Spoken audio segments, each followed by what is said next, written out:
The morning fog had the color of ash. It crept through the alleys and over the docks, softening the edges of everything it touched. Merchants moved through it like ghosts, their carts groaning under barrels of olives and wine. Somewhere a dog barked once, then was silent. From the monastery window, Brother Anselm could see the harbor gate opening.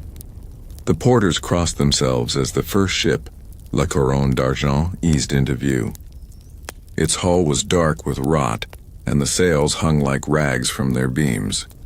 Only 2 sailors stood on deck, and even they swayed as if drunk or dreaming. Behind them, casks lay broken, and the smell that drifted inland was sharp and strange, a mix of pitch, seaweed, and something sour that pricked the throat. At first, no one wanted to go near. The harbor master called out, but no answer came. The ship bumped gently against the pier. A single rat scurried down the mooring line, and then another and another. By mid-morning, the curiosity of the crowd overcame their fear. Boys climbed onto the dock posts to watch. A few fishermen rowed closer, cupping hands to their mouths to shout. The 2 sailors looked down at them blankly. One lifted a hand as if to wave, but the gesture hung in the air and never finished. He sank to his knees and rolled forward onto the deck, face first. That was when the shouting began. Brother Anselm was in the infirmary when the first bodies were carried in. The monks laid them on the straw pallets meant for pilgrims and the poor. Their skin was the color of old wax, their lips blackened. Beneath the arms and along the groin, dark swellings rose like bruised fruit. "What malady is this?" Brother Thomas whispered. His hands trembled as he poured vinegar into a basin. Anselm did not answer. He touched one of the swellings gently through a cloth. It felt hot, as if fire lived beneath the skin. "We must pray," he said at last, "and keep them apart from the others." But prayer did little against the fever. By sunset, 4 of the sailors were dead, and 2 monks had taken ill after tending them. The abbot ordered the gates closed, yet the scent of sickness seemed to seep through the walls themselves. That night, the rain began again. Outside the monastery, the city changed by degrees. At first, only whispers. Stories of sailors coughing blood, of rats found dead in the alleys, of mothers who woke to find their children cold beside them. The baker refused coin touched by strangers. The market square emptied. Dogs roamed in packs. Anselm continued his records faithfully for several days, writing each name with careful strokes, but the list grew faster than he could manage. Soon the ledger filled with ink blots and half-finished words. When he could no longer bear to write the names of the dead, he began recording the sky instead. 3rd day after the black ship. Sky pale, no birds. Bells rung thrice at noon. 5th day. Rain ceased, air heavy, smell of vinegar in the streets. 8th day. The abbot's hands are shaking. He no longer eats, the days blurred. The bells tolled without pattern now, sometimes for the dying, sometimes merely to remind the living they still could. In the lower quarter, a girl named Isabeau fetched water from the river as she had since childhood. The air tasted of dust, though no carts had passed in days. Her father lay ill inside their cottage, her mother sitting beside him murmuring the same prayer over and over. "Holy Mary, shield us. Holy Mary, cleanse the air." When Isabeau carried her pails home, she passed the chapel where the dead were laid before burial. She tried not to look, but one of the shrouds had slipped. The face beneath was young, maybe 17, eyes half open as if watching the ceiling. Flies moved lazily around the lips. She looked away quickly, fixing her gaze on the cobbles. But that night she dreamed of the river rising, black and full of faces, calling her name in voices she could almost recognize. Days became indistinct. The rain returned, washing filth into the gutters. Fire was forbidden. They said smoke angered the heavens. People carried bunches of herbs at their throats, rosemary, sage, lavender, hoping the scent would drive away the invisible corruption. The city was no longer a city but a collection of locked doors. At the monastery, Brother Thomas fell ill. Then the abbot. Anselm found himself alone in the refectory, setting out bread for men who could no longer eat. He prayed until the words lost meaning. Then he prayed in silence, counting his breaths, listening to the faint sound of the tide. On the 10th night, he heard knocking at the gate. He took a lamp and went to open it. Outside stood a figure in a cloak, hood drawn low. Rain ran down the folds like tears. The figure lifted its head. A woman, pale, her eyes bright with fever. "Please," she whispered, "my child." She held out a bundle, and within it something moved. A small boy breathing in quick, shallow gasps. Anselm looked at her and saw the truth. She was already dying. The marks were there, faint under her jaw. But the child, he was still warm, still alive. He took the bundle and stepped back. "Come inside." The woman smiled faintly, though her lips bled when she tried. "May God remember you," she said, and turned away into the rain. By dawn, she was gone, and inside the walls, the sound of the boy's breathing filled the silence. Chapter 1. The Arrival of the Black Ship Marseille. Autumn 1347, the morning fog had the color of ash. It crept through the alleys and over the docks, softening the edges of everything it touched. Merchants moved through it like ghosts, their carts groaning under barrels of olives and wine. Somewhere a dog barked once, then was silent. From the monastery window, Brother Anselm could see the harbor gate opening. The porters crossed themselves as the first ship, La Couronne d'Argent, eased into view. Its hull was dark with rot, and the sails hung like rags from their beams. Only 2 sailors stood on deck, and even they swayed as if drunk or dreaming. Behind them, casks lay broken, and the smell that drifted inland was sharp and strange, a mix of pitch, seaweed, and something sour that pricked the throat. At first, no one wanted to go near. The harbor master called out, but no answer came. The ship bumped gently against the pier. A single rat scurried down the mooring line, and then another and another. By mid-morning, the curiosity of the crowd overcame their fear. Boys climbed onto the dock posts to watch. A few fishermen rowed closer, cupping hands to their mouths to shout. The 2 sailors looked down at them blankly. One lifted a hand as if to wave, but the gesture hung in the air and never finished. He sank to his knees and rolled forward onto the deck, face first. That was when the shouting began. Brother Anselm was in the infirmary when the first bodies were carried in. The monks laid them on the straw pallets meant for pilgrims and the poor. Their skin was the color of old wax, their lips blackened. Beneath the arms and along the groin, dark swellings rose like bruised fruit. "What malady is this?" Brother Thomas whispered. His hands trembled as he poured vinegar into a basin. Anselm did not answer. He touched one of the swellings gently through a cloth. It felt hot, as if fire lived beneath the skin. "We must pray," he said at last, "and keep them apart from the others." But prayer did little against the fever. By sunset, 4 of the sailors were dead, and 2 monks had taken ill after tending them. The abbot ordered the gates closed, yet the scent of sickness seemed to seep through the walls themselves. That night, the rain began again. Outside the monastery, the city changed by degrees. At first, only whispers. Stories of sailors coughing blood, of rats found dead in the alleys, of mothers who woke to find their children cold beside them. The baker refused coin touched by strangers. The market square emptied. Dogs roamed in packs. Anselm continued his records faithfully for several days, writing each name with careful strokes, but the list grew faster than he could manage. Soon the ledger filled with ink blots and half-finished words. When he could no longer bear to write the names of the dead, he began recording the sky instead. 3rd day after the black ship. Sky pale, no birds. Bells rung thrice at noon, 5th day.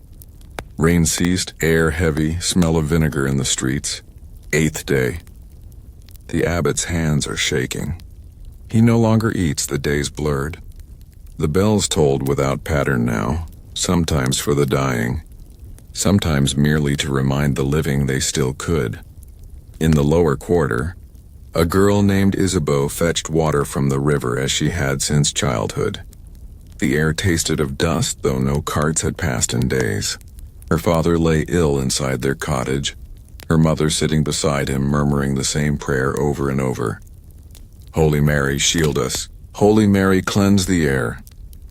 When Isabeau carried her pails home, she passed the chapel where the dead were laid before burial. She tried not to look, but one of the shrouds had slipped. The face beneath was young, maybe 17, eyes half open as if watching the ceiling. Flies moved lazily around the lips. She looked away quickly, fixing her gaze on the cobbles. But that night she dreamed of the river rising, black and full of faces calling her name in voices she could almost recognize. Days became indistinct. The rain returned, washing filth into the gutters. Fire was forbidden. They said smoke angered the heavens. People carried bunches of herbs at their throats, rosemary, sage, lavender, hoping the scent would drive away the invisible corruption. The city was no longer a city, but a collection of locked doors. At the monastery, Brother Thomas fell ill, then the abbot. Anselm found himself alone in the refectory, setting out bread for men who could no longer eat. He prayed until the words lost meaning. Then he prayed in silence, counting his breaths, listening to the faint sound of the tide. On the 10th night, he heard knocking at the gate. He took a lamp and went to open it. Outside stood a figure in a cloak, hood drawn low. Rain ran down the folds like tears. The figure lifted its head, a woman pale, her eyes bright with fever. "Please," she whispered, "my child." She held out a bundle, and within it something moved. A small boy breathing in quick, shallow gasps. Anselm looked at her and saw the truth. She was already dying. The marks were there, faint under her jaw. But the child, he was still warm, still alive. He took the bundle and stepped back. "Come inside." The woman smiled faintly, though her lips bled when she tried. "May God remember you," she said, and turned away into the rain.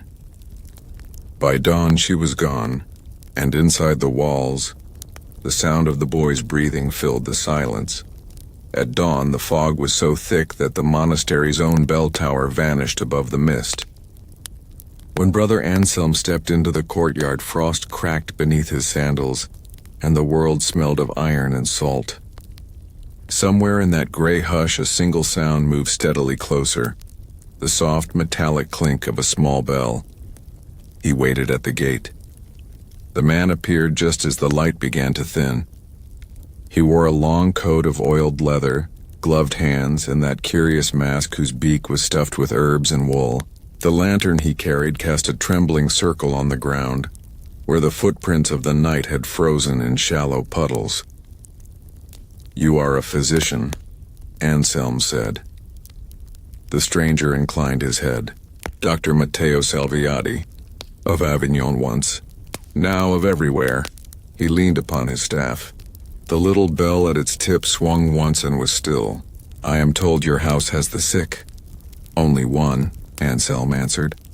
"And he lives." "Then may he teach us," Salviati murmured, "for I have buried every lesson I met before him." Inside, the doctor moved with the patience of a man who had forgotten haste. He washed his hands with vinegar, arranged his instruments, knife, probe, a small jar of crushed rosemary, and studied the boy. Lucien stared back, wide-eyed but curious rather than afraid. "You are well kept," Salviati said, his voice muffled by the mask. "Do you dream?" The boy nodded. "About bells. What do they say?" "They say wake up." The doctor turned to Anselm. "Dreams of bells. Many have them before fever takes them. But he has no fever. For now," the doctor said softly. "He sleeps beneath it." That evening, when the fog lifted, the three of them ate what little remained of the lentils. Lucien counted the cracks in the wall. Anselm read aloud from the Psalms. Salviati removed the mask only to sip water, his face beneath it pale and hollowed by long miles of travel. "You should not linger in this city," he said. "The air is heavy. The dead sweeten it." "This house is closed," Anselm replied. "We tend what God sends." Salviati's eyes softened. "You believe God sends this?" "I believe he permits it." The doctor was silent a long time. Then he said, "In Avignon we burned cedar wood until the sky turned black, and still the sickness came. I think the Lord no longer walks among our fires." Anselm looked at the boy sleeping beside the hearth. "Perhaps he sleeps with them instead." Days passed. The doctor stayed, for travel had become impossible. The roads were littered with the abandoned and the afraid.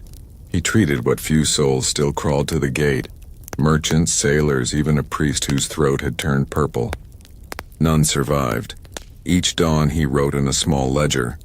His script was precise, every entry marked by date and temperature, by the color of the tongue, by the scent of the wound.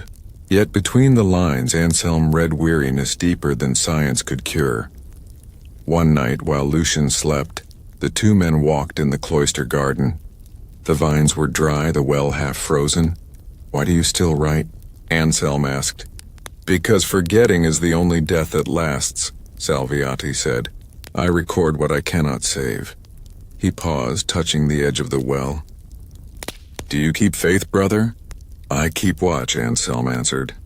"Faith is for those who sleep." In early spring the plague shifted again, striking faster, leaving bodies bloated before sunset. Salviati moved through the city with his bell and his mask, helping where he could. The people called him the Crow of Mercy.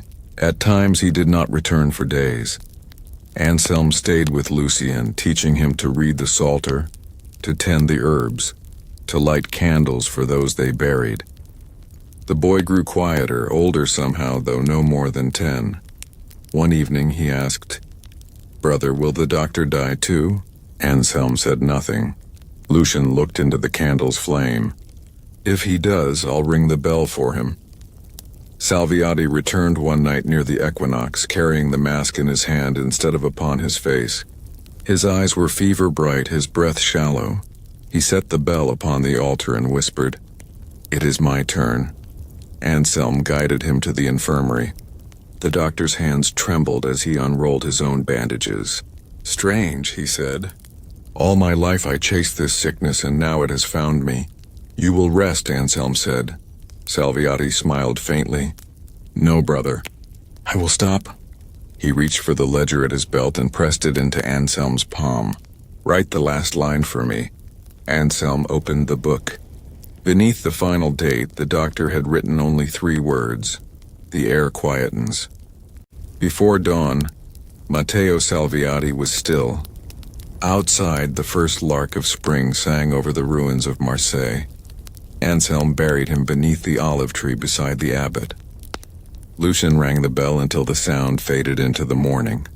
The olive tree bloomed early that year, though no hands remained to gather its fruit. Brother Anselm stood beneath it with Lucien beside him, both silent, both uncertain of what to do next. The monastery had become a tomb, its cloisters empty, its corridors echoing with the faint drip of rainwater through the roof tiles. Only the birds had returned, sparrows building nests where the choir once sang. "Brother," Lucien asked one morning, "will we stay here forever?" Anselm looked out toward the city. The harbor was quiet, ships moored and rotting. Smoke rose from the hills where townsfolk burned their dead. "No," he said. "The living must move." "Where?" "Anywhere the air still breathes." He packed a small bundle, the doctor's ledger, a loaf of black bread, a jar of vinegar, and the carved wooden lamb. Before they left, he took one last look at the abbot's cell. On the table, the candle had melted into a shape that looked almost like folded hands. They followed the river north. The road was empty except for wagons overturned and crows circling above the fields. Sometimes they passed houses with doors marked by crude crosses, and from within came the silence of final things. Lucien held Anselm's hand tightly and said little. He watched the sky instead, a sky that seemed too large now, as if the heavens had grown to swallow the world. At the edge of a ruined village they met their first travelers, a pair of mendicant friars pulling a cart piled with sacks. "Bless you, brothers," one called. "The way is clear as far as Avignon, though the souls are many." Anselm bowed. "We seek shelter, nothing more." The friar's eyes were red from smoke. "There is no shelter," he said. "Only smaller storms within the greater one." He pressed a crust of bread into Lucien's hand and moved on. The cart's wheels left deep lines in the mud that the rain slowly erased. For days they walked through a countryside of smoke and silence. In some villages the plague had come and gone. In others it waited, hidden behind shuttered doors. Anselm and Lucien slept where they could. Barns, fields, once even beneath the stars beside a broken wayside cross. At night, Anselm read to the boy from Salviati's ledger, not the grim entries but the margins, where the doctor had written fragments of poetry and small observations of life before the sickness. The light in Avignon turns gold before supper. A patient's child once brought me a feather, believing it would cure her mother. We are all apprentices to decay. Lucien listened without fear. "He wrote like someone who loved the world," he said. "He did," Anselm replied. "And so must we." They reached a bridge over the Durance River, its arches half collapsed. On the far side stood a pilgrim shrine, small, roofless, the statue of St. Roch still upright amid the weeds. Anselm knelt there to pray. Lucien copied him, though his eyes wandered toward the hills where wildflowers were beginning to bloom. "Why do you pray for the dead?" the boy asked. "Because they can no longer pray for themselves. Then I will pray for you when you die." Anselm smiled faintly. "See that you wait a while first." By the time they reached the plains of Provence, the world had changed again. Villages lay abandoned, fields untended. Yet nature went on. Vines climbing fences, bees humming over fallen shutters.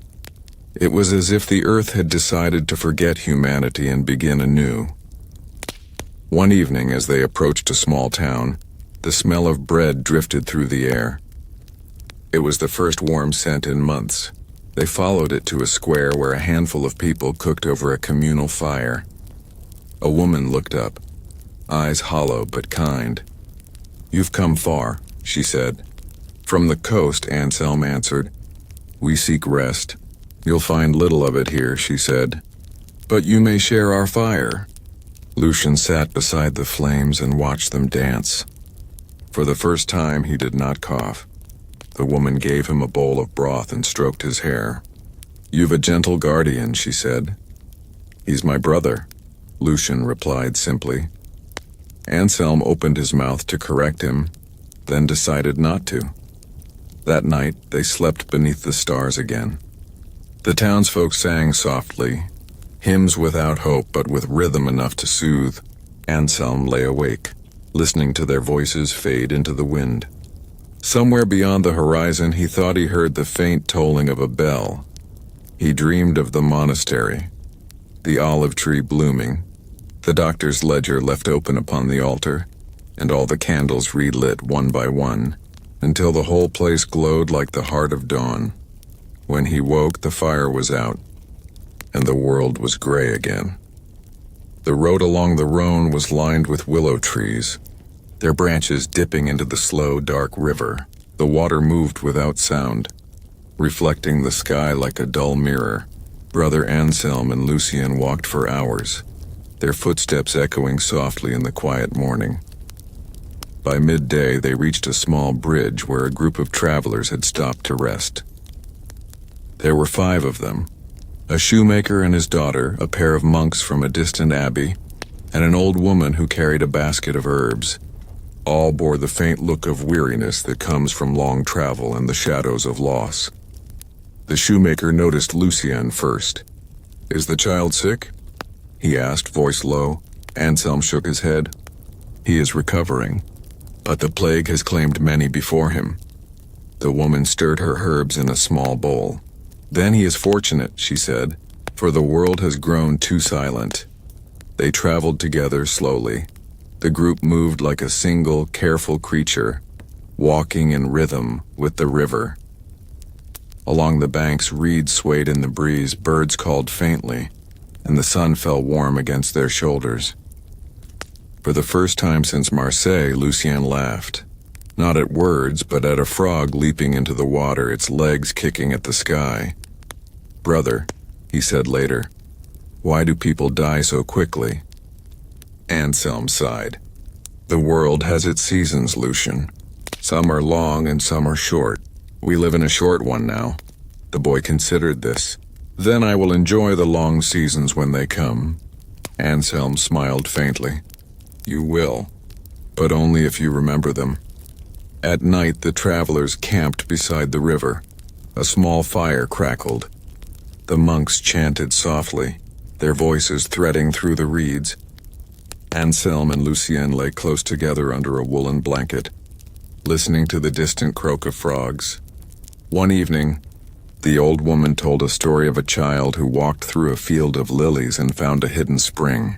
The water healed him, she said. He could see the flowers' names in the language of the wind. Lucien's eyes grew wide. "Do you think water can heal the plague?" The woman shook her head. "No, only care and love can help.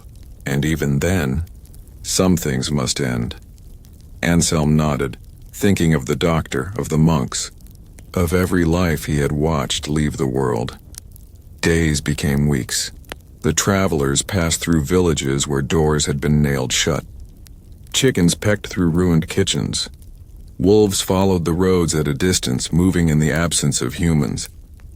Yet the group pressed onward, sharing food and warmth, speaking rarely but enough to remind each other that they were still alive. Lucien learned to carry water, to help mend shoes, to gather herbs from the roadside. He memorized the names of birds, the shape of clouds, and the rhythm of the river. Every day, Anselm wrote in the ledger Matteo had left him, noting the places they passed and the people they met, always careful to record even the smallest kindnesses. One morning, they found a broken bell lying in the grass near a ruined chapel. Its metal was dark with rain and rust, but when Lucien struck it, a clear note rang across the river. "Listen," he said, "it is still alive." Anselm held his hand on the boy's shoulder. "Even in ruin, some things survive," the old woman murmured. "And so must we." They continued walking, the bell's note lingering in the mist, marking the slow passage of their days along the river. The road left the riverbanks and wound through rolling farmland. The wheat, once tall and golden, now lay flat, trampled and unharvested. Chickens wandered freely through yards without caretakers, their soft clucks echoing strangely against empty houses. Anselm and the travelers moved slowly, mindful of the silence that had fallen over the countryside. Lucien walked beside him, picking up a small stone here, a twisted twig there. "Why is it so quiet?" he asked. "Because the world has stopped talking," Anselm said softly. "People who once lived here have gone, and their voices remain only in the wind." They came to a village where the roof of the chapel had collapsed, the bell lying broken in the grass. A faint smell of herbs lingered in the air, left behind by a hurriedly abandoned hearth. The travelers stepped cautiously, their footsteps muffled by the soft soil. The shoemaker's daughter, Elise, knelt to inspect a small patch of wildflowers growing between the stones. "Even here life returns," she whispered. She plucked a handful of petals and held them to her face, inhaling their faint perfume. Anselm nodded, thinking of the monastery's olive tree. Even in the shadow of death, the earth remembers how to grow. That night they camped among the ruined fields. The monks sang a quiet hymn, their voices trembling but steady, rising toward the sky. Lucien lay awake beside the fire, listening to the wind sweep across the abandoned farmhouses. For a moment he imagined the villagers returning, smiling and laughing, the fields alive with labor and song. But the vision faded with the embers. In the following days, the travelers kept moving. They passed a herd of cattle wandering aimlessly, a single shepherd's crook leaning against a tree, and a ruined mill where the water wheel had stopped long ago. Lucien often paused to touch the stone walls, wondering what stories they might hold. Anselm wrote in the ledger, recording not only the death he saw but the small signs of life that persisted. A nest of fledgling sparrows, a patch of wild strawberries, a rabbit darting across a meadow. Each detail was a testament to survival, subtle and quiet, yet more meaningful than 1,000 names written on parchment. One evening, as the sun dipped behind distant hills, they reached a small hilltop overlooking a vast field of poppies. The color was brilliant against the gray sky, a vivid reminder of life in a world weighed down by loss.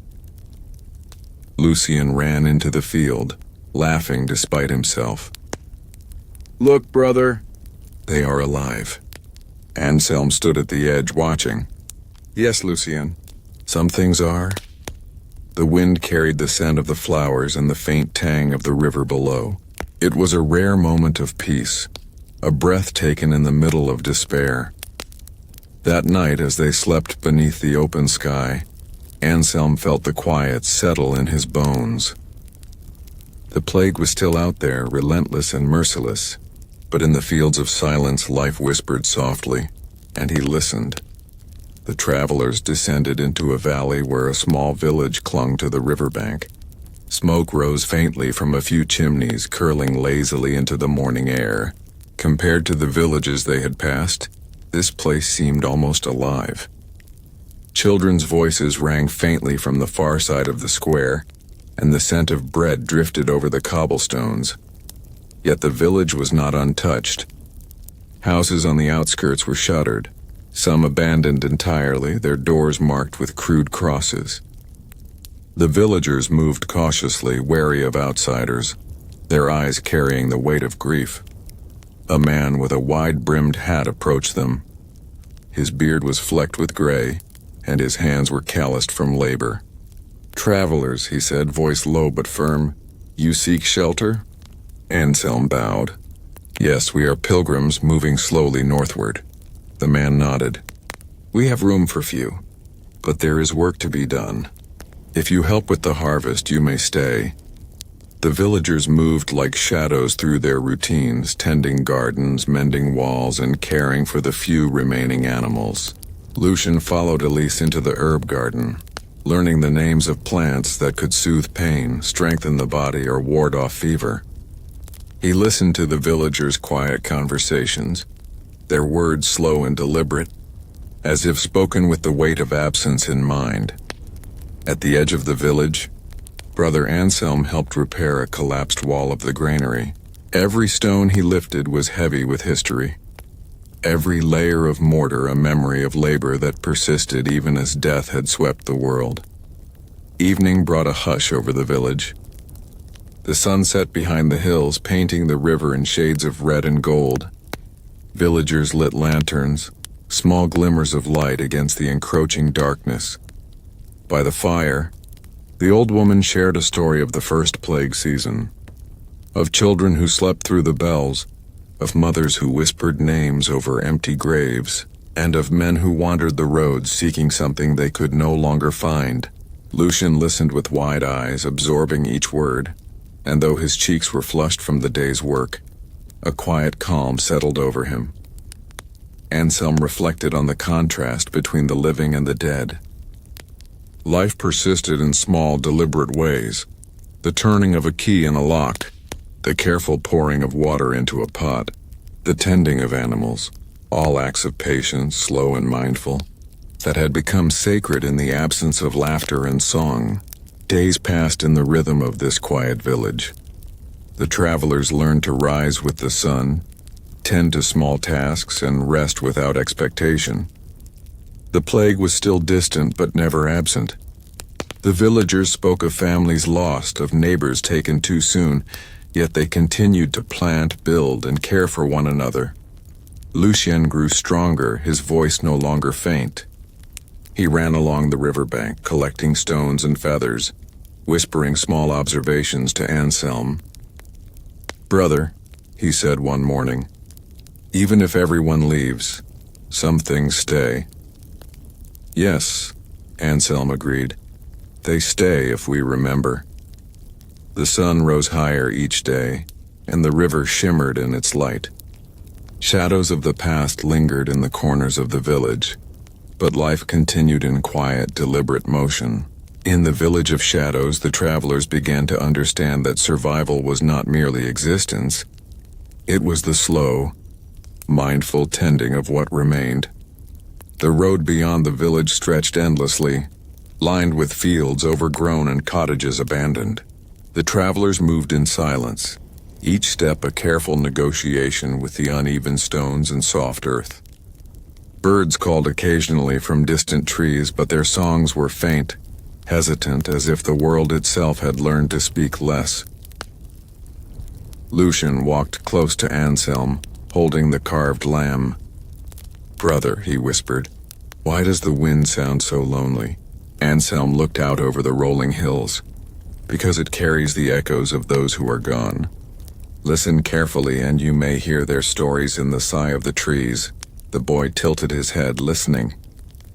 For a moment the wind seemed almost like conversation, brushing through the tall grass, rustling the leaves.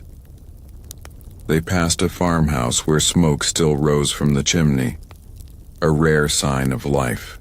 Inside, an elderly couple tended a small garden, their hands weathered, their faces lined with sorrow. "Travelers," the woman said softly. "You move through a world that has forgotten laughter." "Yes," Anselm replied.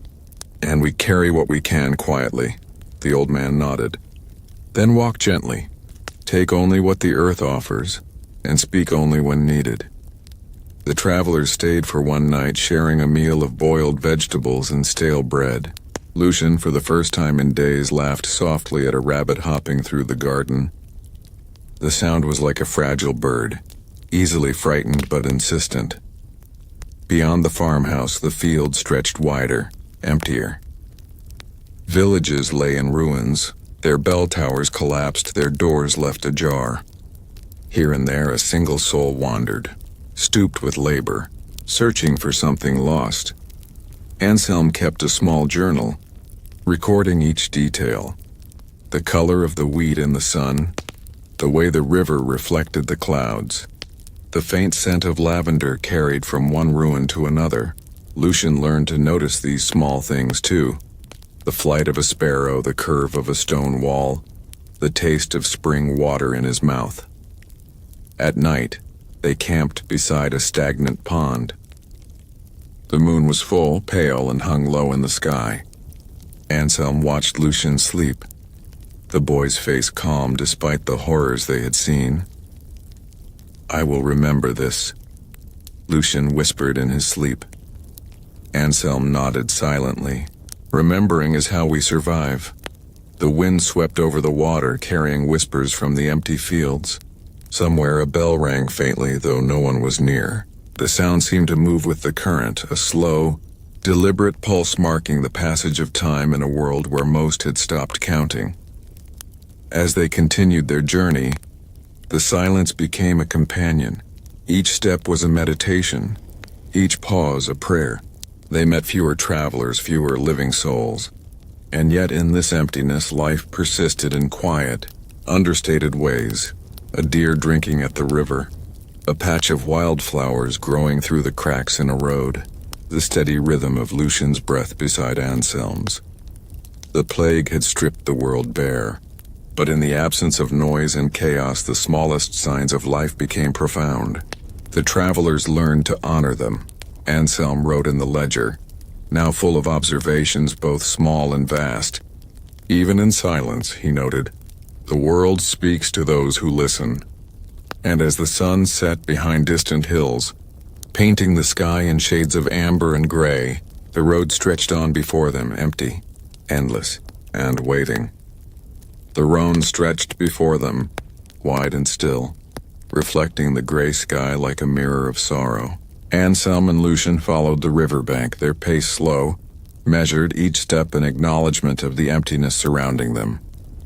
The travelers who accompanied them had learned to speak sparingly, letting the river's whispers fill the spaces between words. Lucien walked beside Anselm, picking up smooth stones from the water's edge. "Brother," he said softly, "what does the river remember?" Anselm smiled faintly. "It remembers everything it has touched. The lives it carried, the laughter it witnessed, the tears it received. We cannot erase the past, but we may leave it for the river to hold." The boy nodded, tossing a stone into the water and watching the ripples spread. Each circle was a small echo of something lost, fading but never gone. They passed villages abandoned, their roofs caved, and streets overrun with weeds. Along the river, the grass grew tall, bending in the wind, hiding the remnants of lives once lived. Occasionally, a solitary figure appeared. A woman washing clothes in the river, a man repairing a fence, a child chasing a stray dog. Each encounter was brief, quiet, and respectful, as if both sides understood the fragility of life. The travelers began a small ritual. Each day at sunset, they paused by the river and dropped a pebble into the current, remembering those they had known or seen die along the way. Lucien began to name them aloud. Sister Marguerite, Brother Matteo, the shoemaker. His voice was steady, deliberate, as if the act of speaking names restored some small portion of life to the world. One evening, they came upon a deserted chapel. The door hung on its hinges, the bell tower half collapsed. Inside, the air was heavy with dust and silence. Lucien wandered among the pews, brushing his hands over the carved wood. Anselm lit a candle and set it on the altar. "Brother," Lucien whispered, "do they hear us when we pray?" Anselm placed his hand on the boy's shoulder. "Perhaps not.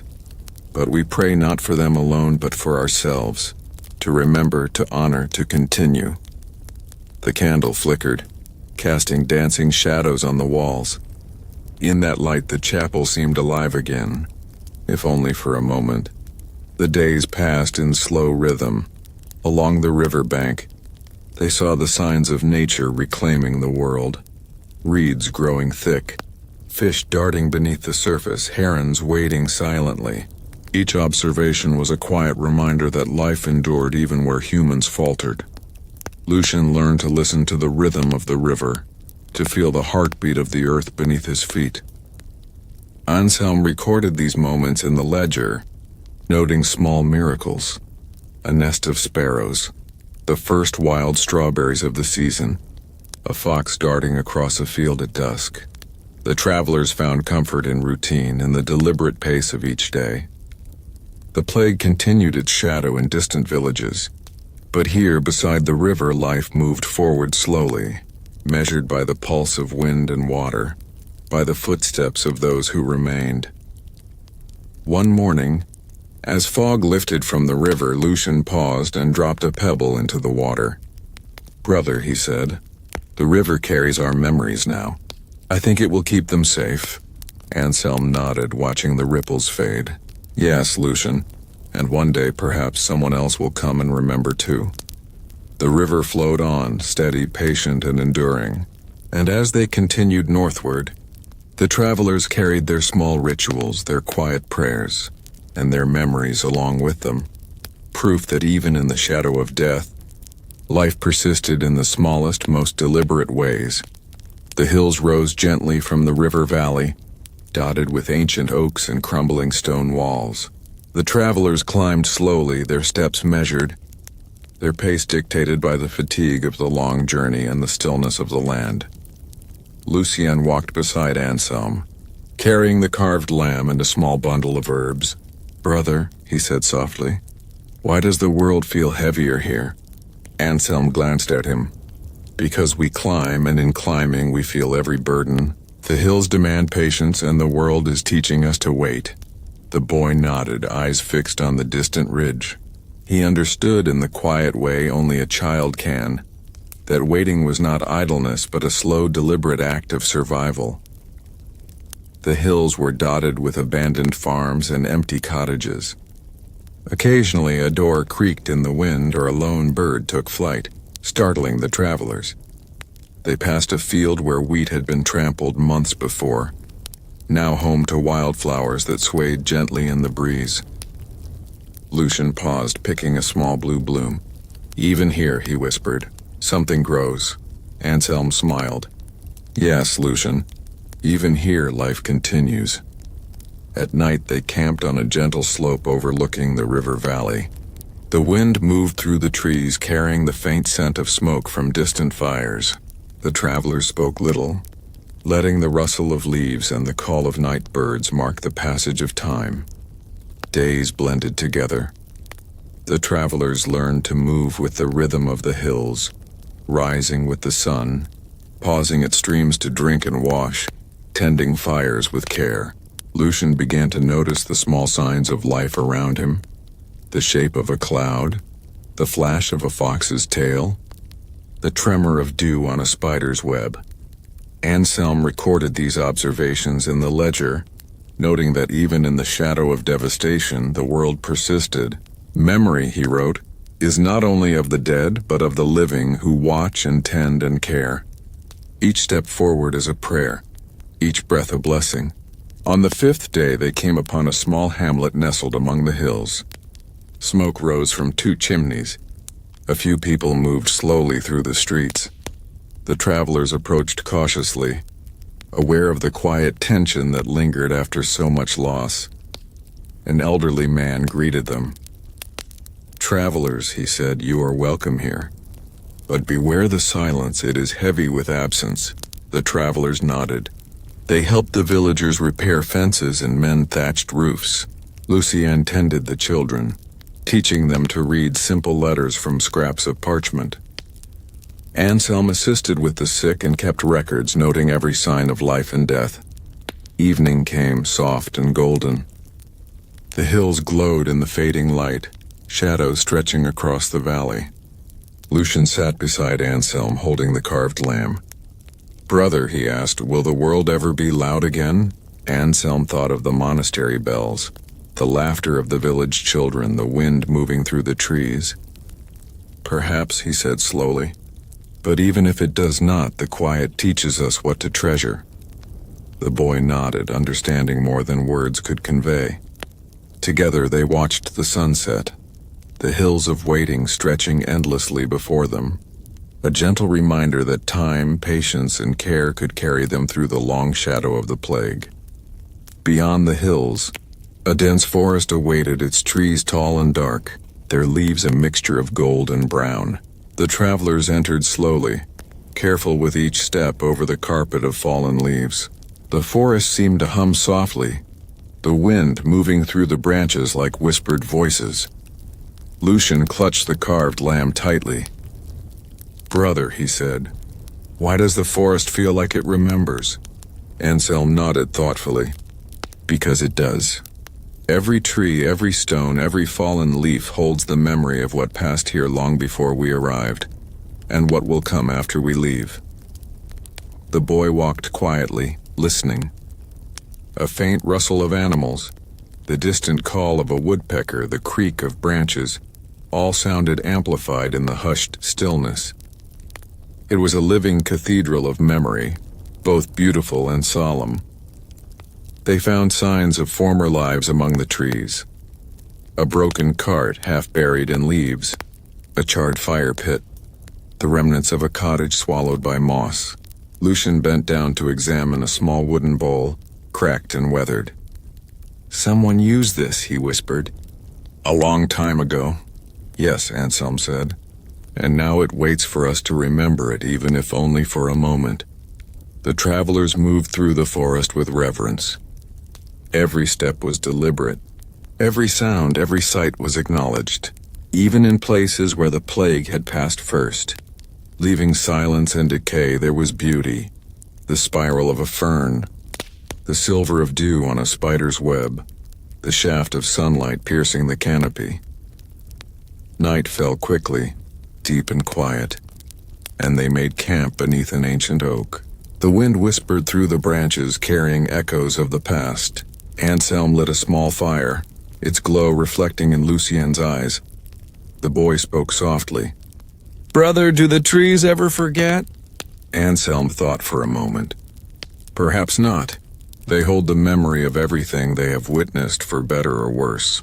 And in remembering, we learn what must not be lost. Lucien nodded, staring into the fire. For the first time, he seemed to understand that memory, like the forest, could preserve life even when people were gone. The following days, the travelers moved deeper into the forest. The path narrowed and the sunlight filtered through in golden threads. They found small streams, pools of clear water, and occasional clusters of wild berries. Each step was an exercise in mindfulness, noticing the way a leaf curved, the hum of insects in the underbrush, the faint footprints of deer. At midday, they came upon a small glade where the forest floor was littered with the remains of a fire and a few belongings. A blanket, a cracked jug, a pair of wooden shoes. Lucien knelt beside them. "Someone lived here," he said quietly, "and now they are gone." "Yes," Anselm said, "and we honor them by remembering."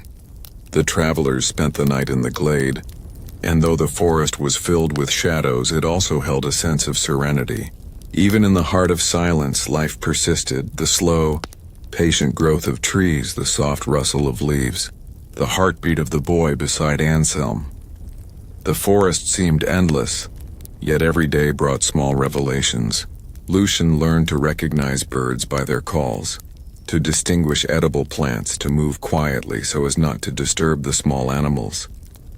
Anselm kept his ledger, noting not only the dead and lost, but also the resilient, persistent signs of life. By the time they emerged from the forest, the travelers carried with them not only memories of loss, but also the quiet understanding of survival. Life, even in shadow, endured through patient observation, slow care, and deliberate attention. The forest thinned as the travelers descended into a valley, where the river widened into a slow silver ribbon. Mist clung to the surface, curling around rocks and reeds like smoke. The air was damp, cold, and still, carrying a faint scent of decay and frost. Lucien shivered beside Anselm. "Brother," he said softly, "the river looks different here. Darker, quieter." Anselm nodded. "It is carrying the weight of everything it has passed. Debris, memories, shadows. Crossing it is not merely moving from one side to the other. It is stepping through the past itself." The group approached a narrow ferry, tethered to the riverbank with thick ropes. A lone ferryman waited, his face lined and grim, his hands scarred from years of labor. "Travelers," he said, "the river is slow, but it will carry you. Watch the currents. Respect the water." The crossing was deliberate and silent. Lucien held tightly to the carved lamb, peering into the dark water that reflected their pale faces. Every movement of the ferry seemed to echo in the fog, the rope pulled taut, the water lapping at the sides, the soft creak of the wood. "Do you think the river remembers us?" the boy asked. Anselm looked out over the mist. "Yes, it remembers each person who has crossed it, each story it has carried. And now it carries us." For a moment, the silence was profound. Even the wind held its breath. The travelers were aware only of the water, the fog, and the slow rhythm of their own hearts. When they reached the opposite bank, the village beyond seemed a shadow of the one they had left behind. Buildings leaned, some half-collapsed, others shuttered. Yet a few windows glimmered with candlelight, proof that life persisted. Anselm led the group along the muddy path, careful not to disturb the fragile peace. Lucien skipped ahead briefly, stopping to examine the tracks of a fox in the soft soil. Even in ruin, he said, they leave marks. Yes, Anselm replied. And those marks tell the story of survival. That night they camped on a small rise overlooking the river. The fog settled low and the water moved like liquid shadow. The travelers spoke little, letting the sound of the river guide their thoughts. Lucien watched the reflections of trees in the current, noting how they appeared doubled upside down, yet still beautiful. Anselm recorded the day's crossing in the ledger. The weight of the river, the silence of the passengers, the reflection of the trees, and the slow persistence of life despite the surrounding devastation. He wrote, "Even in shadow the world holds light. Even in silence life speaks." By dawn the fog lifted, revealing the distant hills and forests they would traverse next. The river remained calm, yet its surface shimmered with memories of countless crossings, of travelers long gone, of children and elders, of laughter and grief alike. Lucien held the lamb to his chest. "Brother," he said, "do all rivers remember like this?" "Perhaps," Anselm replied, "and perhaps we will always carry a river within us, remembering those who passed before and beside us." The travelers set out again, leaving the river behind but carrying its lessons. The rhythm of patience, the weight of memory, the quiet understanding that life endures even when shadowed by loss. Snow fell silently over the hills and valleys, covering the road in a soft white blanket. The world was muted. Even the river, now narrow and edged with ice, seemed to move slower under the heavy weight of winter. Each footstep of the travelers sank into the snow, leaving fragile impressions that the wind quickly erased. Lucien's breath formed small clouds in the cold air. "Brother," he said softly, "why does the snow make everything so quiet?" Anselm looked around at the white landscape, at the bare trees, the frozen streams, the distant hills fading into gray. "Because snow covers the world's noise," he said. "It forces us to listen, to notice the small hidden rhythms that remain even when everything seems gone." The boy nodded, understanding more than words could express. Together they continued slowly, each step deliberate, each pause an acknowledgement of the world's new, fragile order. Villages along the way were abandoned, smoke long gone from chimneys, doors frozen shut, the roads empty. Occasionally they found small signs of life. A dog guarding a deserted yard, a rooster pecking through the snow, a child's mitten half buried in white. Lucien collected the mitten and tucked it into his bundle. "Even when they are gone," he whispered, "their things remain." "Yes," Anselm said, "and remembering them is our task. Each small trace is a story we carry forward." They took refuge in a ruined stone chapel one evening. The roof had collapsed in places, but the walls held firm. Anselm lit a small fire, and the travelers huddled close to the warmth. The wind howled outside, rattling loose shutters, but inside the silence was meditative, almost protective. Lucien leaned against Anselm's shoulder. "Brother," he said, "do we stop someday?" Anselm considered the question, watching the flames flicker across the stone. "We do not stop until the world teaches us we may, but in waiting we learn patience. And patience is a form of living." The boy closed his eyes, and Anselm could feel his breathing slow even in the cold. Days passed like this, slow, careful, deliberate. The travelers moved through snow-laden hills and silent forests, following the river when it appeared, resting beside frozen streams when it did not. Every observation was recorded in the ledger. The pattern of ice on a branch, the faint tracks of an animal, the way sunlight reflected off the snow at dawn. Lucien learned to notice these small details, recording them in his own mental ledger. "Even in winter," he said one morning, "the world teaches us something new every day." Anselm smiled, his heart heavy but steady. "Yes, Lucien. Even in winter life persists. It endures quietly, patiently until spring comes."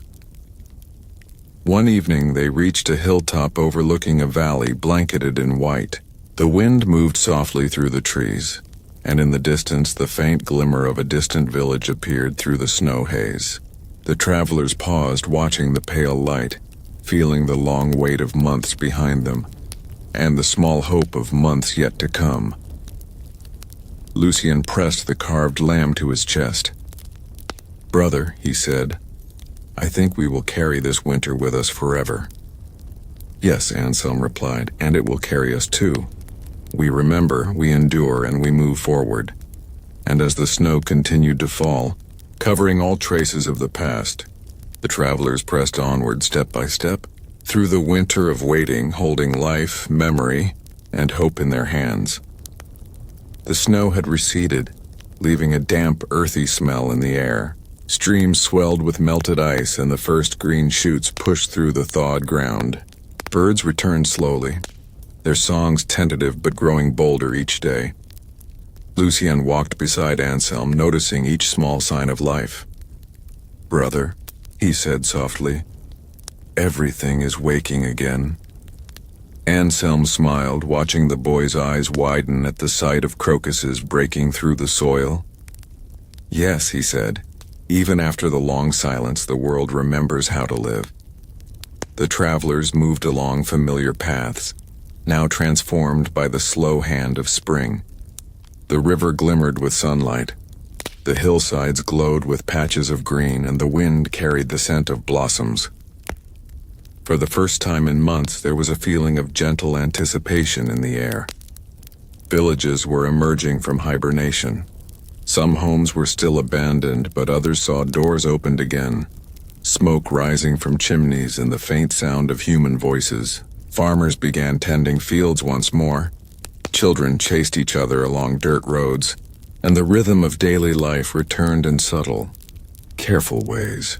Anselm and Lucien paused in a village where women worked at a spring, washing clothes and talking quietly. Lucien pointed to a small boy playing near the river.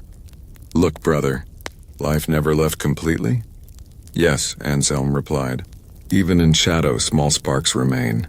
They guide us forward." The travelers continued to follow the river north.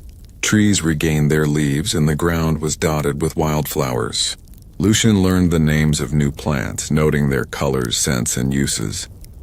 Each morning he would rise before dawn to watch the sunrise, seeing how the first light touched the river, the hills, and the valleys. Anselm recorded these changes in the ledger, noting not only the signs of recovery in the land, but in the people who had survived. "Life is patient," he wrote. "It endures quietly, returning slowly, reminding us of our place in its cycle." One evening they reached a small chapel overlooking the river. The structure had survived the winter intact, its bell tower rising proudly against the pastel sky.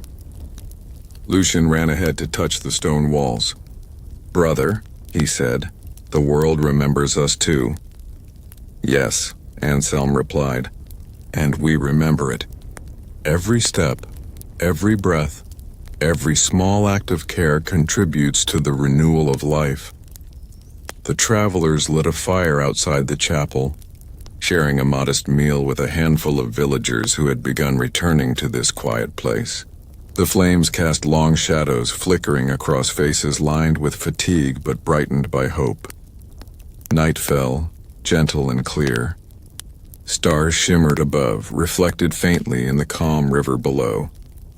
Lucien pressed the carved lamb to his chest and whispered, "Brother, the world is waking. I think we will too." Anselm placed a hand on his shoulder. "Yes, Lucien. And in waking, we carry what we have learned, patience, remembrance, and the quiet care of life itself." As they settled beneath the stars, the river murmured softly. The hills held their breath, and the awakening of spring reminded them all that even after the darkest seasons, life could return, slow, deliberate, and enduring. The travelers left the chapel at dawn, stepping onto roads lined with green hedges and budding trees. The river followed them, winding northward, reflecting sunlight that shimmered off its gentle ripples. Life returned in quiet ways. Birds perched on fences, bees buzzed among early blossoms, and the distant hum of work echoed faintly from villages. Lucien walked beside Anselm, holding the carved lamb. "Brother," he said, "it feels like the world is remembering itself." Anselm nodded. "Yes, Lucien. And we must remember too. Every step we take, every life we touch continues the thread of what remains." The air was warm but soft, the breeze carrying scents of damp earth and flowers. The travelers moved steadily, each day a meditation, pausing to drink from streams, collecting fallen branches for firewood, noting small signs of life in animals and plants alike. They passed villages slowly returning to activity. Blacksmiths hammered on anvils, children played with simple toys, and women hung laundry on lines. Some homes were still empty, their owners lost to the plague, but others were being rebuilt. Lucien marveled at the resilience of people, noticing how each small act of labor was a quiet protest against the shadow that had fallen on the land. In one village, they found a baker kneading dough in the sunlight. "Travelers," he said, offering a loaf of bread, "it is good to see life moving again. Even small things matter." Lucien accepted the bread with reverence. "Everything matters," he said, as he handed a piece to a passing child. The travelers continued along the river, crossing shallow streams and muddy fields. Anselm kept his ledger, recording observations. The return of herons, the sound of frogs in newly filled ponds, the first swallow overhead. Each detail was small, yet significant, a testament to life's persistence and the slow healing of the land. At night, they camped in quiet clearings, listening to the hum of returning wildlife. Lucien watched the stars, tracing constellations he had learned from Anselm. "Even the sky remembers," he said. "Yes," Anselm replied, "and we too must remember. Remember what was lost and what still endures." One evening, the travelers reached a hill overlooking a northern village. Smoke curled from chimneys. Children ran through the streets, and fields showed the first signs of planting. Lucien pressed the carved lamb to his chest. "Brother, look. Life is returning." Anselm smiled, watching the scene unfold. "Yes, Lucien, and we are part of it. Every careful step, every act of remembrance, every small gesture of care carries us forward." The travelers settled in for the night, the rhythm of their journey now intertwined with the slow revival of the land. The plague remained a shadow in memory, but the present was filled with patient motion, quiet observation, and the endurance of hope. The travelers emerged onto wide, sunlit plains where fields stretched endlessly under a warm sky. Wheat and barley swayed in the gentle breeze, and the scent of fresh soil and growing crops filled the air. Villagers worked diligently, their hands and faces stained with earth, their movements slow but purposeful. Lucien's eyes widened. "Brother," he said softly, "look at all this life. It's coming back." Anselm nodded, feeling the weight of months behind them. "Yes, Lucien. Even after loss, life finds a way to return. The earth remembers how to grow, and people remember how to care." They walked along the paths between fields, noting the rhythm of labor. Farmers planting, women tending gardens, children chasing each other with laughter that felt strange and fragile after so long in silence. In one village, they found a festival being prepared. Brightly colored banners hung between houses, and a small band played flutes and drums. Lucien's smile grew wide. "Brother, people are celebrating again." Anselm watched quietly, seeing both joy and the subtle traces of sorrow in the villagers' eyes. "Celebration is a return to life," he said. "It is proof that even shadows cannot erase hope completely." Lucien ran to join the children, carrying the carved lamb carefully in his arms. Anselm stayed behind for a moment, observing the land, the plowed fields, the blooming flowers, the river glimmering in the sunlight. The world was slow to heal, but it was healing. They traveled through several villages, each showing signs of rebirth. Wells were cleaned and repaired, roofs mended, and market stalls reopened. Lucien learned the names of new crops, the habits of returning animals, and the delicate balance of tending life carefully. Anselm recorded these details meticulously in the ledger, noting the resilience of both humans and nature. Life, he wrote, persists in the smallest gestures, in the quiet tending of soil, in the patient return of work and care. At night, the travelers camped beneath an orchard in bloom. The air was fragrant with apples and blossoms, and the soft hum of insects filled the quiet. Lucien pressed the carved lamb to his chest. "Brother," he said, "the world is full again, not empty." "Yes, Lucien," Anselm replied, "and it is full because we remember, because we nurture, because we continue." Even when the shadows were long, life endured in patient silence. The night was calm, and for the first time in many months, sleep felt deep and undisturbed. The gentle rhythm of the world's recovery seemed to lull both travelers into a quiet reflection, a meditation on endurance and hope. By dawn, the fields were alive with color and motion, farmers tending crops, children chasing chickens, and birds singing loudly as if announcing the return of a world that had been muted for too long. The travelers continued north, carrying their memories, their care, and the small rituals of survival that had guided them through darkness. Even in a world reshaped by loss, the slow and deliberate persistence of life promised continuity, and Anselm and Lucien moved forward step by step, witness to the rebirth that spring had begun.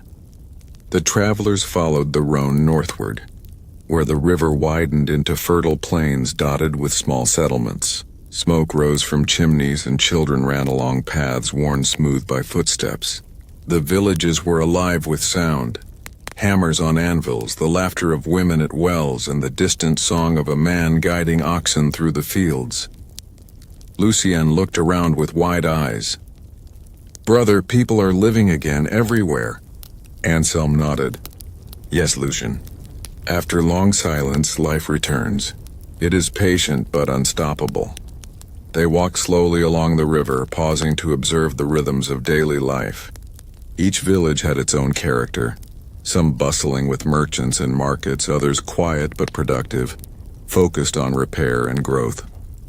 The travelers noticed the small signs of resilience, freshly plowed fields, repaired roofs, children learning letters and numbers, gardens filled with herbs and vegetables. In one settlement, they were welcomed into a house for the night. The family shared bread and cheese, and the father spoke softly of those lost to the plague. "Many have gone," he said, "but we rebuild because life continues. We honor them by living." Lucien listened carefully, nodding. "Even when we are sad, we can still help the world grow." Anselm smiled at the boy. "Exactly. Every act of care, every memory kept, every seed planted, it all matters." The following days, the travelers moved through riverside hamlets, noting the interaction between humans and the recovering landscape.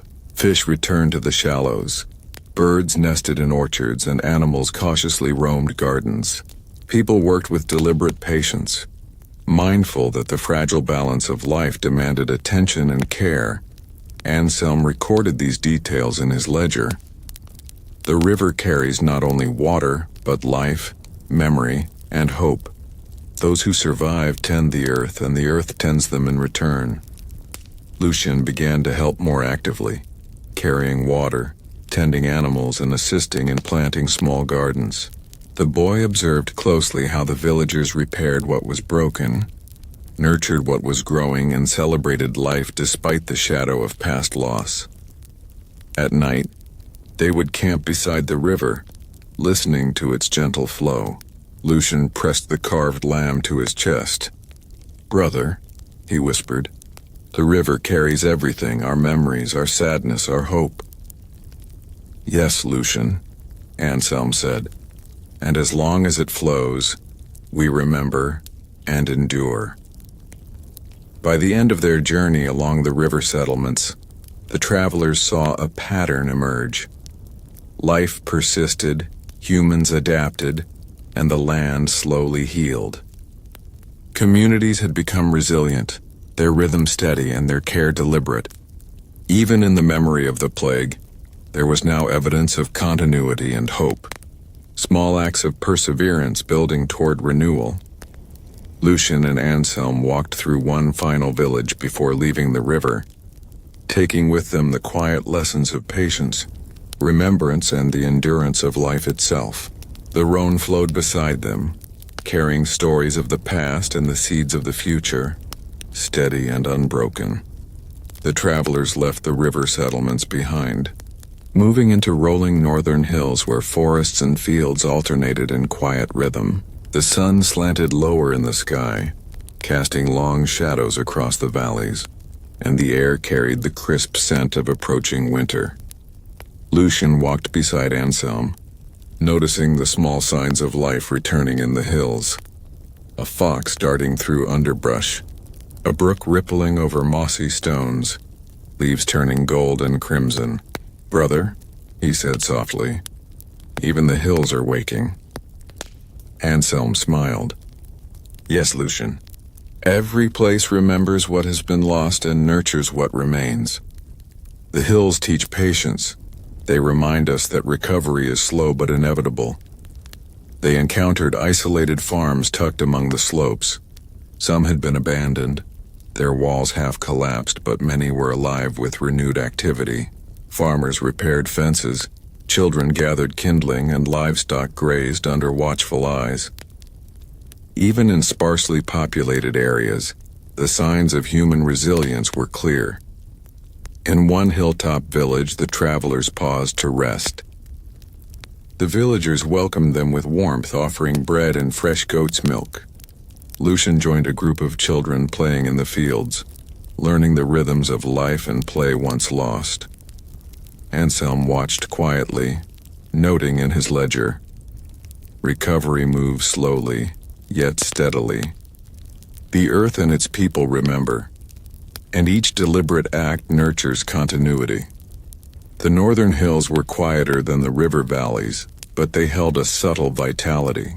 Streams flowed clearly, birds nested in orchards, and the wind carried the soft chatter of distant villagers. Lucien became attentive to these details. The curve of a hill, the pattern of animal tracks, the faint smell of wood smoke from a distant chimney. Anselm reflected on their journey. Months of silence, snow, waiting, and the slow re-emergence of life had taught them that survival was not merely continuing to live. It was observing, remembering and nurturing the fragile pulse of the world. As the sun set, the travelers climbed to a ridge overlooking a vast valley. Fields stretched in golden lines. Rivers glinted in the fading light, and distant villages glimmered like scattered jewels. Lucien pressed the carved lamb to his chest. "Brother, look at all of it. Life is returning everywhere." "Yes," Anselm said softly. "Even in places shadowed by loss, life persists. And we carry these lessons with us. The patience of the hills, the memory of the rivers, the quiet endurance of those who survived." The travelers set camp for the night beneath an ancient oak, watching the stars emerge over the northern hills. The wind rustled through the branches, carrying both memory and hope. In the stillness, Anselm and Lucien understood that the slow rhythm of survival and renewal, shaped by care and observation, was itself a form of life that endured beyond fear and loss. The travelers left the river settlements behind, moving into rolling northern hills where forests and fields alternated in quiet rhythm. The sun slanted lower in the sky, casting long shadows across the valleys, and the air carried the crisp scent of approaching winter. Lucien walked beside Anselm, noticing the small signs of life returning in the hills. A fox darting through underbrush, a brook rippling over mossy stones, leaves turning gold and crimson. "Brother," he said softly. Even the hills are waking. Anselm smiled. Yes, Lucien. Every place remembers what has been lost and nurtures what remains. The hills teach patience. They remind us that recovery is slow but inevitable. They encountered isolated farms tucked among the slopes. Some had been abandoned, their walls half collapsed, but many were alive with renewed activity. Farmers repaired fences, children gathered kindling, and livestock grazed under watchful eyes. Even in sparsely populated areas, the signs of human resilience were clear. In one hilltop village, the travelers paused to rest. The villagers welcomed them with warmth, offering bread and fresh goat's milk. Lucien joined a group of children playing in the fields, learning the rhythms of life and play once lost. Anselm watched quietly, noting in his ledger, recovery moves slowly, yet steadily. The earth and its people remember, and each deliberate act nurtures continuity. The northern hills were quieter than the river valleys, but they held a subtle vitality. Streams flowed clearly, birds nested in orchards, and the wind carried the soft chatter of distant villagers. Lucien became attentive to these details. The curve of a hill, the pattern of animal tracks, the faint smell of wood smoke from a distant chimney. Anselm reflected on their journey. Months of silence, snow, waiting, and the slow re-emergence of life had taught them that survival was not merely continuing to live. It was observing, remembering and nurturing the fragile pulse of the world. As the sun set, the travelers climbed to a ridge overlooking a vast valley. Fields stretched in golden lines. Rivers glinted in the fading light, and distant villages glimmered like scattered jewels. Lucien pressed the carved lamb to his chest. Brother, look at all of it. Life is returning everywhere. Yes, Anselm said softly. Even in places shadowed by loss, life persists. And we carry these lessons with us. The patience of the hills, the memory of the rivers, the quiet endurance of those who survived. The travelers set camp for the night beneath an ancient oak, watching the stars emerge over the northern hills. The wind rustled through the branches, carrying both memory and hope. In the stillness, Anselm and Lucien understood that the slow rhythm of survival and renewal, shaped by care and observation, was itself a form of life that endured beyond fear and loss. The travelers emerged from the northern forests into wide valleys bathed in sunlight. Fields stretched as far as the eye could see, golden with wheat and dotted with vibrant patches of wildflowers. Villages bustled with life once more. Blacksmiths hammered, children played in the streets, and women carried baskets brimming with produce. Lucien stopped, eyes wide. Brother, he whispered, look. It's alive everywhere. Anselm smiled, letting the warmth of the sun settle over his shoulders. Yes, Lucien. The shadow has lifted and life has returned, not as it was, but renewed.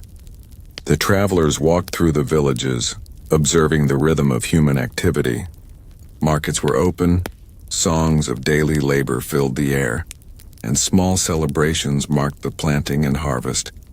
Villagers welcomed travelers warmly, sharing food and news, their eyes carrying traces of sorrow but also resilience and hope. Lucien noticed the smallest details. A child's hand painting flowers on a wall, a cat lazily stretching in the sun, the scent of fresh bread and herbs. Even in small things, he said, life is everywhere. Yes, Anselm agreed, and noticing them keeps the world alive in memory and in care. They came upon a hill overlooking a river, where the water sparkled under the early summer sun. Villages dotted the riverbanks, fields were lush, and birds moved freely above the treetops. The travelers paused, feeling the weight of their journey and the quiet culmination of months of careful observation, patience, and endurance. Lucien held the carved lamb to his chest. Brother, we've seen it all. The silence, the snow, the shadows. And now this, Anselm nodded. Yes, Lucien, The world survived because life is patient. We survived because we remembered and carried care wherever we went. This light, this return, is proof that even after darkness, life endures. They visited villages along the river, witnessing reconstruction, homes repaired, wells cleaned, and communal ovens baking bread. People shared stories of loss of loved ones who had perished, and of the slow, deliberate rebuilding of their communities. Lucien listened carefully, learning that remembrance and hope were intertwined, each sustaining the other. Anselm wrote in the ledger, "The return to light is not merely the absence of darkness. It is the conscious nurturing of life, the patient tending of memory, and the deliberate acts of care that allow survival to flourish." That evening, the travelers camped on a hilltop overlooking fields and villages alive with motion. The sun set in a brilliant display of gold and crimson, and the river reflected its colors like molten glass. Lucien pressed the carved lamb against his chest, feeling a profound calm. "Brother," he said softly, "life has returned, and we're part of it." "Yes, Lucien," Anselm replied, watching the last rays of light fade. "And as long as we remember, life will continue, slow, deliberate, and enduring." The travelers slept beneath the stars, the world around them alive with renewed motion. The journey had been long, the shadows heavy, but in the quiet rhythm of observation, care, and remembrance, the world, and they themselves, had found light again. The travelers rested on a hill overlooking the northern plains, the river winding through golden fields below. Lucien held the carved lamb in his lap, eyes thoughtful. For months they had walked through shadow and silence, through snow and abandoned villages, through forests and rivers. Now the world seemed to breathe again, alive with quiet motion. "Brother," Lucien said softly, "what have we learned from all of this?" Anselm gazed at the river, the villages, and the hills. "We have learned that life is patient, Lucien. That even in the darkest times, in silence and absence, it endures. We have learned that memory is sacred. Remembering those lost honors them and guides the living. And we have learned that care, even small and deliberate, restores the world." Lucien traced his fingers over the carved lamb. "Even a small thing can matter, right?" "Like this lamb?" "Yes," Anselm said, smiling. "Small things matter most. They remind us of love, of loss, and of the hope that carries us forward. They are proof that life, even when fragile, can endure." The boy looked out over the plains. Children played in the fields. Farmers worked diligently, and birds moved freely in the trees. Everything seemed deliberate, slow, and steady. "It feels peaceful now," he said. "Peace," Anselm replied, "is the reward of patience, of careful attention, and of remembering. It is earned through time, and it is fragile. That is why we must cherish it, and why we must carry the lessons of these months with us wherever we go." The travelers spent the day walking among the villages, speaking briefly with people who had rebuilt their homes and routines. Lucien noticed the rhythm of daily life, the rise and fall of work, play, and rest, the patient tending of crops and animals, the laughter of children, and the gentle conversation of elders. Anselm recorded these observations in his ledger. Time teaches endurance. Life is neither hurried nor chaotic when observed closely. Each act of care, each memory preserved, contributes to the slow but inevitable restoration of the world. That evening, the travelers camped beside a quiet stream. Firelight flickered on the surface, and the forest around them seemed alive but calm. Lucien pressed the lamb to his chest. "Brother, I think I understand now. Life is slow, but it keeps moving." "Yes," Anselm said softly, "and we move with it. We carry memory, care, and attention. We bear witness to loss, and we nurture what remains. That is the rhythm of survival, of hope, and of life itself." The night settled over the hills, deep and gentle. Stars glimmered above, the river whispered below, and the travelers slept peacefully, wrapped in the quiet rhythm of a world that had endured and would continue to endure. The travelers walked along the edge of a fertile valley, where the hills dipped gently into wide fields of grain and wildflowers. Villages hummed with life, smoke curled from chimneys, children chased one another through the streets, and the sound of hammers and saws echoed softly as homes were repaired. Lucien carried the carved lamb carefully. "Brother," he said, "it feels like the world is awake everywhere now." "Yes, Lucien," Anselm replied, "and not only awake but remembering. Every place, every person, carries the lessons of the past. Memory lives in the rhythms of work, in the care of life, and in the small, deliberate acts that sustain it." They visited schools, where children learned letters, numbers, and stories. They spoke to elders who told tales of villages lost to the plague and the slow rebuilding that followed. Lucien listened intently, realizing that these stories were not just history. They were tools for survival, teaching patience, vigilance, and care. Anselm wrote in his ledger, "Memory is the bridge between what was and what may yet be. By preserving it, we sustain both the present and the future. Every person who remembers carries the world forward." The travelers paused at a river crossing, watching boats glide slowly along the water. Lucien pointed to a small child feeding ducks. "Look, brother, even small acts of care are remembered by the world." "Yes," Anselm said, smiling. "Every gesture matters. The smallest kindness, the quietest observation, builds the foundation of a life that endures. That is the continuation of memory." As they continued northward, they noticed villages tending to both people and land with deliberate care. Gardens were cultivated, forests protected, and rivers cleared of debris. People spoke softly of loss, yet they also celebrated survival, laughter returning in measured, patient ways.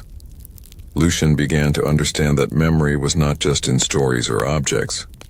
It was in action, in living deliberately, in nurturing life wherever it was found.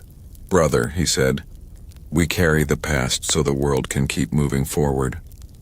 "Yes," Anselm replied, "and by doing so we ensure that hope endures, that knowledge persists, and that life, slow but steady, continues."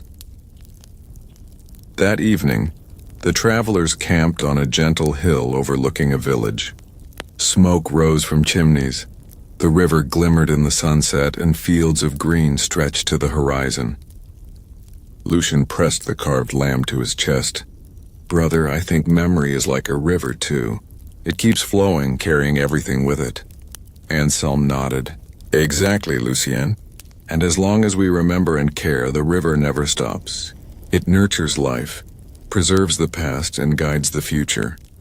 The night settled quietly, stars twinkling above, the distant murmur of the village below, and the travelers slept in the calm understanding that memory, care, and patient observation were the true threads that bound the world together, ensuring that life, though tested, endured. The travelers reached a hilltop overlooking a quiet valley. Below, villages and fields stretched toward the horizon, rivers glinting in the soft sunlight. The air was crisp, carrying the scent of earth, harvest, and distant smoke. Lucien held the carved lamb close. "Brother," he said softly, "we've seen so much, so many places, so many people." "Yes, Lucien," Anselm replied, gazing across the valley. "And we have witnessed the persistence of life. We have walked in silence and shadows, observed loss and recorded recovery. In all this, we have been silent witnesses, preserving what others may forget." The day passed slowly, in quiet reflection. Lucien noticed children playing along the river, farmers tending crops, and animals moving freely in the fields. "Even in small things," he whispered, "life continues." "Yes," Anselm said. "And every small act, every careful observation is a witness to what endures." To bear witness is to honor both life and memory. They moved through villages along the valley, meeting elders who recounted the plague's devastation, and younger generations who now played and worked in the renewed world. Lucien realized that witnessing was not passive. It was active, a deliberate choice to remember, to learn, and to act with care. Anselm wrote in his ledger, "The world requires witnesses. Those who observe, record, and carry memory forward ensure that lessons endure. The silent witness preserves life in quiet, deliberate ways." At night they camped beneath a grove of ancient oaks. The wind moved softly through the leaves, carrying distant sounds of village life.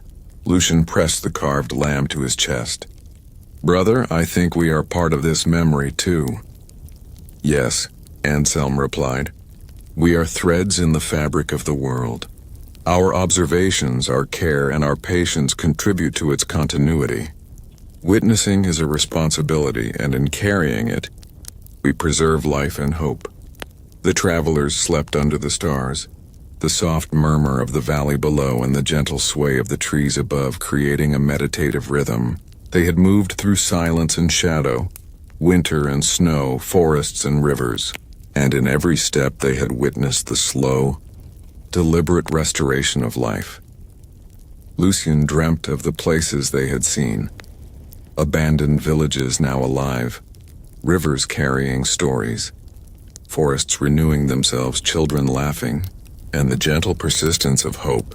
He awoke knowing that witnessing was not an end, but a path, a quiet way to honor life and ensure its continuity. The travelers reached the crest of a hill that overlooked a vast horizon. The northern valleys stretched endlessly, dotted with villages, rivers, and fields basking in the soft autumn sun.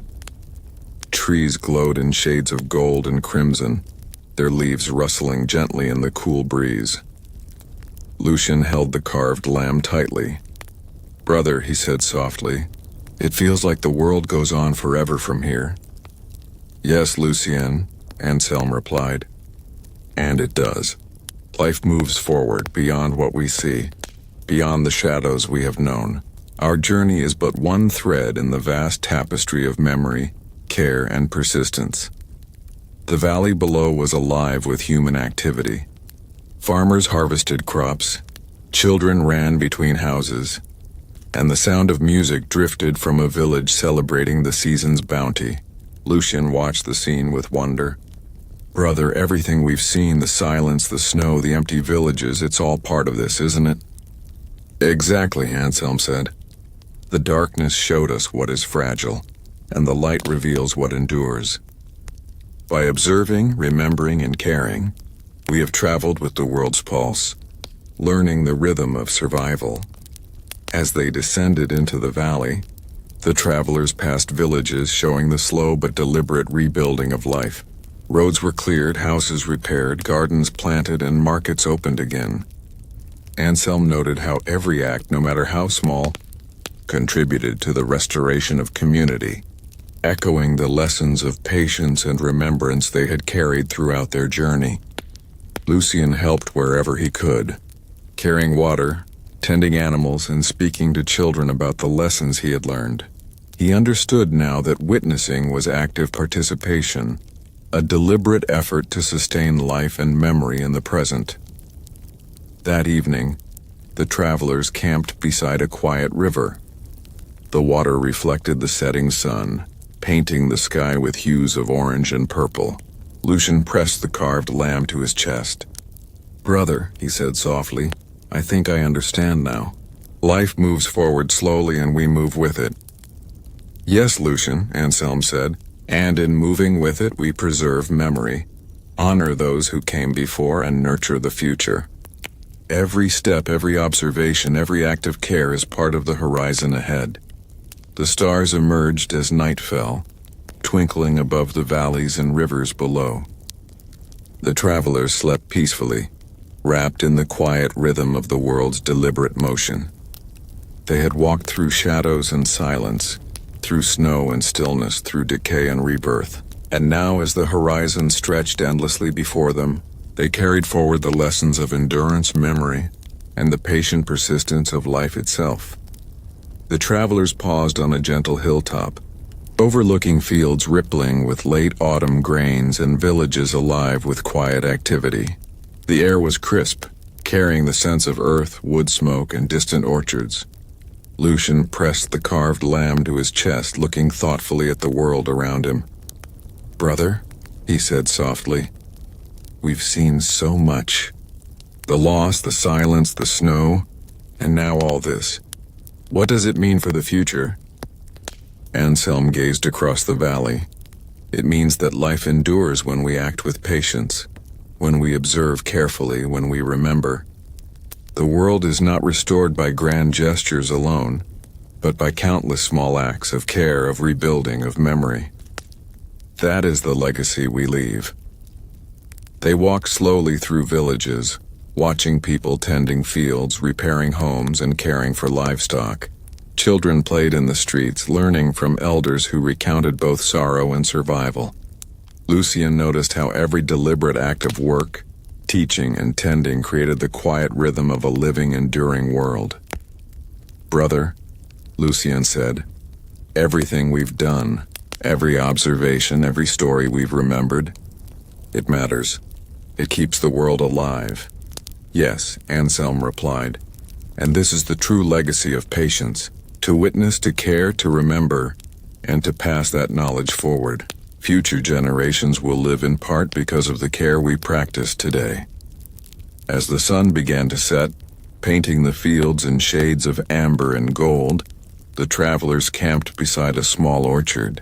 Lucien ran among the trees, counting blossoms and fallen leaves, and imagining the cycles of growth and renewal that would continue long after they were gone.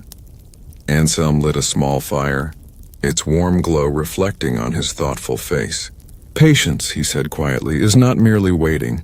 It is living deliberately, noticing, remembering, and caring for what persists.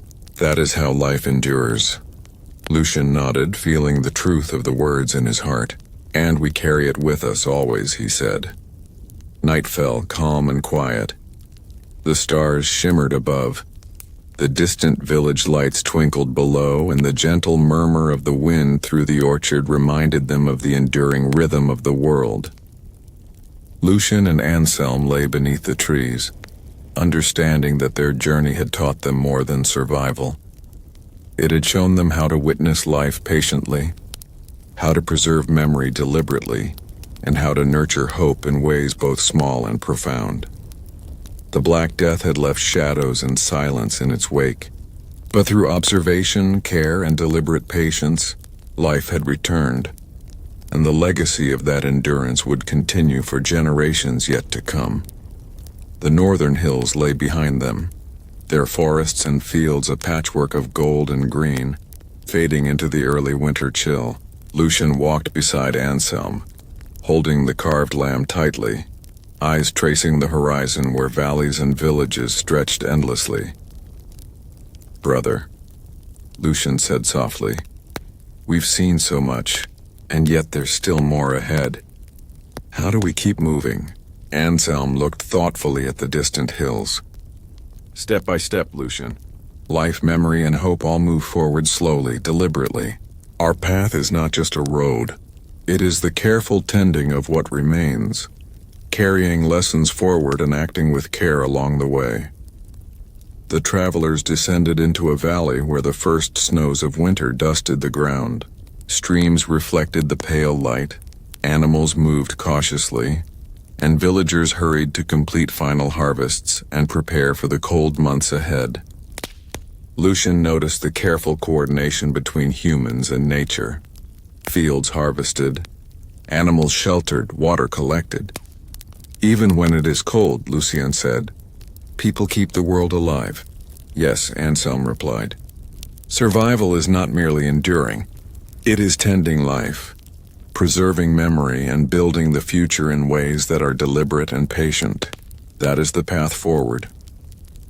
They moved through villages along the valley, observing quiet acts of care, an elder teaching children to repair tools, women tending winter gardens, and men stacking firewood for months ahead. Every small gesture reinforced the rhythm of survival, a deliberate cultivation of continuity in the face of hardship. Anselm recorded in his ledger. Hope is not sudden or dramatic. It is small, deliberate, sustained. Those who act with patience nurture both life and memory, ensuring the world endures beyond its darkest seasons. That evening, the travelers camped on a gentle rise overlooking a river. Snow dusted the banks and the wind moved softly through the trees.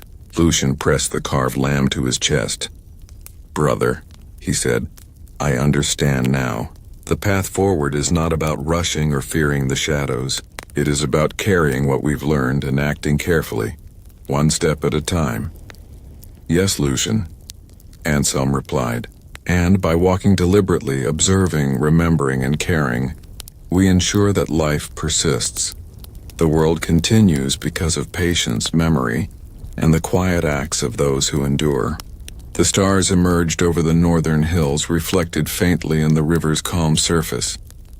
The travelers lay beneath the night sky, feeling the rhythm of life restored and sustained. The Black Death had left its shadow, but through careful observation, patience, and the deliberate cultivation of hope, life persisted, and they were its witnesses and its guardians. The travelers followed a wide river winding through the northern plains. Its waters reflected the pale winter sky, moving steadily as though carrying the memories of every village, every life, and every loss that had touched its banks. Lucien walked beside Anselm, eyes tracing the river's course. "Brother," he said softly, "this river, it feels alive with memory, like it remembers everything that has happened." Anselm nodded. "Yes, Lucien. The river carries stories just as people do. It moves forward quietly, preserving what has passed, nurturing what survives, and guiding what will come. It teaches us that memory is as essential to life as water is to the land." Along the banks, the travelers observed signs of recovery. Villagers gathered wood, repaired homes, and tended animals. Children skated on thin ice, laughter echoing across the frozen plains, while elders shared stories of the past seasons, of loss, endurance, and the patient rebuilding of life. Lucien watched closely. "Even in winter, life continues. Even frozen, it persists." "Yes," Anselm said, "and just as the river flows, carrying all it touches, memory moves forward. Every story, every act of care, every lesson learned is part of this current. It is the river of remembrance." The travelers paused at a small settlement along the river. They spoke with villagers who recounted months of hardship and careful rebuilding. Lucien realized that memory was not passive. It required deliberate action, observation, and care. By remembering, by recording, by nurturing, life endured. Anselm recorded in his ledger, "The river of remembrance flows through all who survive, carrying the lessons of the past and sustaining the promise of life. To witness, to act, and to remember is to participate in its eternal current." That night they camped on the riverbank. The water murmured over rocks, snow sparkled in the firelight, and the wind whispered through the trees. Lucien pressed the carved lamb to his chest. "Brother," he said, "I think memory is what keeps the world alive. Without it, life would just vanish." Anselm smiled. "Exactly, Lucien. And those who carry memory with care ensure that life persists. Every gentle act, every remembrance, every patient step sustains the flow of the world." The travelers slept beneath the stars, the river murmuring softly beside them. In its flow, in its quiet endurance, they understood that life, though tested by shadow and loss, continued, deliberate, patient, and remembered. The travelers arrived at a valley where villages were clustered around hearths that glowed warmly against the pale winter landscape. Smoke curled from chimneys, ovens baked bread, and the laughter of children echoed through the streets. Even the cold seemed tempered by the deliberate care of human activity. Lucien pressed the carved lamb to his chest. "Brother," he said softly, "life feels whole again. The villages are alive." "Yes, Lucien," Anselm replied. The hearth is more than fire, it is the center of continuity. It sustains families, nurtures memory, and marks the rhythm of daily life. Through hearth and home, communities carry forward the lessons of survival. They walked among villagers tending animals, repairing homes, and preparing meals. Elders shared stories of months past, of silence, snow, and shadow, but also of rebuilding and care. Children learned the songs, dances, and crafts that had been forgotten during the plague's shadow. Lucien observed how every small act, from baking bread to weaving cloth, contributed to the continuity of life. "Brother," Lucien said, "everything we've seen, the rivers, the forests, the villages, it all comes back to care, to remembering and nurturing life." "Yes," Anselm said, smiling, "and the hearth is where that care is gathered, where memory is shared, and where life is celebrated. It is the anchor of continuity." That evening, they joined a small gathering around a fire. Villagers sang songs, told stories, and shared food. Lucien watched as the children listened intently, learning from those who had survived the darkness. He realized that life endured not only through survival, but through the deliberate passing of memory, tradition, and care. Anselm wrote in his ledger, "Continuity is not inherited automatically. It is nurtured deliberately. The hearth sustains more than warmth. It preserves memory, teaches patience, and fosters hope. Life's endurance depends on those who honor it daily." As night fell, Lucien and Anselm camped near the village, the firelight flickering across the valley. The stars shone above, and the world seemed both quiet and alive. Lucien pressed the lamp to his chest. "Brother," he said, "I understand now. Life continues through the smallest deliberate acts, through care, memory, and the hearth." "Yes, Lucien," Anselm replied. "And by nurturing these, we ensure that the lessons of the past are carried forward. The shadow may come and go, but the rhythm of life endures, steady, patient, and remembered." The travelers slept in the warmth of the valley, listening to the quiet hum of human life, the crackle of the fire, and the soft sigh of the winter wind. In this continuity, they found both solace and understanding. Life persisted through deliberate care, memory, and patient observation. The travelers paused atop a hill overlooking a wide valley, where villages and fields stretched into the distance, alive with motion. Smoke curled from chimneys, children played along winding paths, and the first blossoms of spring colored the landscape with gentle shades of pink, white, and green. Lucien held the carved lamb tightly.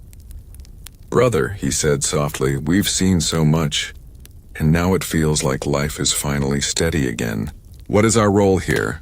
Anselm looked across the valley, his eyes reflecting both thought and purpose. "Lucien, our role is simple yet vital. We are the guardians of memory. Every observation, every story we preserve, every act of care we carry forward ensures that life and its lessons endure. We witness, we remember, and we teach."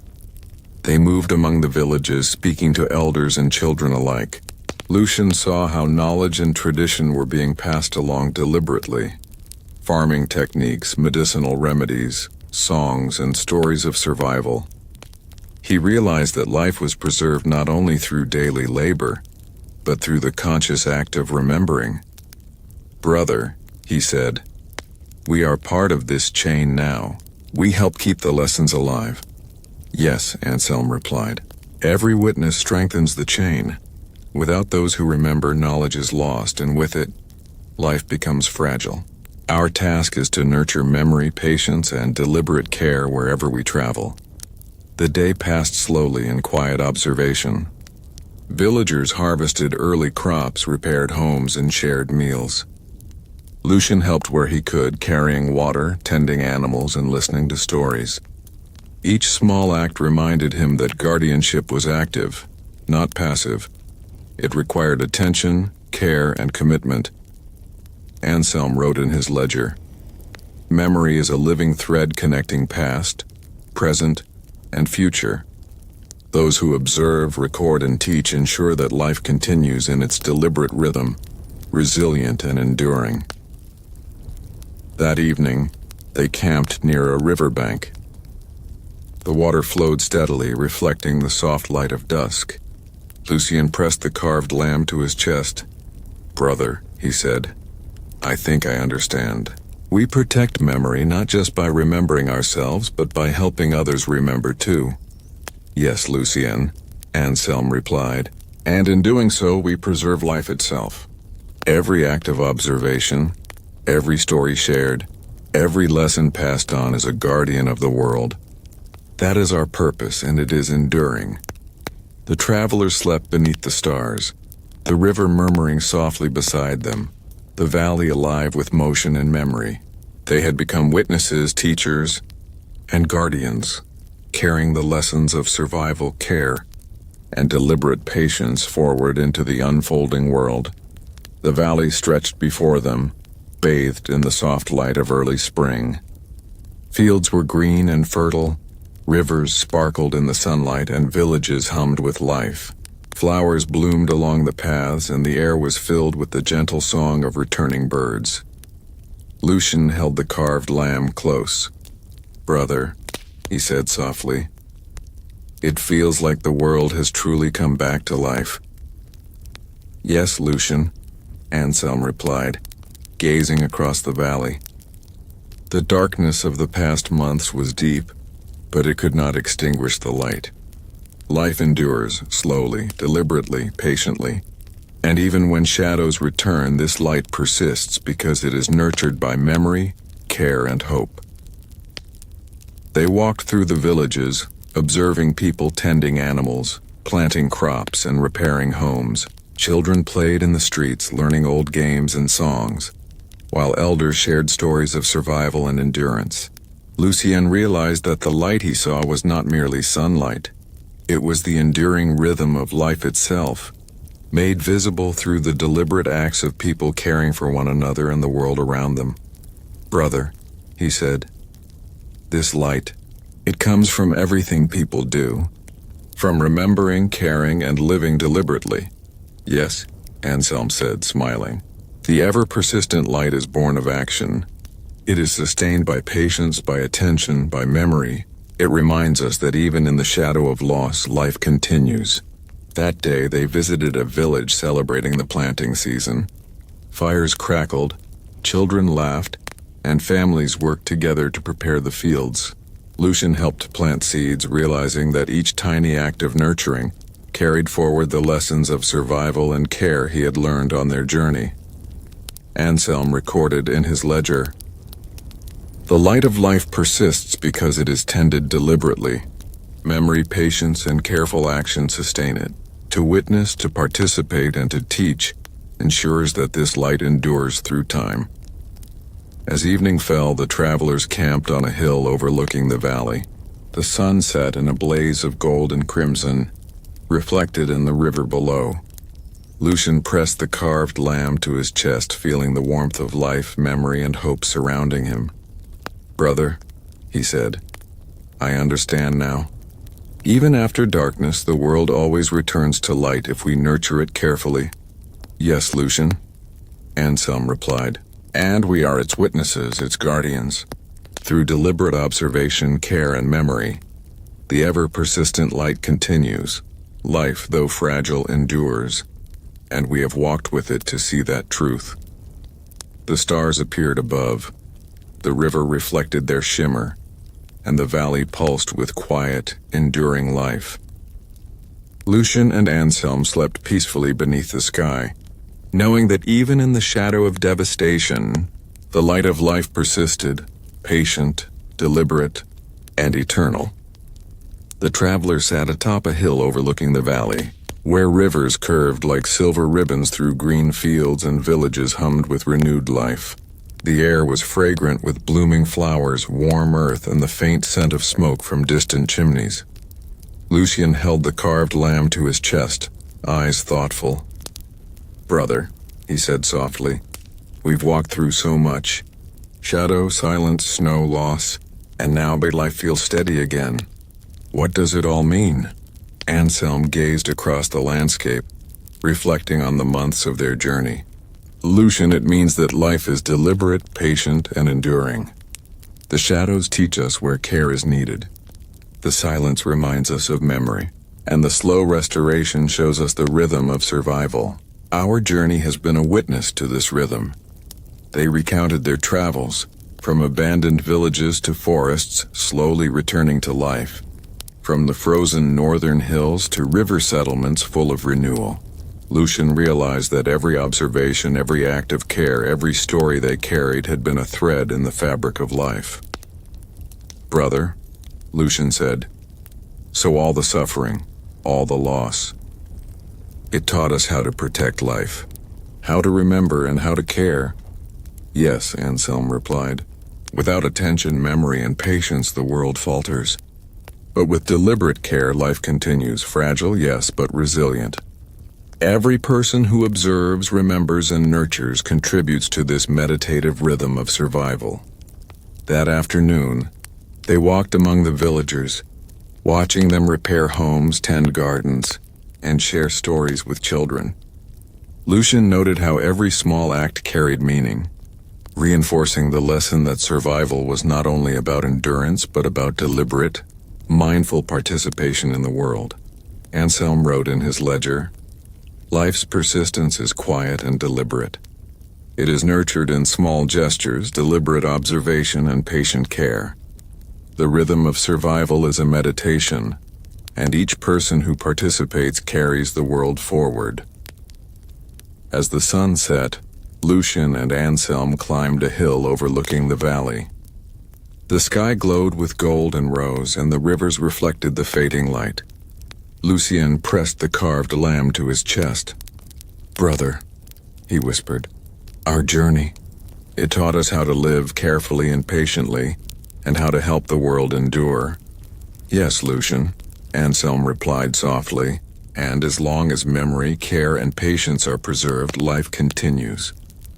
The world moves forward in deliberate steps, and we have witnessed its return. That is the true lesson of this journey." The stars appeared over the northern hills, the valley below alive with the quiet rhythm of life restored.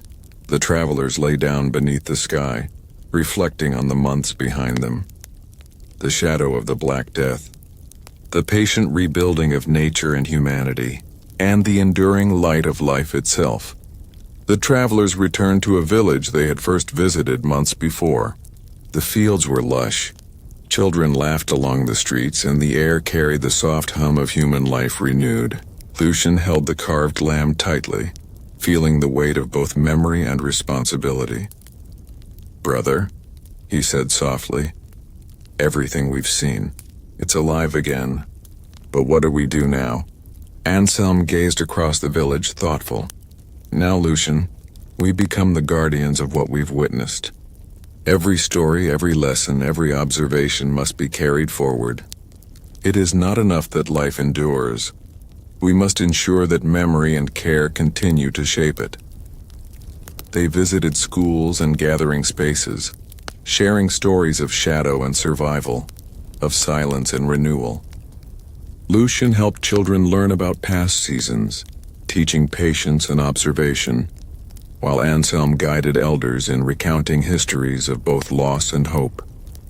"Brother," Lucien said, "we're helping people remember, and by remembering they can live better." "Yes," Anselm replied, "memory is a living thread. Each person who observes, each story passed along, each act of care reinforces that thread.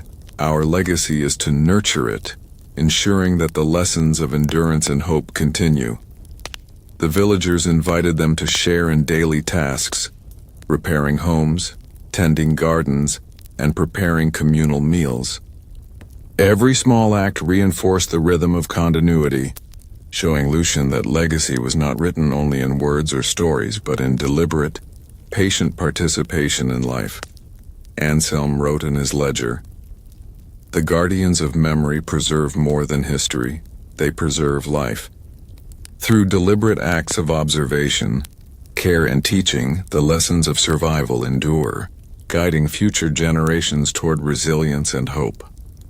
That evening, The travelers camped beneath an ancient oak at the edge of the village. The sun set in golden amber, casting long shadows across the fields.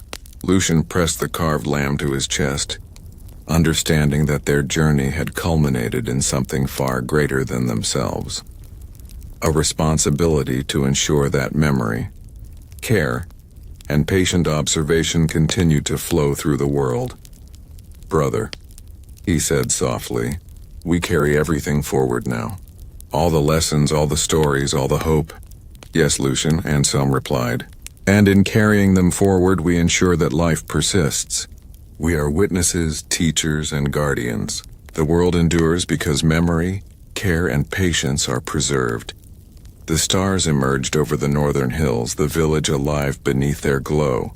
Lucien and Anselm lay down, feeling the quiet rhythm of life, the steady pulse of memory, and the enduring light of hope that would continue beyond their journey. The travelers walked along the river that had guided much of their journey, its waters glinting in the sunlight like liquid silver. Trees lined the banks, their leaves whispering in the wind, and villages dotted the horizon, alive with the rhythm of daily life. Lucien held the carved lamb to his chest.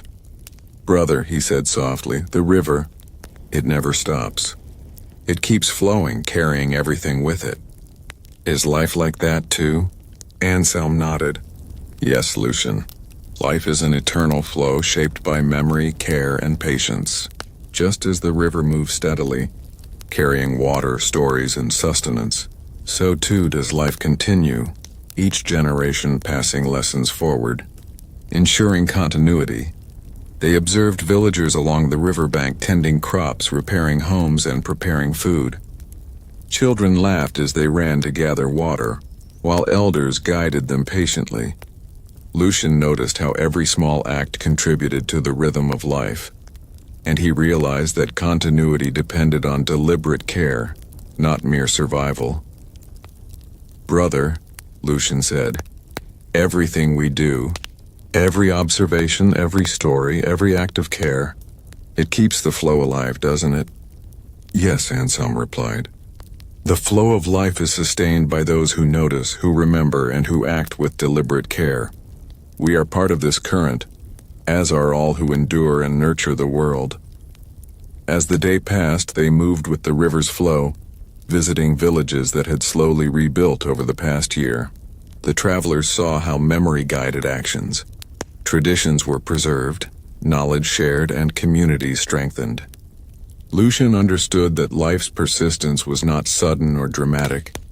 It was slow, deliberate, and patient. Anselm recorded in his ledger, "The eternal flow is both life and memory, sustained by deliberate acts of care and observation. To participate is to witness, to teach, and to preserve.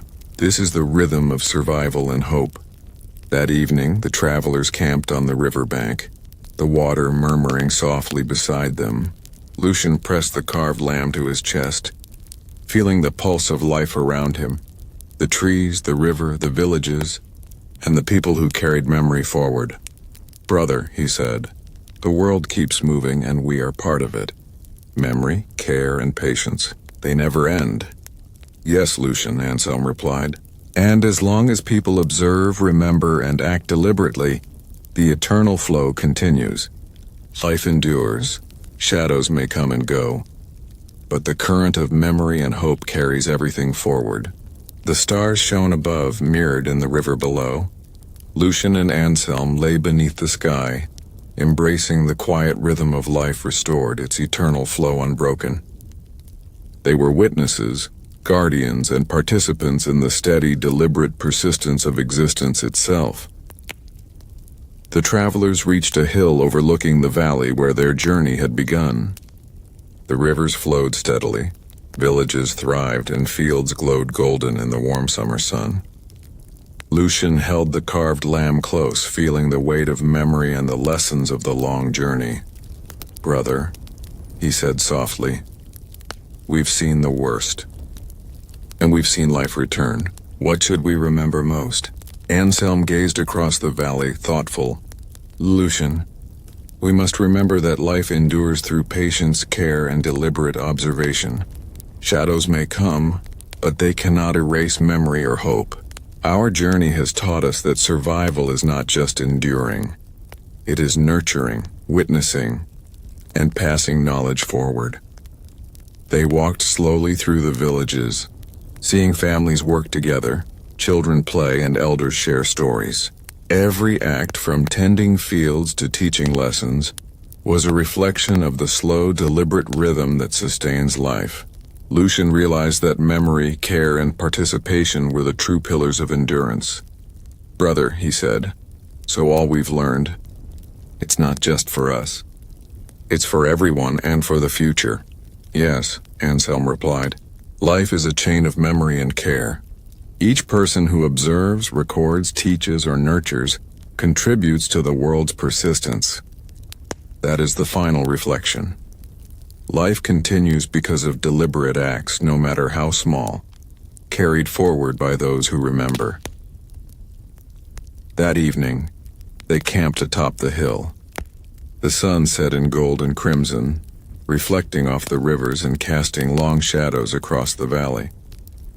Lucien pressed the carved lamb to his chest. "Brother," he whispered, "I understand now. Even after darkness, life finds a way to continue, slowly, deliberately, and with care." "Yes, Lucien," Anselm replied, "and in remembering, nurturing, and witnessing, we honor those who have passed and ensure that hope endures. This is the lesson of our journey, the rhythm of survival and the truth of life itself."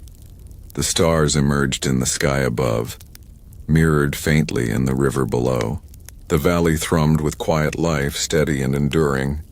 Lucien and Anselm lay beneath the heavens, reflecting on the months behind them, the shadow of the Black Death, the patient rebuilding of nature and humanity, and the enduring light of life nurtured through memory and care. In the final reflection, they understood that the world persists not through grand gestures alone, but through countless deliberate, patient acts that honor life, preserve memory, and sustain hope across generations.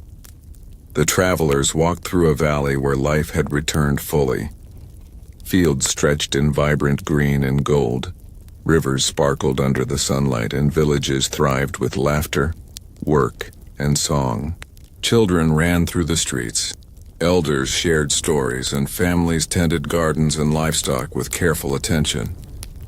Lucien held the carved lamb to his chest, eyes wide with wonder. "Brother," he whispered, "look at it. Everything is alive again." "Yes, Lucien," Anselm replied, smiling. "The world has returned through patient care, memory, and deliberate action. Each village, each field, each river is a testament to endurance. This is life renewed." They visited multiple settlements, witnessing people rebuilding homes, preparing harvests, and nurturing both animals and crops. Festivals had returned. Songs and dances celebrated the passage of seasons, and traditions long interrupted were carefully restored. Lucien realized that the true recovery of the world depended not on speed, but on thoughtful, sustained effort. "Brother," Lucien said softly, "the world isn't just surviving. It's thriving, slowly, carefully, but fully alive." "Yes," Anselm agreed, "and that is the lesson. Life endures when it is observed, remembered, and nurtured. Recovery is not instant. It is deliberate, patient, and persistent." Anselm recorded in his ledger, "A world renewed is not merely a world without shadow. It is a world where memory, care, and patience have been woven into the fabric of daily life. Every act, no matter how small, contributes to continuity and resilience."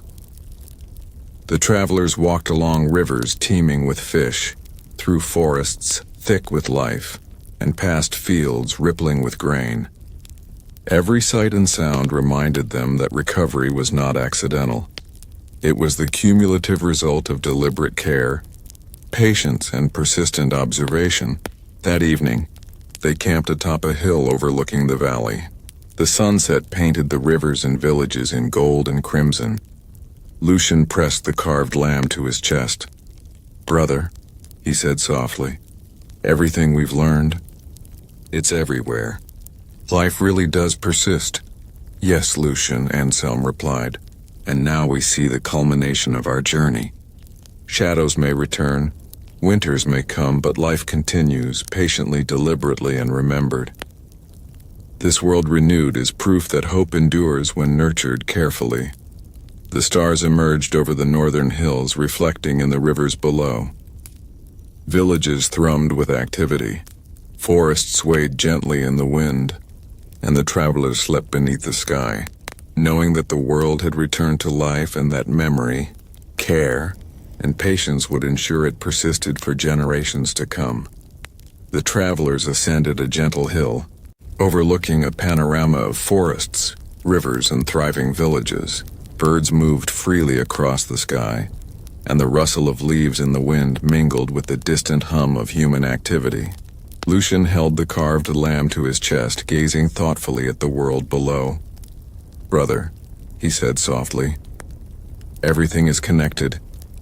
The rivers, the forests, the villages, it all flows together." "Yes, Lucien," Anselm replied. "This is the circle of life. Humans' nature and memory are intertwined. Each act of care sustains another. Each memory passed forward nourishes the present, and each deliberate step shapes the future. Nothing exists in isolation."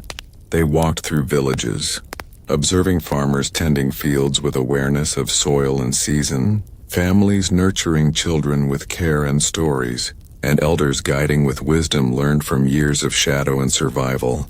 Lucien realized that life's persistence relied on every link in this circle, nature and humanity supporting one another through deliberate action and memory.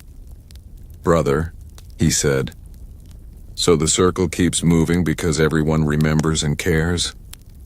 "Yes," Anselm said.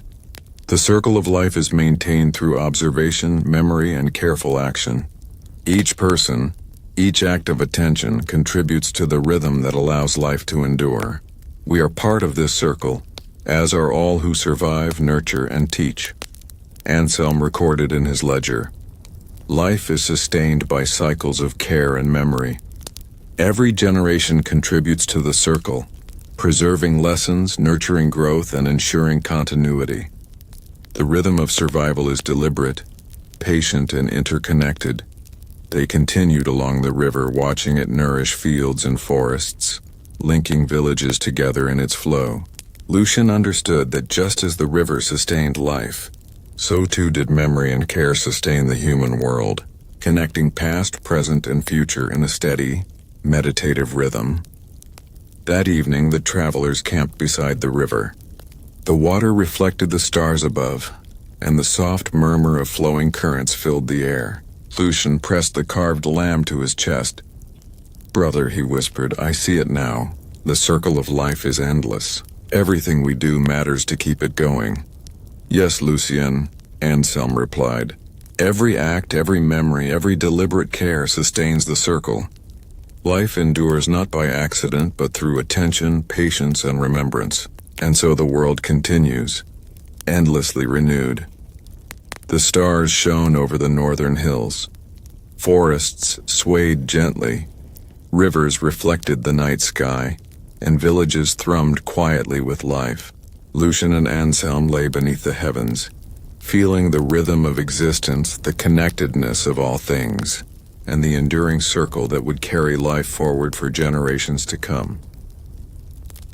The travelers walked along a well-worn path that led to the northern hills they had once crossed in silence and shadow. The valleys below shimmered with life, rivers reflecting sunlight, villages humming with activity, and forests swaying gently in the cool autumn wind. Lucien held the carved lamb tightly.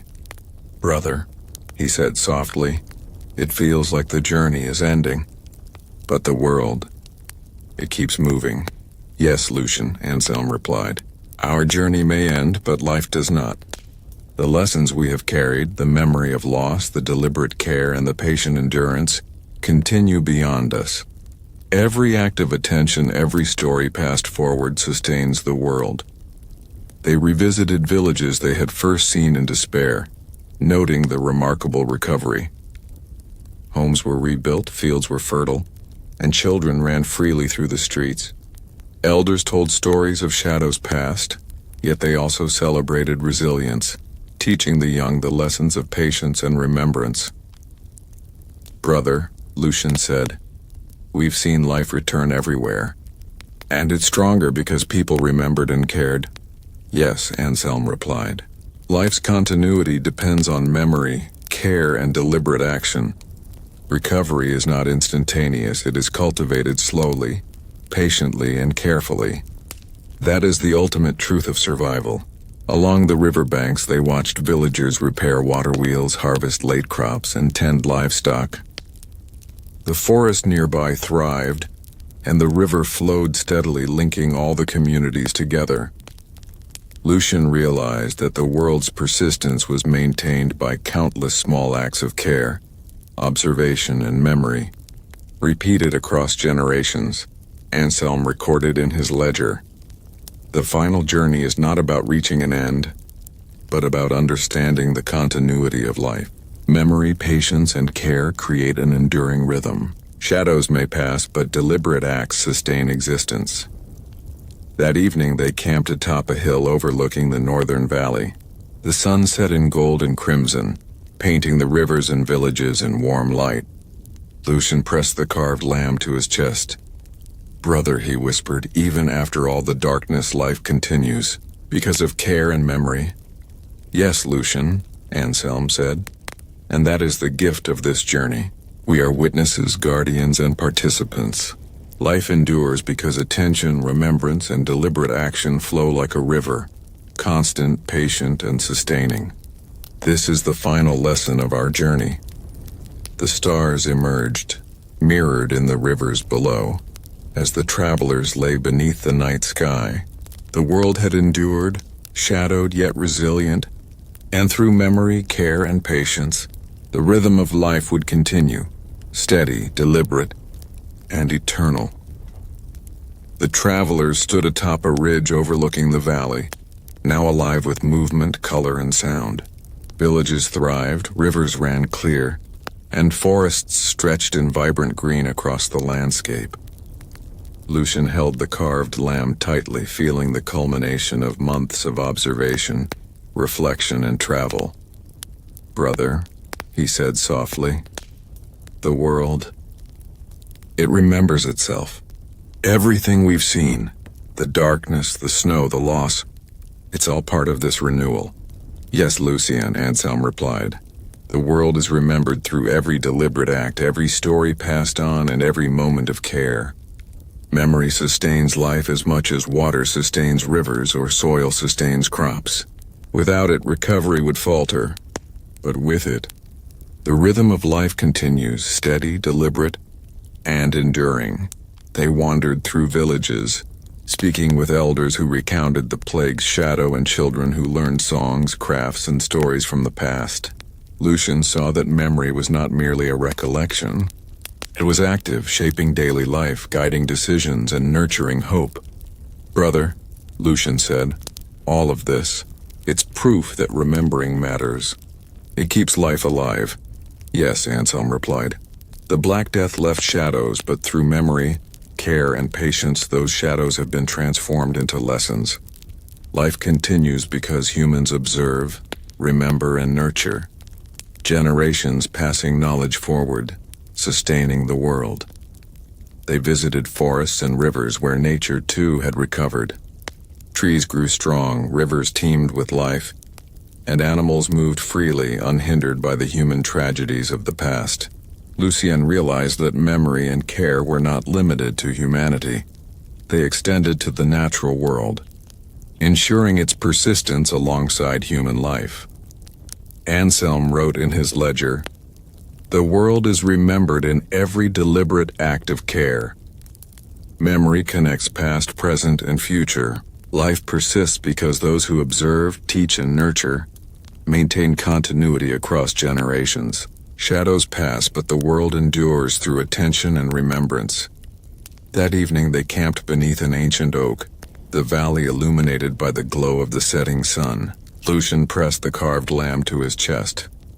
"Brother," he said softly, "everything we've experienced, it matters. And now the world remembers." "Yes, Lucien," Anselm replied. "And as long as memory is honored, as long as care is deliberate and patience is practiced, life will endure. This is the ultimate lesson of our journey. The world continues remembered and nurtured across generations." The stars emerged over the northern hills, reflecting in rivers and streams below. Villages, forests, and fields hummed with quiet life. Lucien and Anselm lay beneath the night sky, understanding that the Black Death's shadow had been transformed into enduring lessons of memory. Patience and care, a world remembered alive, and ready to continue its eternal rhythm. The travelers reached the highest ridge overlooking the northern valleys. Snow dusted the peaks, rivers glimmered through the forest below, and the villages hummed with life even in the crisp winter air. Lucien held the carved lamb tightly, feeling the weight of all they had seen and endured. "Brother," he said softly, "we've witnessed so much, and now it feels like our role is almost complete. But what do we do as the last witnesses?" Anselm gazed across the valley, the wind tugging at his cloak. "Lucien, being witnesses means more than remembering ourselves. It means carrying memory forward, sharing lessons, and ensuring that future generations understand the fragility and resilience of life. We are the keepers of the stories the shadows left behind." They walked through villages once again, speaking with elders and children alike. Lucien shared stories of hardship and survival, teaching patience, observation, and care. Anselm emphasized the importance of memory, explaining that history is not only the record of events but the guidance for how to act deliberately in the present and future.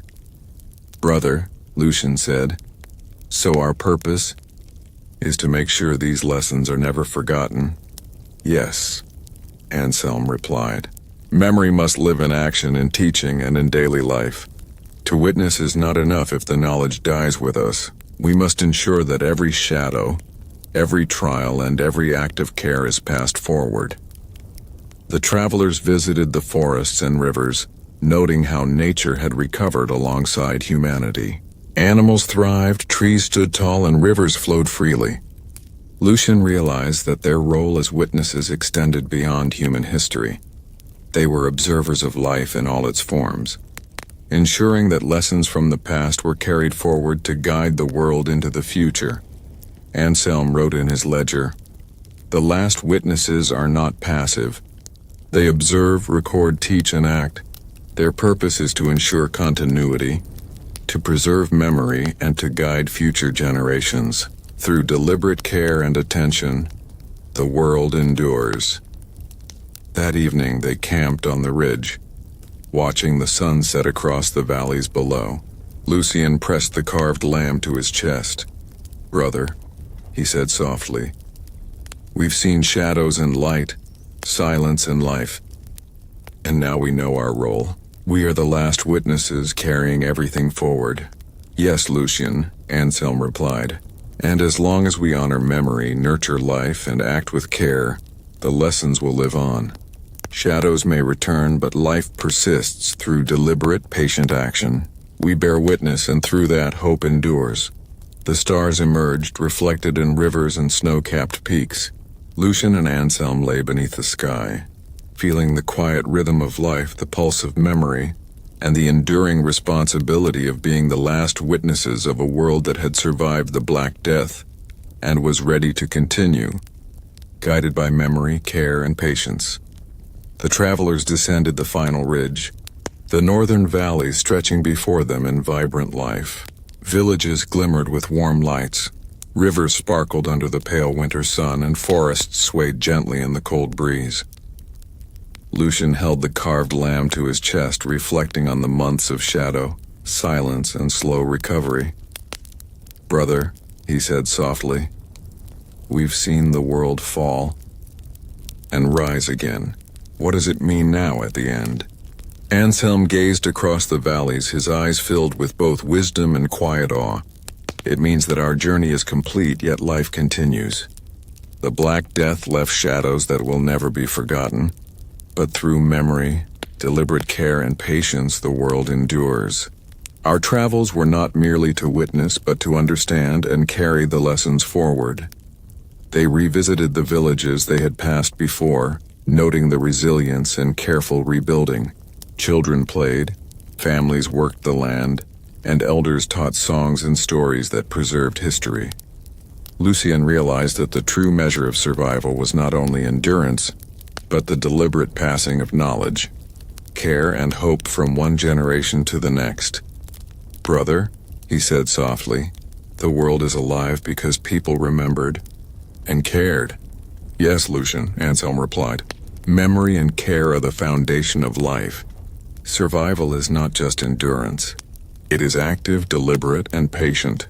The world persists because people observe, remember, and act thoughtfully. That is the ultimate lesson of the journey." They walked along the riverbanks, watching the water flow steadily through the villages and forests, linking all life together. Lucien pressed the carved lamb to his chest, understanding that the current of life, like the river, was sustained by countless deliberate, patient acts across generations. Anselm wrote in his ledger, "The journey is complete, yet life continues."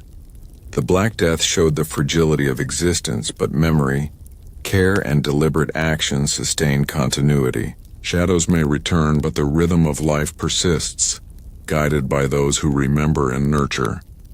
That evening they camped on a hill overlooking the northern valleys. The sun set in golden rose, reflecting on rivers and villages. Lucien looked at the horizon and whispered, "Brother, our journey ends, but the world goes on." "Yes, Lucien," Anselm replied, "and that is the triumph. Life endures through deliberate attention, patient care, and memory. Shadows may come and go, but hope, continuity, and the lessons of survival persist. We have witnessed, learned, and carried forward what must never be forgotten." The stars emerged over the northern hills. Rivers reflected their glow, and the valleys pulsed with life. Lucien and Anselm lay beneath the sky, finally understanding the profound rhythm of existence. A world restored, remembered and sustained through patience, care, and deliberate memory. A world ready to continue its eternal flow. The northern valleys were alive with the first signs of spring. Green shoots pushed through the thawing soil, rivers swelled with melting snow, and birds returned singing songs of renewal. Lucien held the carved lamb to his chest, feeling the rhythm of life around him. "Brother," he said softly, "everything we've seen, it's beginning again, isn't it?" "Yes, Lucien," Anselm replied. The world moves in cycles. Even after the deepest shadow, life renews itself. The seeds we plant now through memory, care, and deliberate action will grow into the world of tomorrow. This is the continuation of our journey. They walked through villages preparing for planting. Families worked together, sowing seeds in fields, tending gardens, and repairing tools. Children learned both craft and story, guided by elders who remembered the dark days and the lessons of patience, observation, and care. Lucien saw that the restoration of life depended on deliberate cultivation, both of land and memory. "Brother," he said, "the seeds we plant now, they carry hope for the future." "Yes," Anselm replied. "Every deliberate act nurtures not only the present, but also the generations to come. Memory and care are seeds themselves, and those who act deliberately ensure that life continues." They paused by a flowing river, watching fish swim against the current and reeds sway in the gentle water. Lucien understood that life's persistence was not just human. It was the interconnection of all living things, maintained by attention, memory, and patience. Anselm wrote in his ledger, "The seeds of tomorrow are planted in deliberate care, observation, and memory. Life endures because generations nurture it. remembering the past, sustaining the present, and preparing for the future. The rhythm of existence continues. That evening, they camped beneath blossoming trees, the air fragrant with flowers and earth. Lucien pressed the carved lamb to his chest. "Brother," he whispered, "we've seen death, shadow, and despair. But now life is full again, and it will continue." "Yes, Lucien," Anselm replied. "Through care, patience, and memory, the seeds of tomorrow grow. Shadows may return, but deliberate action ensures life endures. We have witnessed, taught, and carried these lessons forward. That is our legacy." The stars emerged in the spring sky, reflecting in rivers and fields below. Villages hummed with activity. Forests swayed in the evening breeze, and the travelers lay beneath the sky, feeling the eternal rhythm of life renewed, remembered, and cultivated for the generations yet to come. The travelers paused atop a hill overlooking a river valley, the water glinting in the morning sun. Villages stretched along its banks, fields brimming with green shoots, and forests thrived in the gentle spring breeze. Lucien held the carved lamb to his chest, pondering the long months of their journey. "Brother," he said softly, "everything we've seen, all we've witnessed, it feels like it will echo forever." "Yes, Lucien," Anselm replied. "Every deliberate act of care, every story preserved, every lesson taught, these are echoes through time. Memory carries them forward, linking past and future and sustaining life itself. What we witness today shapes generations yet to come." They walked through villages where elders taught children old songs, farmers shared techniques, and families nurtured crops and livestock with patience. Lucien realized that even the smallest acts, the sowing of a seed, the telling of a story, the tending of an animal, were echoes that would resonate long after their journey ended. "Brother," he said, "so our actions, even the smallest, most ordinary ones, really matter?" "Yes," Anselm replied. "Life persists because deliberate care and memory ripple outward. Every action, every lesson, every remembrance is carried forward. Shadows may return, but these echoes ensure that life endures." Along the riverbank, they observed how nature too responded to human care. Trees grew stronger, animals thrived, and the river's rhythm intertwined with the rhythm of human life. Lucien understood that survival and renewal depended on this harmony, the constant, deliberate attention to both human and natural worlds. Anselm recorded in his ledger, "Echoes through time sustain existence. Memory, care, and deliberate action resonate across generations, preserving lessons and guiding life. The shadow of the past informs the present, shaping the continuity of the future." That evening they camped beneath a blossoming orchard, the scent of flowers mingling with the gentle breeze. Lucien pressed the carved lamb to his chest. "Brother," he whispered, "I see now. Every act matters, every story matters, and life continues through them." "Yes, Lucien," Anselm replied. "These echoes through time are the heartbeat of existence. Shadows may come and go, but deliberate attention, patient care, and memory ensure that life flows steadily onward. We have witnessed, learned, and preserved, and through that, hope endures." Stars appeared over the northern hills, mirrored in the river below. Villages thrummed with activity.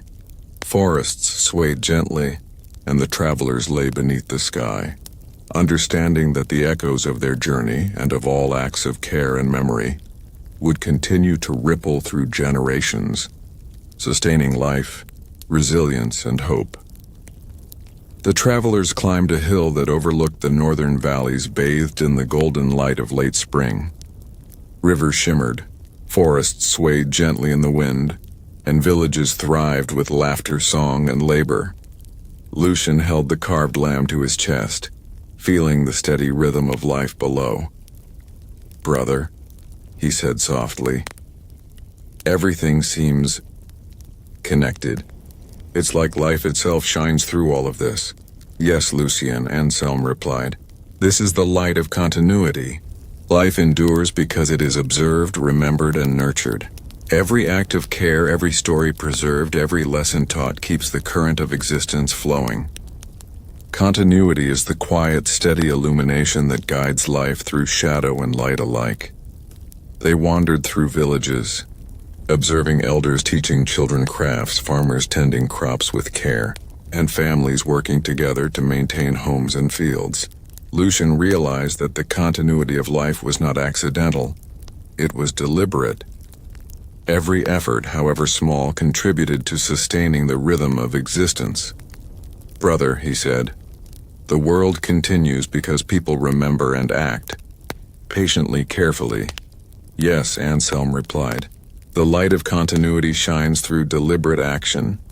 Shadows may fall, but life persists because memory, care, and patience guide each generation. That is the essence of survival and renewal." Along the riverbanks, they observed fish swimming steadily upstream, birds nesting in trees, and forests responding to human and natural care. Lucien understood that the light of continuity was both human and natural, a rhythm sustained by attention, deliberate action, and patient observation. Anselm wrote in his ledger, "Continuity is life's quiet illumination. Through memory, care, and deliberate action, existence is preserved. Shadows may return, but the light of continuity endures, steady and unwavering, flowing through generations and sustaining all that lives." That evening, they camped beneath an ancient oak overlooking the valley. The sunset painted rivers and villages in warm hues. Lucien pressed the carved lamb to his chest. "Brother," he whispered, "and everything we've seen, it's all part of a larger rhythm. The world keeps going." "Yes, Lucien," Anselm replied, "and as long as memory, care, and patience are practiced, the light of continuity will never fade. Life persists, shadows may come, but the rhythm remains, steady and enduring." The stars emerged over the northern hills, mirrored in rivers and forests below. Villages hummed with quiet activity, fields swayed gently, and the travelers lay beneath the sky, understanding that life, memory, and care together formed an unbroken light, guiding existence, sustaining hope, and illuminating the path through generations. The northern valleys were alive with movement. Villages bustled with activity as farmers harvested early crops. Children played in the sun, and elders shared stories under the shade of ancient trees. Lucien held the carved lamb to his chest, marveling at the fruits of patient care and enduring memory. "Brother," he said softly, "everything we've worked toward, it's here. Life is thriving." "Yes, Lucien," Anselm replied. "This is the harvest of remembrance. What has been remembered, cared for, and nurtured returns to us in abundance. Every lesson of survival, every act of patience and care now bears fruit." They walked through the villages, observing families working together to gather crops, repair homes, and tend animals. Children learned the old songs and stories of the shadowed days, while elders ensured traditions and knowledge were passed forward. Lucien realized that the harvest was not only of food, but of memory, continuity, and hope. "Brother," he said, "so the work we've done, it isn't just for now. It's for the future." "Yes," Anselm replied. "The harvest of remembrance is eternal. Every act, every story, every lesson cultivated today nourishes generations yet to come. Shadows may return, but what is remembered and cared for remains, guiding life forward." Along the riverbanks, they observed how nature too had thrived. Fish swam steadily in the clear waters, trees bore fruit, and forests were full of life. Lucien understood that the harvest was a reflection of interconnectedness, the deliberate care of humans and the rhythm of nature working together. Anselm recorded in his ledger, "The harvest of remembrance is the fruit of deliberate care and memory.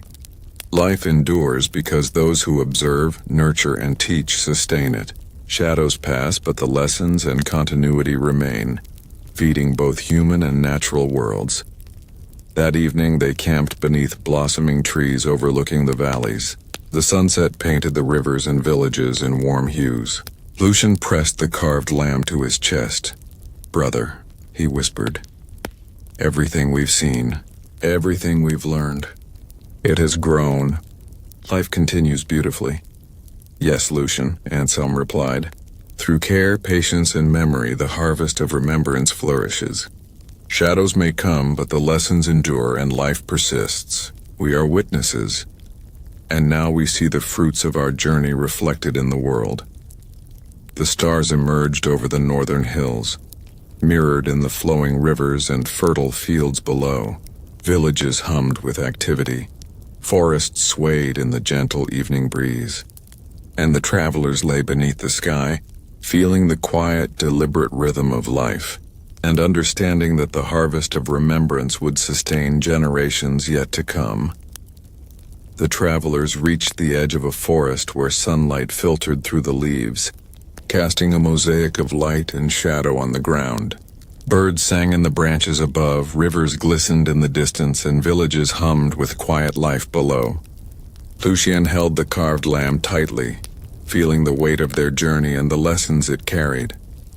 Brother, he said softly, all that we've seen, all that we've witnessed, does it really matter? Yes, Lucien, Anselm replied. It matters more than anything. To witness is to preserve memory, to nurture understanding, and to guide life forward.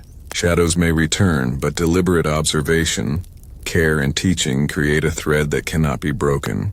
We are eternal witnesses not because we live forever, but because the lessons we carry endure.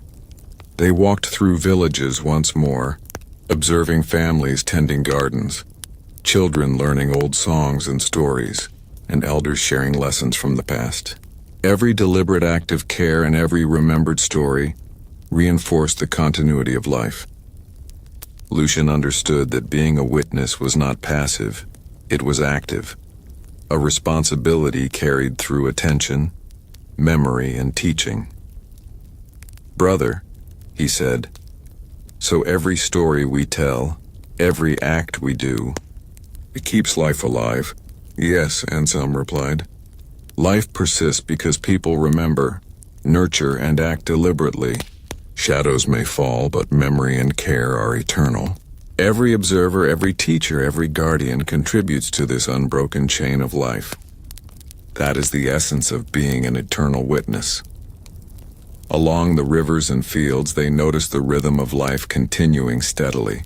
Fish swimming upstream, crops growing, animals moving freely. Lucien realized that memory and care were not only human acts, they shaped the entire world, sustaining harmony between humanity and nature. Anselm wrote in his ledger, "The eternal witness preserves memory, care, and hope. Shadows may come, but deliberate attention ensures continuity. Life endures because it is remembered, nurtured, and taught, generation after generation." That evening they camped beneath a vast oak, its branches stretching toward the sky. The sunset painted the valley in shades of gold and crimson. Lucien pressed the carved lamb to his chest. "Brother," he whispered, "everything we've experienced, it matters. The world will remember, and so will we." "Yes, Lucien," Anselm replied. "We are witnesses, carrying forward the lessons of shadow and light, loss and renewal. Memory, care, and patience create an unbroken thread that sustains life. Shadows may pass, but the eternal witness endures." The stars emerged over the northern hills, reflected in rivers and fields below. Villages hummed softly with life. Forests swayed in the gentle breeze, and the travelers lay beneath the night sky, understanding that their journey had ensured that the thread of life, memory, care, and hope would persist forever. The northern valleys were alive with the golden hues of late summer. Rivers sparkled in the sunlight, forests were lush and full, and villages buzzed with the steady rhythm of life. Lucien held the carved lamb to his chest, reflecting on the months of observation, reflection, and action that had carried them through shadow and renewal. "Brother," he said softly, "all the lessons we've seen, they're starting to take root, aren't they?" Yes, Lucien, Anselm replied. The legacy we carry, the memory of shadow, the deliberate care, the patient attention, is being woven into every life here. Children learn the stories of loss and survival. Farmers tend the land with knowledge passed down. Communities thrive because memory and care guide them. Our journey may end, but the legacy continues. They walked through villages preparing for harvest. Children helped gather crops, learning not only the work of the land but the wisdom of patience and observation. Elders told stories of shadows past, emphasizing the importance of memory and deliberate care. Lucien realized that the legacy of their journey was no longer theirs alone. It belonged to the people, the land, and the generations yet to come. Brother, he said, so life continues. Not just because it survives, but because it is remembered and nurtured. Yes, Anselm replied, memory and care sustain life. Shadows may return, but the lessons of survival, patience, and deliberate action shape the world.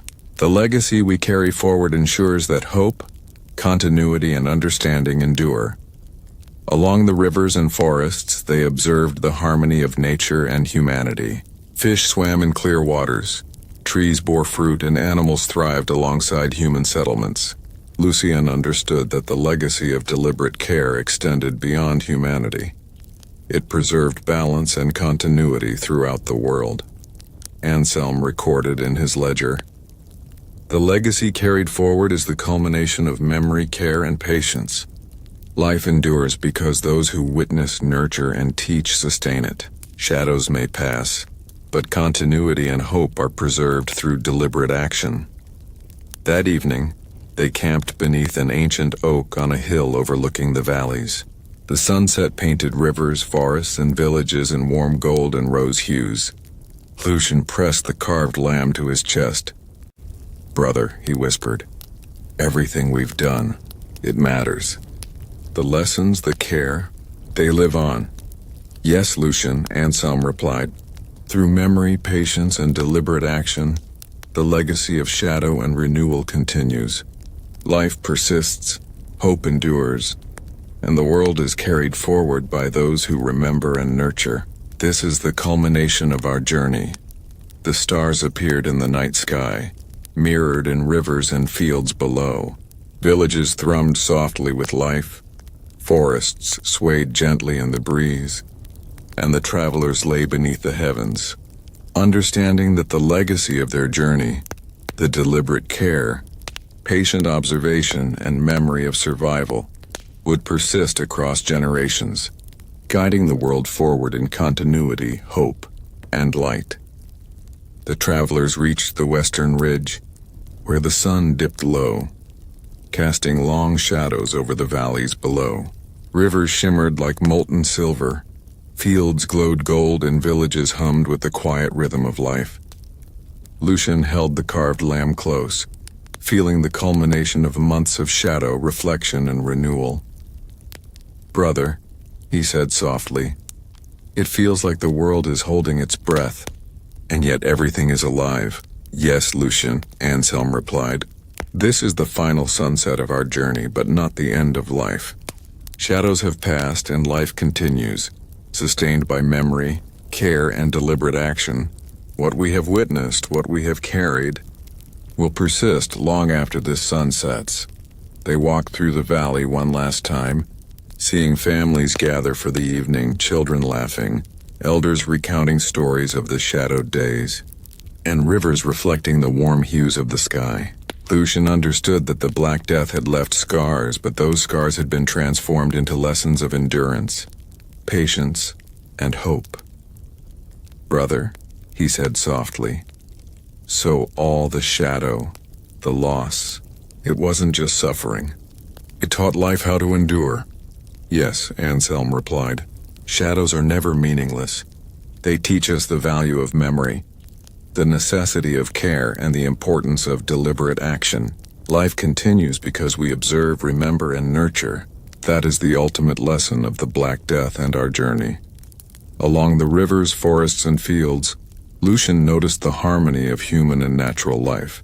Fish swam upstream, birds sang in the trees, and crops swayed in the wind.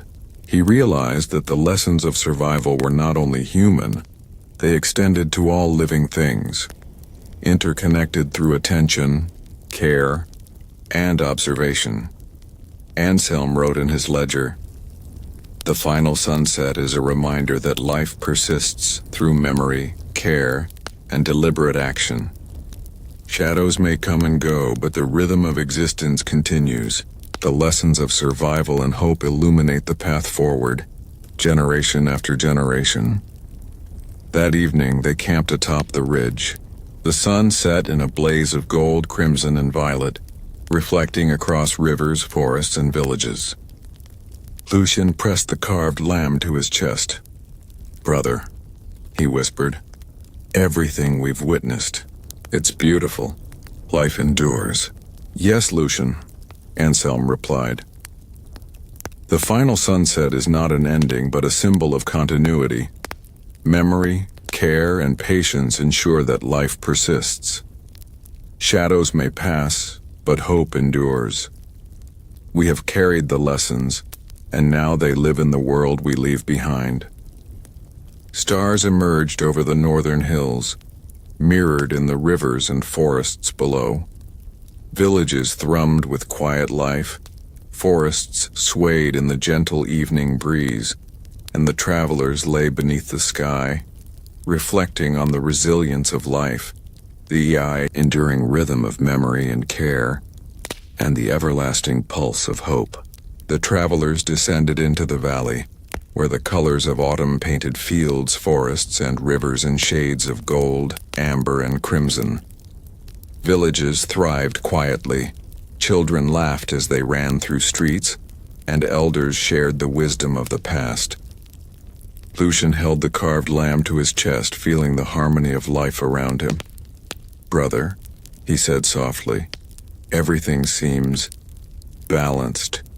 The world is steady, alive, and at peace." "Yes, Lucien," Anselm replied. "This is a world in balance. Life continues through deliberate care, memory, and patience.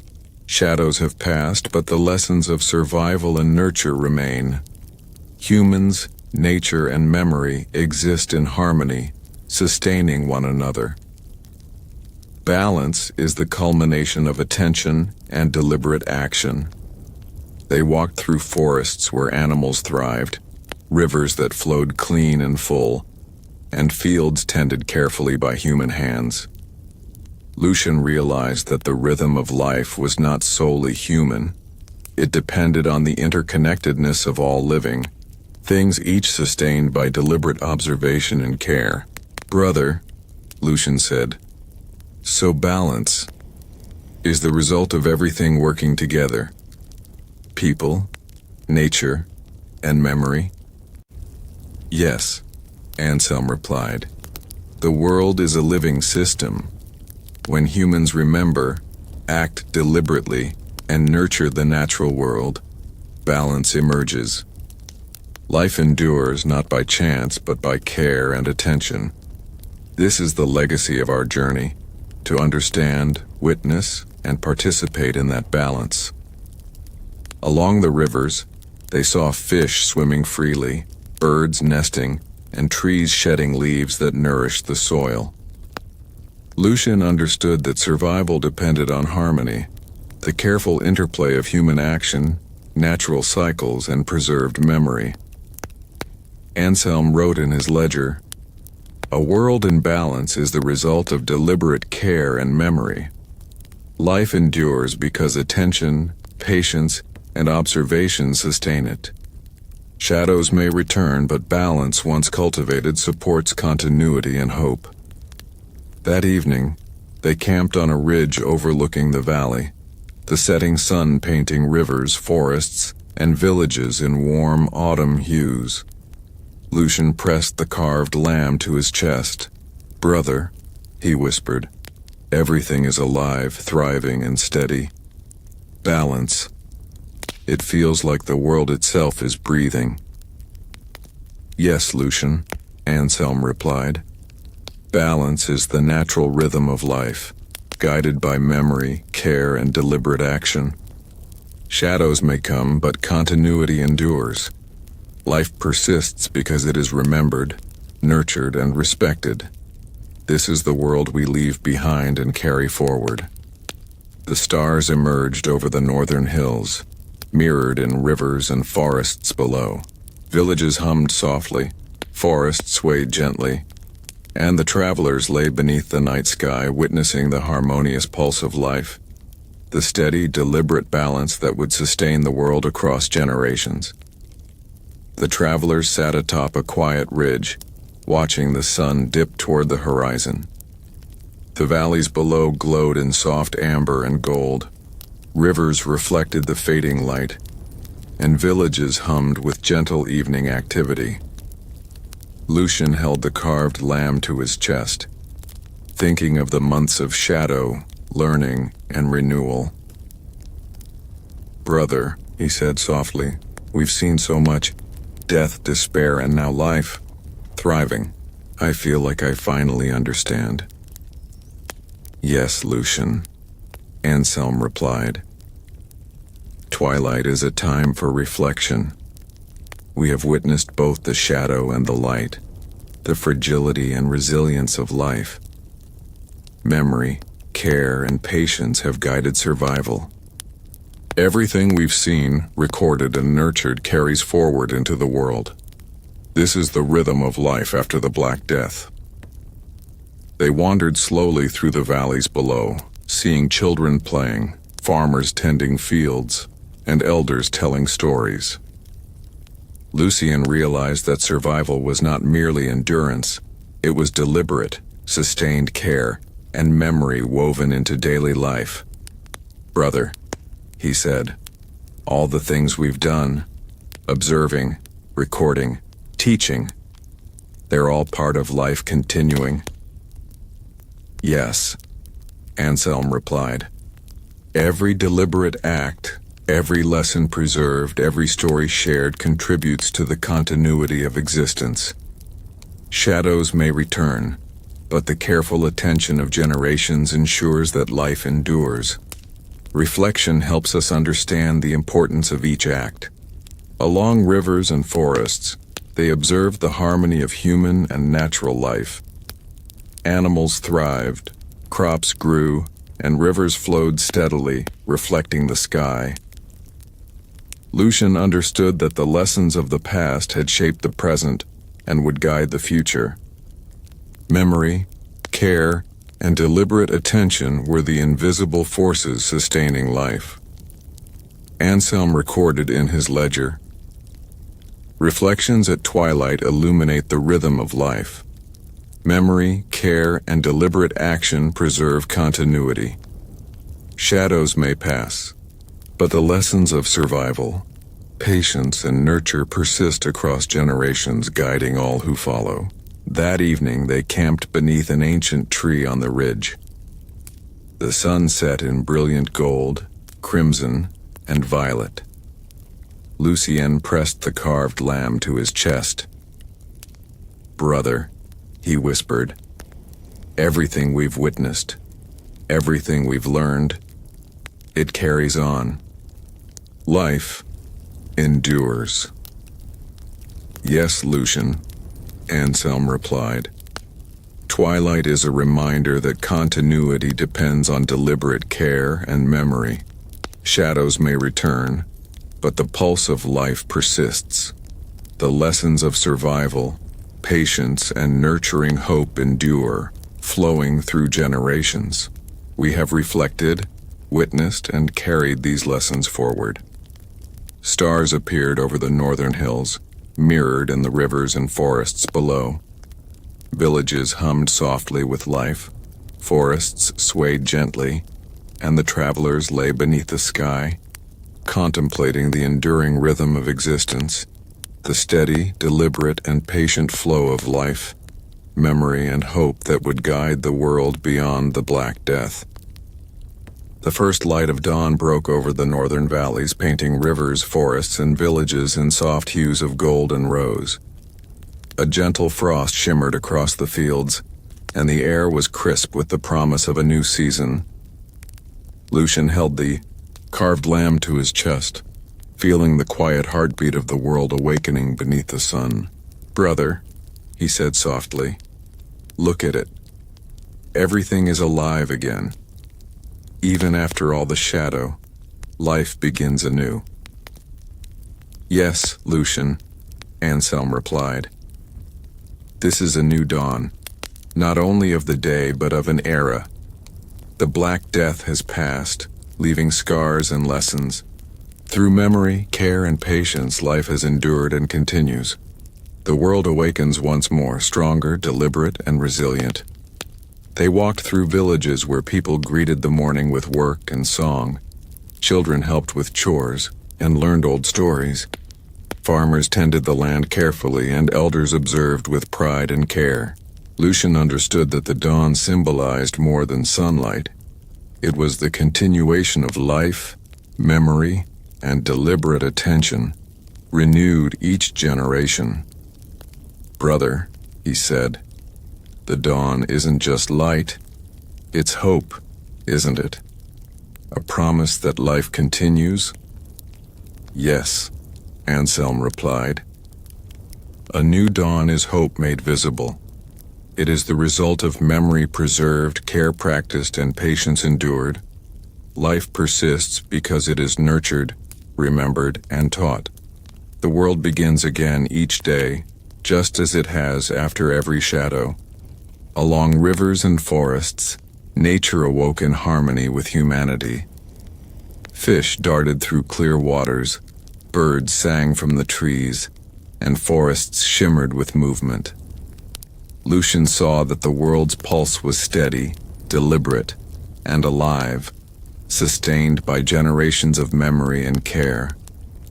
Anselm wrote in his ledger, "A new dawn is the manifestation of continuity. Memory, care, and deliberate attention allow life to endure beyond shadows. Each generation carries forward lessons of survival, hope, and nurturing, ensuring the rhythm of life continues unbroken." That morning, they camped atop a ridge overlooking the awakening valley. The sun rose fully, illuminating rivers, forests, and villages in warm light. Lucien pressed the carved lamb to his chest. "Brother," he whispered, "life goes on, stronger, wiser, and ready for the future." "Yes, Lucien," Anselm replied. "The new dawn reminds us that shadows may pass, but deliberate care, memory, and patience ensure life endures. Lessons have been learned, and continuity has been secured. The world persists, and hope flows through every river, every field, and every heart." Stars faded in the morning sky as villages buzzed with activity, forests swayed in the wind, and the travelers stood in quiet reflection, witnessing the enduring pulse of life. Memory, care, and deliberate attention had restored the world, ensuring that every dawn, every generation, and every act of nurture carried forward the legacy of survival, hope, and continuity. The travelers climbed a gentle ridge overlooking the northern valleys, now dusted with snow and shimmering in the soft light of morning. Rivers reflected the muted sunlight, forests stood still yet vibrant, and villages moved with quiet purpose. Lucien held the carved lamb close, pondering the long path of shadow, survival, and renewal. "Brother," he said softly, "everything we've seen, it feels connected, like threads woven together through time." "Yes, Lucien," Anselm replied. "These are the threads of eternity. Every act of care, every story remembered, every lesson passed forward interweaves with life itself. Shadows may fall, but memory, patience, and deliberate action form a fabric that sustains existence. Each generation contributes, each observer preserves, and each teacher ensures continuity." They walked through the villages, observing elders guiding children, farmers tending crops with meticulous attention, and families caring for animals and each other.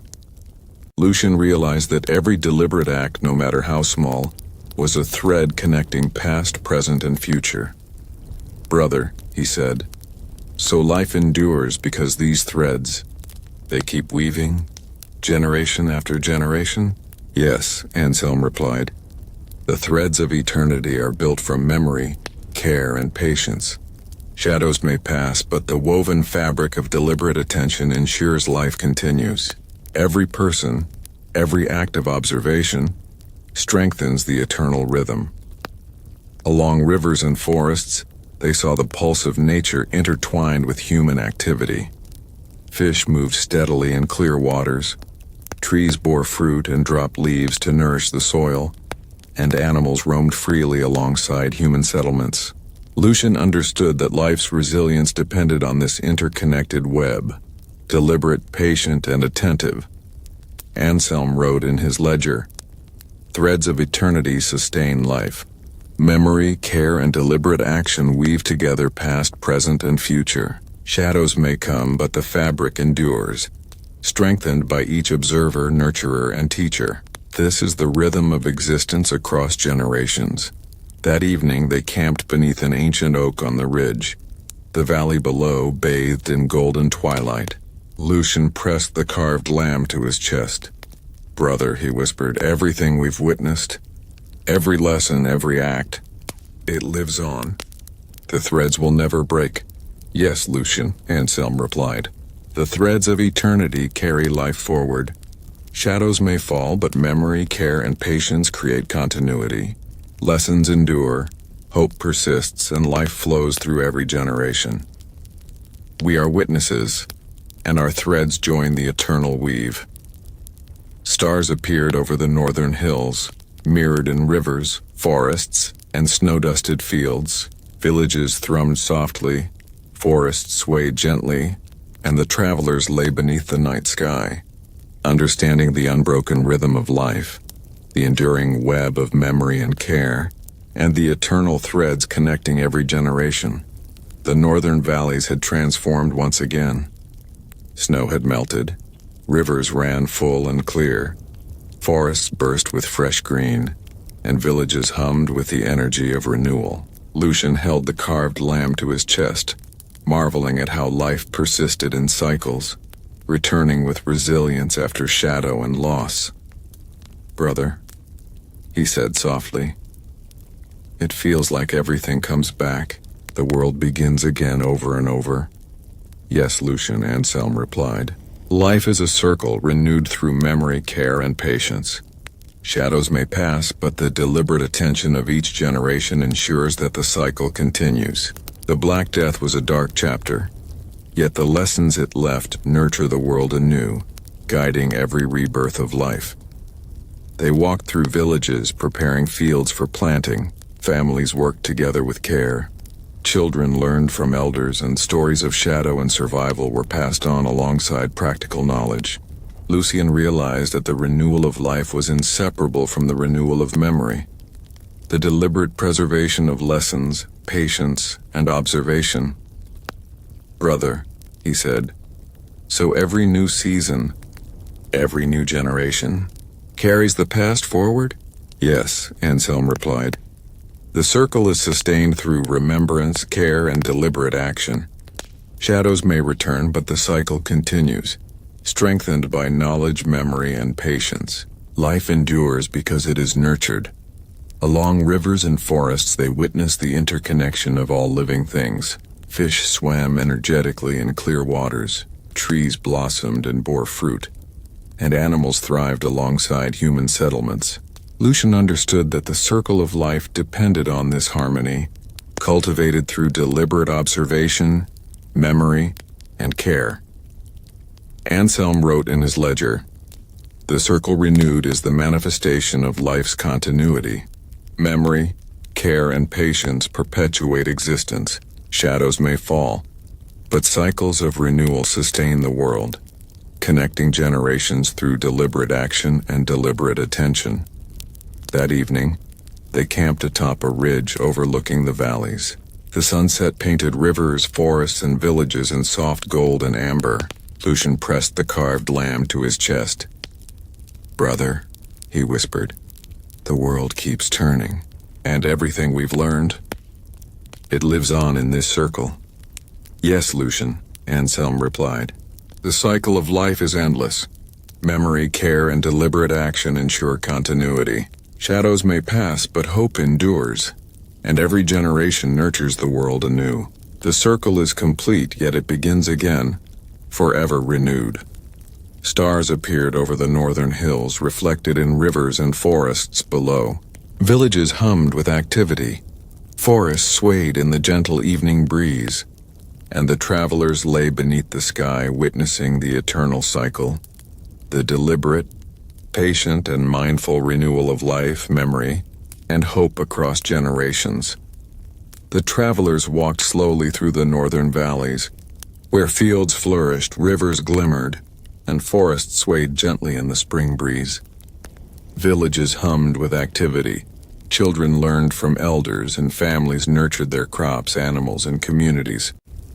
Lucien held the carved lamb close, feeling the weight of all they had witnessed and the responsibility it carried.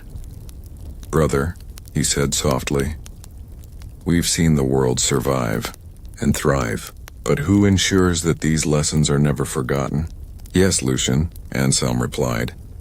"That is the role of the guardians of memory. Those who observe, record, teach, and act deliberately ensure that the knowledge of shadow, survival, and care persists. Life endures because there are those who remember and pass forward what must not be lost." They visited villages where elders shared tales of the blacker death alongside practical knowledge, how to cultivate land, care for animals, and nurture communities. Lucien realized that survival depended not only on endurance but on deliberate attention to memory and care. Each story, each act of instruction was a thread strengthening the continuity of life. "Brother," Lucien said, "so being a guardian, it's about teaching and remembering, isn't it? Making sure shadows never destroy hope again?" "Yes," Anselm replied. "Guardians of memory protect the lessons of the past. They ensure that care, patience, and deliberate action are never forgotten. Shadows may return, but the knowledge of survival, resilience, and nurturing hope flows forward through generations." Along rivers and forests, they observed the interconnection of human and natural life. Fish moved freely in clear waters, trees bore fruit, and animals thrived alongside humans. Lucien understood that guardianship extended beyond human memory. It encompassed care for the entire web of life. Anselm wrote in his ledger, "Guardians of memory sustain continuity. Shadows may fall, but deliberate observation, care, and teaching preserve life. Knowledge passed forward becomes the foundation of future resilience, guiding generations through the cycles of shadow and light." That evening, they camped beneath a vast oak overlooking the valleys. The sunset bathed rivers, forests, and villages in warm golden light. Lucien pressed the carved lamb to his chest. "Brother," he whispered, "everything we've learned, it will live on. People will remember, teach, and act." "Yes, Lucien," Anselm replied.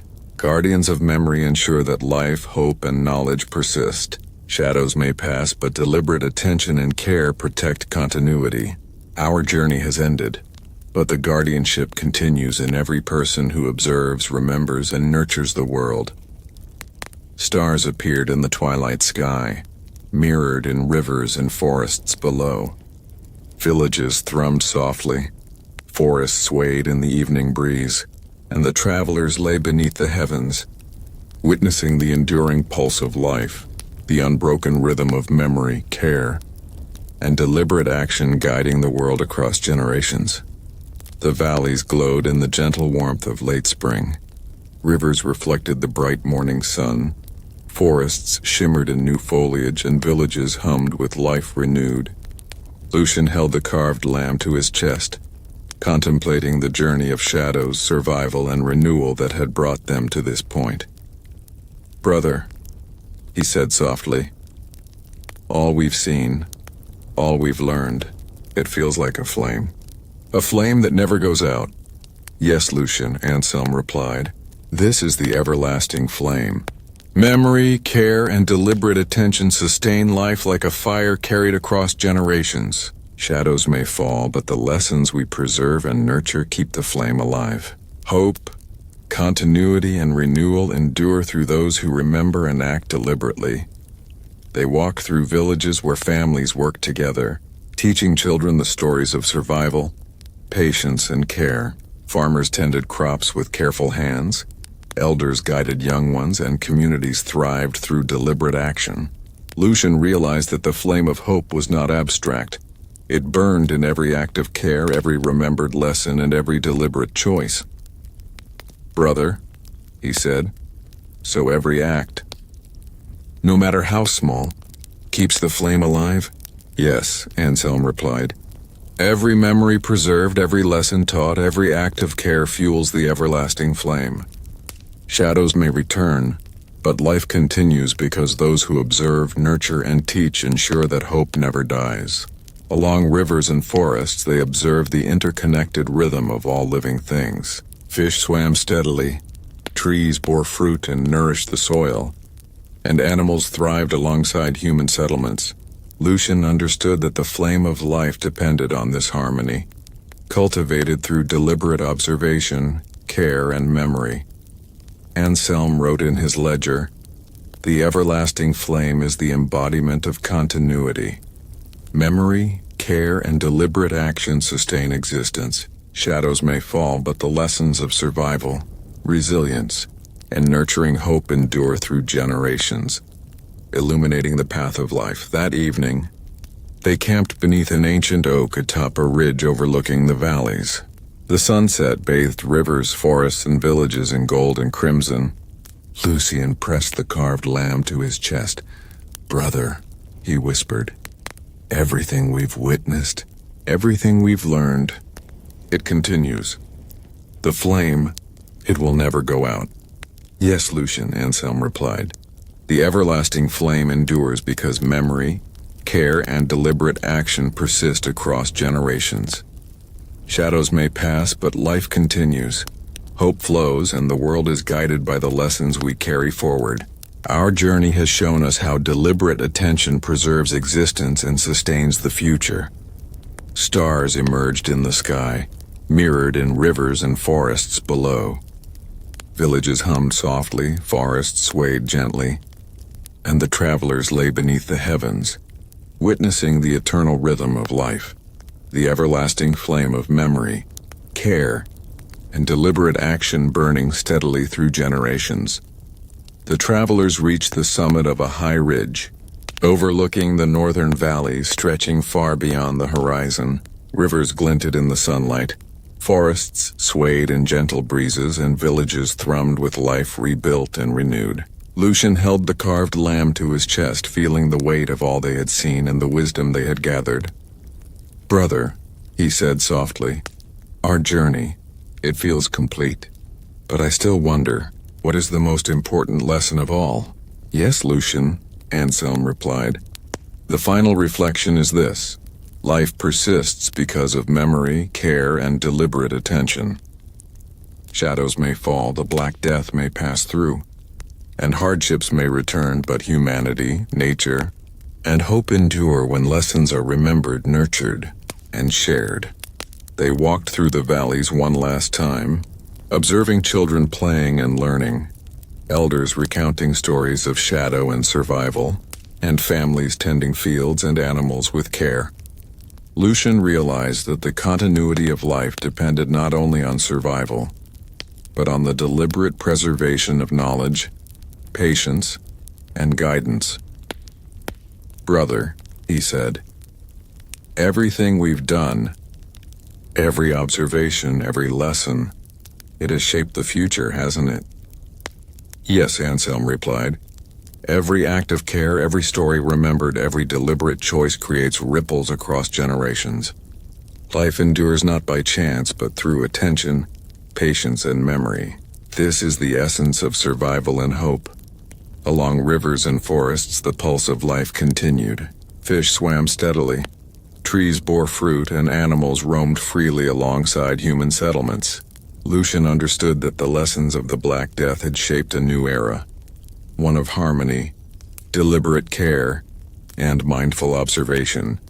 Anselm wrote in his ledger, "The final reflection illuminates the rhythm of existence. Memory, care, and deliberate action sustain life. Shadows may return, but the lessons of survival, patience, and nurturing hope endure, guiding generations in the eternal cycle of life." That evening, they camped beneath an ancient oak overlooking the valleys. The sunset painted rivers, forests, and villages in warm gold and crimson.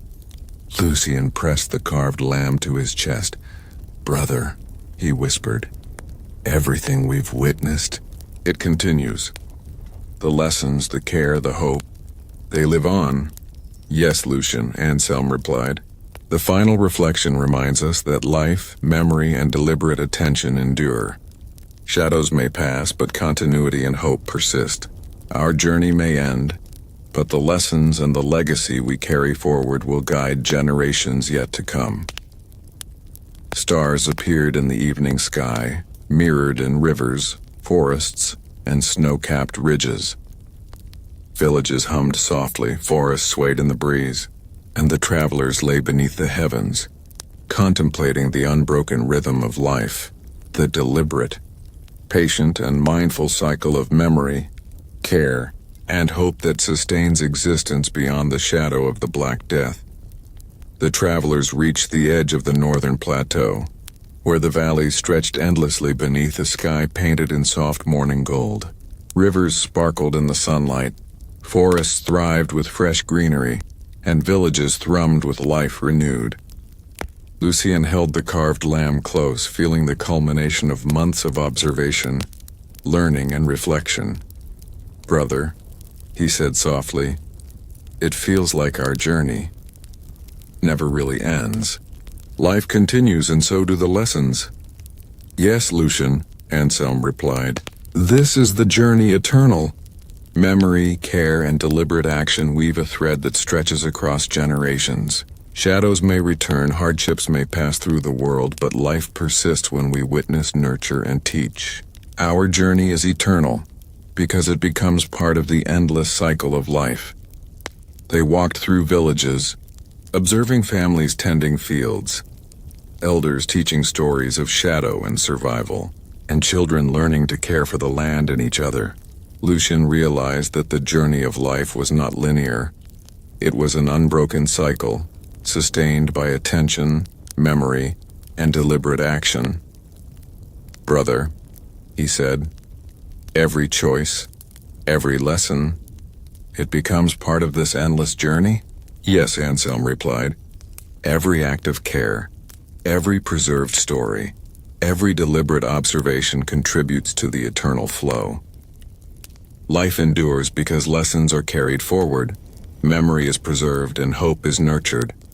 Our journey continues in every generation that remembers and acts with care." Along rivers and forests they saw the harmonious pulse of existence. Fish moved freely in the clear waters. Trees bore fruit and animals thrived alongside human settlements. Lucien understood that the journey of life extended beyond humans.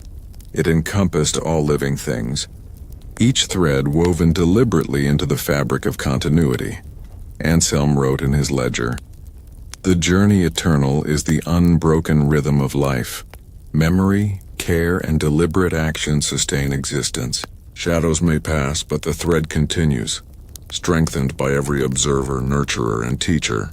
The cycle of life, learning, and hope stretches across generations without end." That evening they camped beneath a vast oak atop the plateau. The sunset bathed rivers, forests, and villages in warm gold and crimson. Lucien pressed the carved lamb to his chest. "Brother," he whispered, "everything we've witnessed." It continues. Life, hope, and memory, they are eternal. "Yes, Lucien," Anselm replied. "The journey is eternal because the lessons endure. Shadows may come, but deliberate care, observation, and memory create an unbroken thread across time. Our journey lives on in every act of nurturing, in every story remembered, and in every life sustained. The eternal rhythm continues. Stars appeared over the northern hills, mirrored in rivers, forests, and valleys below. Villages hummed softly with life. Forests swayed in the gentle evening breeze.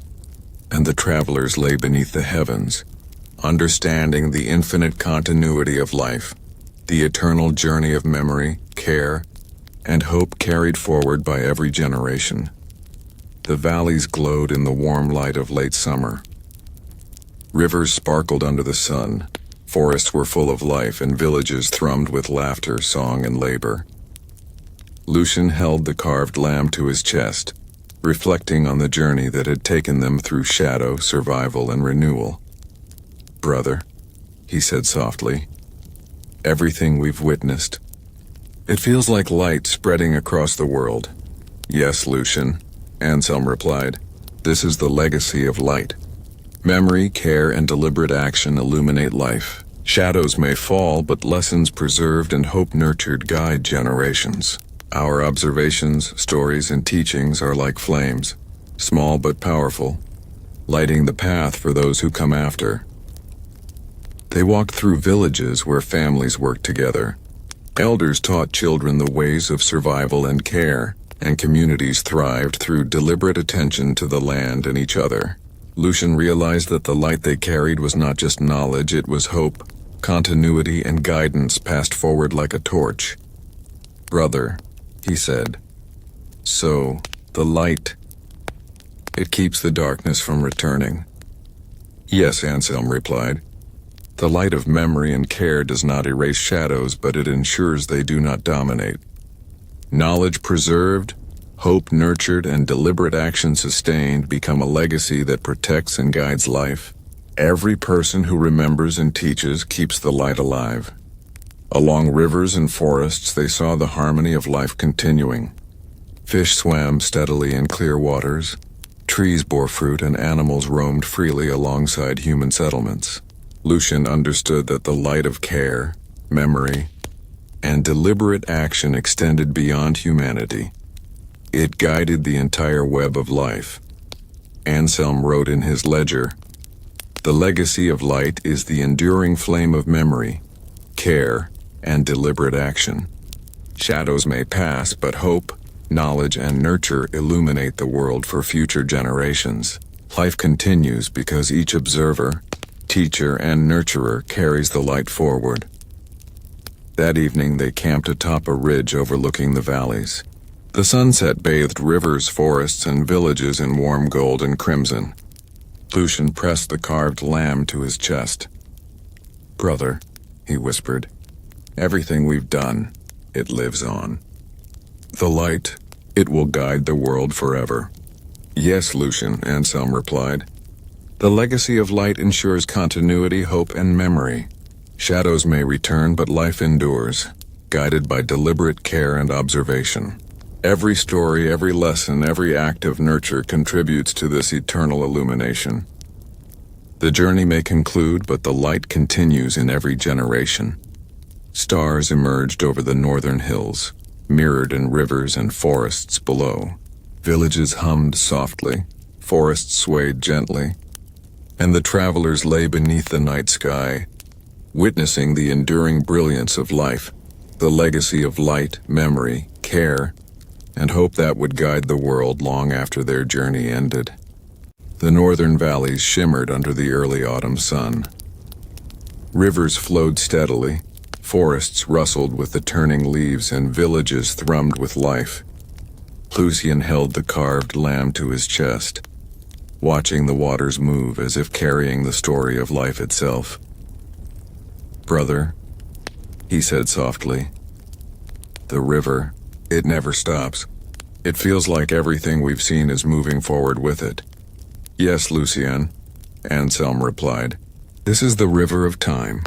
Memory, care, and deliberate action flow continuously, connecting generations. Shadows may strike, but knowledge and hope are carried forward like water, shaping the world and nurturing life along its course. The river never stops. It carries the lessons of survival, patience, and resilience endlessly." They walked along riverbanks, watching children play near the water. Farmers draw from its strength for crops, and elders telling stories of the shadow's past. Lucien realized that the river was more than water. It was the unbroken flow of continuity, memory, and care. Every act of nurturing and observation became part of this eternal current. "Brother," he said, "so everything we've witnessed, everything we've preserved, flows forward like the river?" "Yes," Anselm replied. "Every lesson, every story, every act of deliberate care is carried by the river of time. Shadows may come, but the continuity of life persists. The river connects past, present, and future, ensuring that memory and hope guide generations. Along the rivers and forests, the harmony of life was clear. Fish swam steadily. Trees nourished the soil with fallen leaves, and animals thrived alongside human settlements. Lucien understood that the river of time was not only human, it carried the lessons of all life, linking every living being through cycles of observation, care, and renewal. Anselm wrote in his ledger, "The river of time flows endlessly, carrying memory, care, and deliberate action across generations. Shadows may pass, but life endures because lessons are preserved, hope is nurtured, and every act of observation contributes to continuity. Time flows, and life continues." That evening they camped beneath an ancient tree overlooking the flowing rivers. The sunset painted the waters, forests, and villages in shades of gold and crimson. Lucien pressed the carved lamb to his chest. "Brother," he whispered, "everything we've learned, it flows onward. Life, memory, and hope. Like the river, never stopping." "Yes, Lucien," Anselm replied. "The river of time carries the lessons forward. Shadows may come, but deliberate care, memory, and patience ensure continuity. Every generation receives the current of knowledge, nurturing, and hope. Our journey has become part of the eternal flow." Stars appeared over the northern hills, mirrored in rivers and forests below. Villages hummed softly, forests swayed in the evening breeze, and the travelers lay beneath the night sky, witnessing the endless river of life, the continuous flow of memory, care, and hope shaping generations beyond the shadow of the Black Death. The northern valleys were alive with the warm colors of autumn. Leaves fell gently, rivers gleamed under the soft sun, and villages moved with quiet energy. Lucien held the carved lamb to his chest, contemplating the future shaped by the lessons of shadow, survival, and deliberate care. "Brother," he said softly, "all we've witnessed, it feels like it belongs to tomorrow. Like the future is waiting for us to guide it." "Yes, Lucien," Anselm replied. "We are the guardians of tomorrow. Memory, care, and deliberate action pass forward, empowering those yet to come. Shadows may return, hardships may arise, but life endures when lessons are remembered and applied. The future is not passive. It is built through conscious nurturing." They walked through villages where children learned from elders, and communities worked together to care for land, animals, and each other. Lucien understood that guardianship was a responsibility. Every act of teaching, every story remembered, every careful choice shaped the world for those who would follow. "Brother," he said, "so being a guardian, it means making sure the future has hope?" "Yes," Anselm replied. "Guardians of tomorrow ensure that memory, care, and patience endure. Every deliberate act strengthens life. Every story preserved guides generations, and every lesson teaches resilience. Shadows may strike, but the guardians of memory and action sustain life and hope." Along rivers and forests they saw harmony in motion. Fish swam steadily, trees nourished the soil, and animals thrived alongside human settlements. Lucien realized that guardianship extended beyond humans. It embraced all life, nurturing the delicate balance that sustained continuity and renewal. Anselm wrote in his ledger, "Guardians of tomorrow preserve life through memory, care, and deliberate action. Shadows may come, but deliberate attention, teaching, and observation secure the continuity of existence.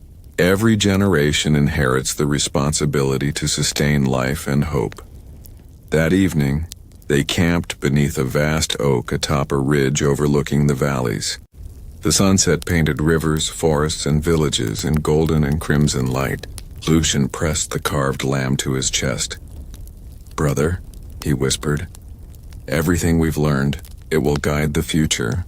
Life, memory, and hope. They are safe." "Yes, Lucien," Anselm replied. "The guardians of tomorrow carry forward all that is vital. Shadows may pass, but deliberate care, observation, and teaching ensure continuity. Life endures because each generation remembers, nurtures, and protects the lessons of the past. Our journey has shaped the eternal guardianship of life." Stars appeared over the northern hills, mirrored in rivers, forests, and valleys below. Villages hummed softly, forests swayed gently, and the travelers lay beneath the night sky, witnessing the unbroken cycle of memory, care, and hope. The guardianship of tomorrow sustained through generations. The travelers reached the crest of a high ridge, where the northern valley stretched endlessly beneath a sky painted with the soft gold of early morning. Rivers meandered like silver threads. Forests swayed gently and villages glimmered with the warmth of life renewed. Lucien held the carved lamb to his chest, feeling the vastness of the world before him. "Brother," he said softly, "the horizon, it never ends. Life stretches beyond what we can see, carrying everything we've learned." "Yes, Lucien," Anselm replied. "This is the eternal horizon. Memory, care, and deliberate action extend beyond our sight, shaping the lives of generations we will never meet. Shadows may strike, hardships may return, but the continuity of life, hope, and knowledge persists. The horizon reminds us that the journey is infinite. Each act of care and remembrance ripples outward through time." They walked slowly along the ridge, observing the valleys below. Children played and learned, farmers tended their fields, and elders shared stories of shadow and survival.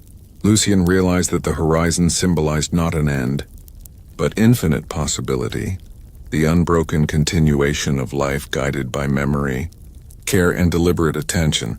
"Brother," he said, "everything we've done, it stretches farther than we can see. It reaches the future." "Yes," Anselm replied. "Every lesson remembered, every act of nurturing, every story told extends across the horizon. Shadows may return, but life continues because memory and deliberate action sustain it. The horizon is eternal, just like the pulse of existence we have witnessed." Along rivers and forests, the harmony of life continued. Fish darted through clear waters.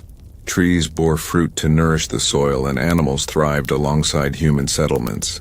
Lucien understood that the eternal horizon was not merely human. It encompassed the entire web of life, each thread preserved through deliberate observation, care, and patience. Anselm wrote in his ledger, "The eternal horizon reminds us that life, memory, and care stretch infinitely forward.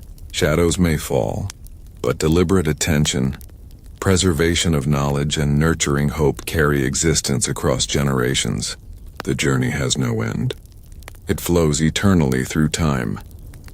That evening, they camped atop the ridge overlooking the valleys. The sunset painted rivers, forests, and villages in warm gold, crimson, and violet. Lucien pressed the carved lamb to his chest. "Brother," he whispered, "everything we've learned, it continues forever. Life, memory, and hope. They stretch beyond the horizon." "Yes, Lucien," Anselm replied. "The eternal horizon carries forward every lesson, every act of care, and every preserved memory. Shadows may come, but life persists, hope endures, and generations yet unborn inherit the legacy we have witnessed. Our journey has shown us that existence is infinite, guided by deliberate care and remembrance." Stars appeared over the northern hills, mirrored in rivers, forests, and valleys below. Villages hummed softly, forests swayed gently, and the travelers lay beneath the heavens, contemplating the infinite rhythm of life. the eternal horizon of memory, care, and hope stretching across generations beyond the shadow of the Black Death. The northern valleys were quiet in the stillness of early winter. Snow dusted the forests, rivers shimmered beneath thin layers of ice, and villages glowed softly with hearth fires. Lucien held the carved lamb to his chest, feeling the weight of all they had seen and learned on their journey.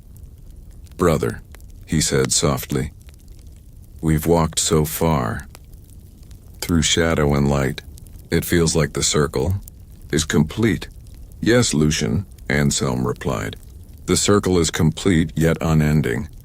Memory, care, and deliberate action have brought us full circle, from shadow to survival, from despair to hope. Life endures because lessons are remembered, nurtured, and shared. The end of one journey is only the beginning of another." They walked through villages where families prepared for winter, children learned from elders, and communities cared for one another. Lucien realized that the continuity of life was preserved through deliberate observation, teaching, and care, the very principles that had guided them through the shadow of the Black Death. "Brother," he said, "so the circle, it keeps turning. Every act, every lesson, it feeds the next generation?" "Yes," Anselm replied. "The circle of life is sustained through memory and care. Shadows may return, but deliberate attention ensures continuity.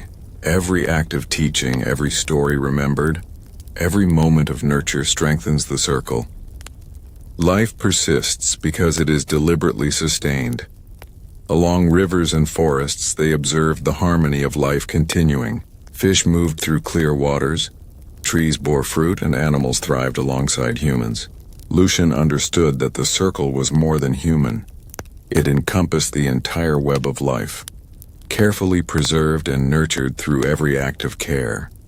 Anselm wrote in his ledger, "The circle complete reminds us that life, memory, and care form an unbroken chain.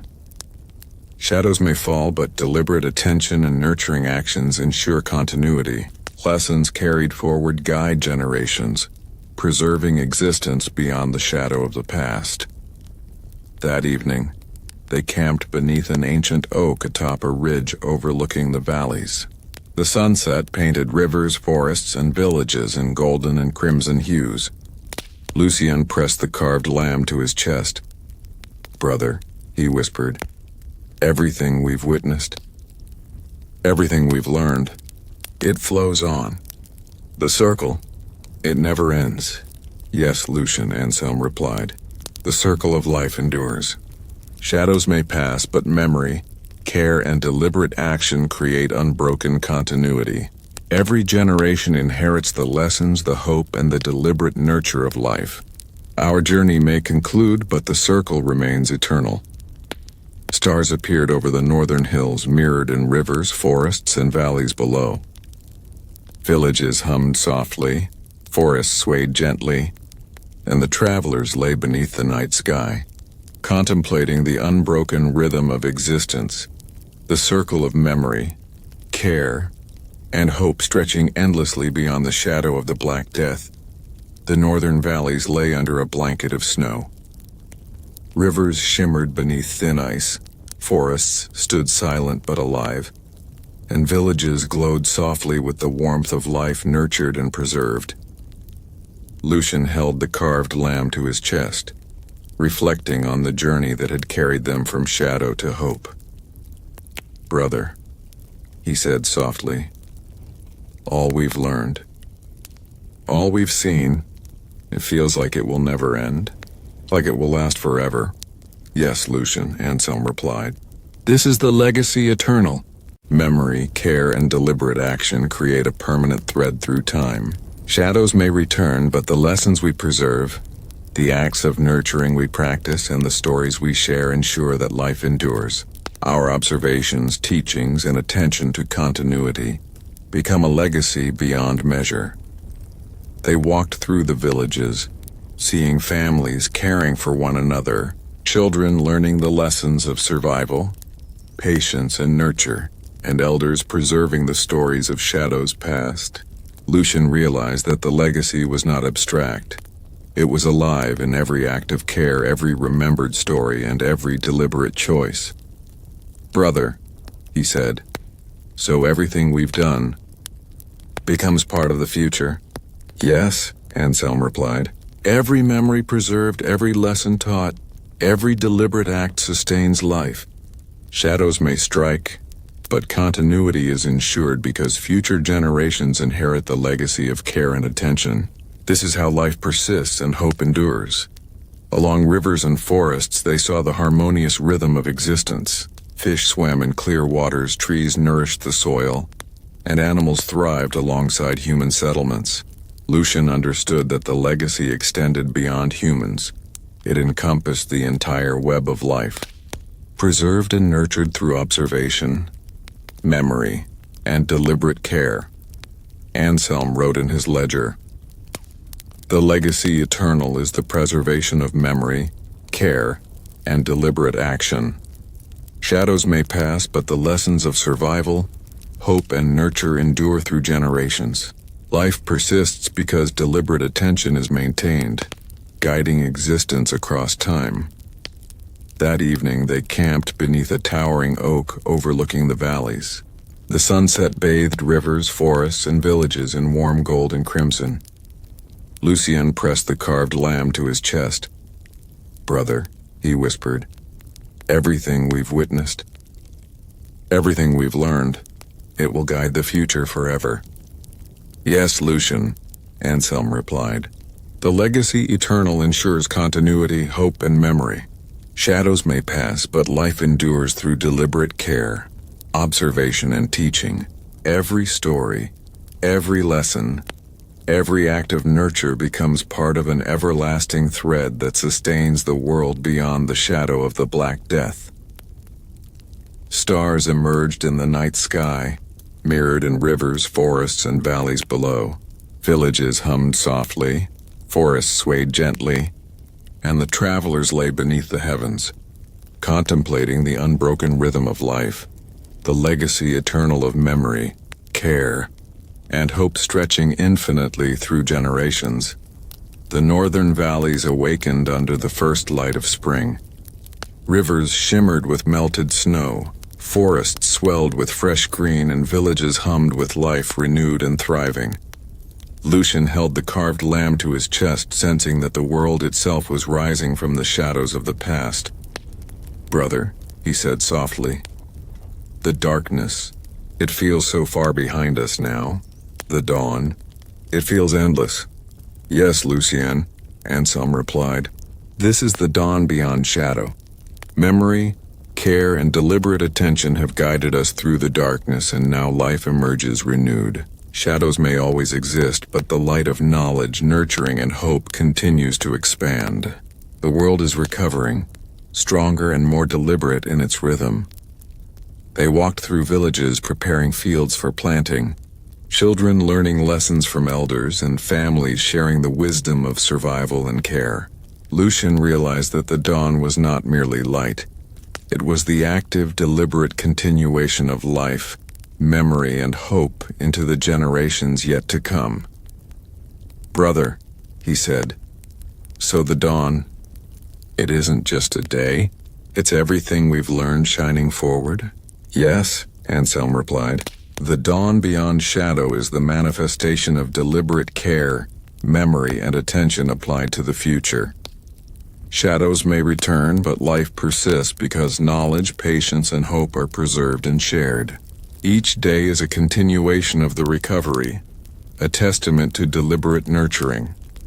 Along rivers and forests, they observed the harmony of life restored. Fish swam with energy, trees bore fruit to feed the soil, and animals thrived alongside human communities.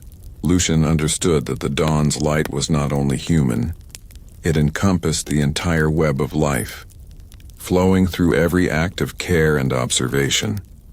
Anselm wrote in his ledger, "The dawn beyond shadow illuminates the continuity of life. Memory, care, and deliberate action sustain existence. Shadows may pass, but deliberate attention and hope guide the world into renewal. ensuring life continues beyond the darkness. That evening, they camped atop a ridge overlooking the valleys. The sunset painted rivers, forests, and villages in gold, crimson, and violet. Lucien pressed the carved lamb to his chest. "Brother," he whispered, "everything we've done, everything we've seen, it shines into the future." "Yes, Lucien," Anselm replied. "The dawn beyond shadow reminds us that life, memory, and care endure. Shadows may come, but deliberate attention ensures continuity. Every story remembered, every act of nurturing, every lesson preserved contributes to the flourishing of life. The world emerges from shadow stronger, deliberate and alive." Stars appeared over the northern hills, mirrored in rivers, forests, and valleys below. Villages hummed softly, forests swayed gently, and the travelers lay beneath the heavens, witnessing the enduring light of life, the dawn beyond shadow illuminated by memory, care, and hope stretching across generations. The northern valley stretched endlessly beneath a sky of soft blue and scattered clouds. Rivers glinted like silver ribbons, forests swayed gently with new growth, and villages buzzed quietly with life restored. Lucien held the carved lamb to his chest, thinking of the journey they had taken and the lessons it had revealed. "Brother," he said softly, "everything we've seen, it feels connected, like one thread running through time." "Yes, Lucien," Anselm replied. "This is the unbroken thread.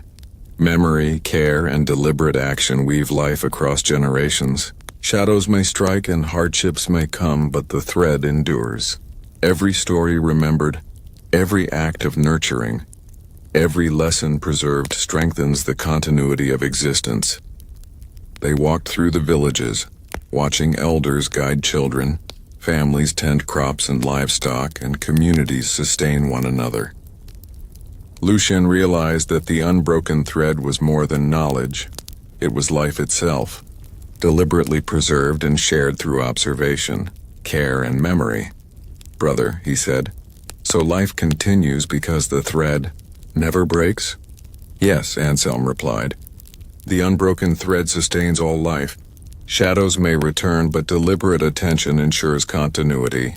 Every act of care, every memory preserved, every story passed forward strengthens the thread, connecting past, present, and future in an eternal flow." Along rivers and forests, they observed the steady pulse of existence. Fish moved energetically through the waters. Trees nourished the soil, and animals thrived alongside humans. Lucien understood that the thread encompassed all life, linking every generation and every being through deliberate care, observation, and patience. Anselm wrote in his ledger, "The unbroken thread is the continuum of life.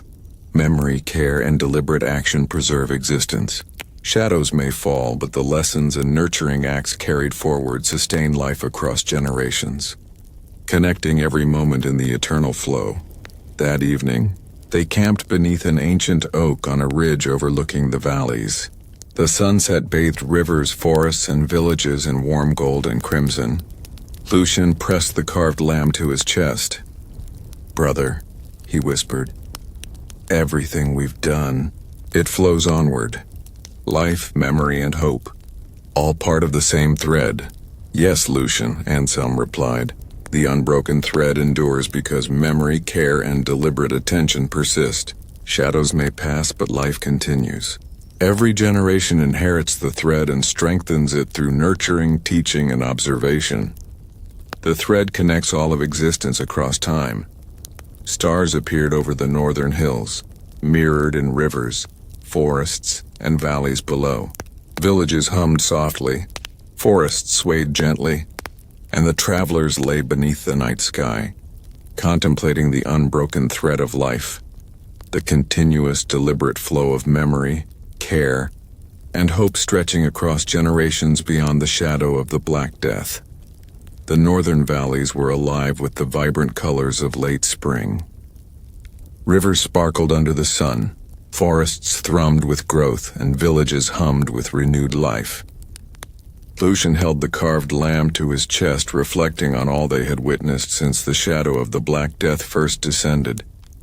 "Brother," he said softly, "everything we've seen, it feels like a flame, a light that never dies." "Yes, Lucien," Anselm replied. "This is the eternal flame of memory. Every act of care, every lesson preserved, every story told feeds this flame. Shadows may pass over the world, but the flame endures, illuminating life, guiding generations, and preserving hope. Memory and deliberate attention are the fire that keeps life alive." They walked through villages where elders taught children the ways of survival and nurturing. Farmers tended fields with patient care, and families worked together to sustain their communities. Lucien realized that the flame was not abstract. It burned in every deliberate act, every preserved lesson, and every mindful choice. "Brother," he said, "so this flame, it keeps the darkness from winning?" "Yes," Anselm replied. "The eternal flame of memory does not eliminate shadows, but it ensures they cannot dominate. Knowledge preserved, hope nurtured, and deliberate action sustained become a guiding force that protects life and illuminates the path forward. Every generation carries this flame, keeping the continuity of life alive." Along rivers and forests, they observed the pulse of life intertwined. Fish swam freely in clear waters. Trees bore fruit nourishing the soil, and animals thrived alongside human settlements. Lucien understood that the flame extended beyond humans. It encompassed the entire web of life, preserved and nurtured through attention, care, and memory. Anselm wrote in his ledger, "The eternal flame of memory sustains existence. Shadows may fall, but deliberate observation, care, and the preservation of knowledge ensure continuity. Life endures because every generation maintains the flame, guiding those who come after through shadow and light alike." That evening, they camped beneath a towering oak overlooking the valleys. The sunset painted rivers, forests, and villages in gold and crimson. Lucien pressed the carved lamb to his chest. "Brother," he whispered, "everything we've done, it continues to shine. The flame, it will never go out." "Yes, Lucien," Anselm replied. "The eternal flame of memory illuminates the world. Shadows may pass, but life, hope, and deliberate care persist. Every story remembered, every lesson taught, every act of nurturing contributes to this everlasting flame, ensuring the world remains guided, protected, and alive." Stars emerged over the northern hills, mirrored in rivers, forests, and valleys below. Villages hummed softly, forests swayed gently, and the travelers lay beneath the night sky, witnessing the eternal flame of life, the enduring light of memory, care, and hope stretching across generations beyond the shadow of the Black Death. The northern valleys were lush with early summer greenery. Rivers flowed with clarity, forests hummed with life, and villages thrived with the careful attention of their inhabitants. Lucien held the carved lamb to his chest, reflecting on the journey that had carried them through shadow, survival, and renewal. "Brother," he said softly, "everything we've seen, it feels connected like threads woven together, a tapestry of life." "Yes, Lucien," Anselm replied. "These are the threads of eternity. Memory, care, and deliberate action interweave through generations, connecting past, present, and future. Shadows may fall, hardships may arise, but the tapestry persists, strengthened by every act of attention, every preserved story, every deliberate choice. Life continues because the threads remain unbroken." They walked through the villages, observing children learning from elders, families working together to nurture land and livestock, and communities supporting one another. Lucien realized that every story preserved, every act of care, and every observation was a thread in a vast, eternal fabric of life. "Brother," he said, "so all the lessons, all the care, it becomes part of this tapestry?" "Yes," Anselm replied. The threads of eternity connect every act, every memory, and every deliberate choice. Shadows may return, but the tapestry endures because each generation maintains, strengthens, and passes forward the legacy of life, hope, and deliberate care. Along rivers and forests they saw life in harmony. Fish moved through the clear waters, trees nourished the soil, and animals thrived alongside humans. Lucien understood that the tapestry extended beyond humanity. It encompassed all living beings, each thread preserved through memory, care, and deliberate attention. Anselm wrote in his ledger, "The threads of eternity weave an unbroken tapestry of life. Memory, care, and deliberate action preserve existence. Shadows may pass, but every story remembered, every lesson taught, and every act of nurturing strengthens the eternal fabric, guiding generations through the cycles of shadow and light." That evening, they camped beneath a towering oak overlooking the valleys. The sunset painted rivers, forests, and villages in shades of gold, crimson, and violet. Lucien pressed the carved lamb to his chest. "Brother," he whispered, "everything we've done, it is part of something larger. The threads, they will never be broken." "Yes, Lucien," Anselm replied. "The threads of eternity connect all acts of memory, care, and deliberate attention. Shadows may pass, but life continues. Hope endures, and the tapestry of existence strengthens with every generation. Our journey is a small part of this infinite weave, yet its impact flows onward through time." Stars appeared over the northern hills, mirrored in rivers, forests, and valleys below. Villages hummed softly, forests swayed gently, and the travelers lay beneath the night sky, witnessing the unbroken tapestry of life, the eternal threads of memory, care, and hope stretching endlessly across generations beyond the shadow of the Black Death. The northern valleys shimmered in the warm light of midsummer. Rivers flowed steadily, forests swayed gently, and villages buzzed with activity as life thrived in the careful hands of their inhabitants. Lucien held the carved lamb to his chest, reflecting on the journey that had brought them through shadow, survival, and renewal. "Brother," he said softly, "our work here, it feels complete. The valleys, the people, it seems like we've done what we came to do." "Yes, Lucien," Anselm replied. "We have fulfilled our role as guardians, observers, and preservers. Memory, care, and deliberate attention have been passed forward. Shadows may linger, but the lessons we've ensured will guide generations. Our work is complete here, yet the legacy continues in every person who remembers and acts with care." They walked through the villages one last time, seeing families nurturing the land, children learning from elders, and communities sustaining each other. Lucien realized that their guardianship was not just their own. It was shared by every generation, carried forward in memory, action, and deliberate care. "Brother," he said, "so leaving, it doesn't mean it ends. It's like we've started something that will keep going." "Yes," Anselm replied. "The Guardian's work is never truly finished. Our presence here ensured that lessons survive, but the continuation belongs to the generations that follow. Every act of care, every story remembered, every deliberate choice strengthens the enduring flow of life and memory." Along rivers and forests they observed the harmony of life. Fish swimming in clear waters, trees bearing fruit, and animals thriving alongside humans. Lucien understood that guardianship extended beyond human memory. It encompassed all living things, each sustained by deliberate care and observation. Anselm wrote in his ledger, "The Guardian's farewell marks the passing of responsibility.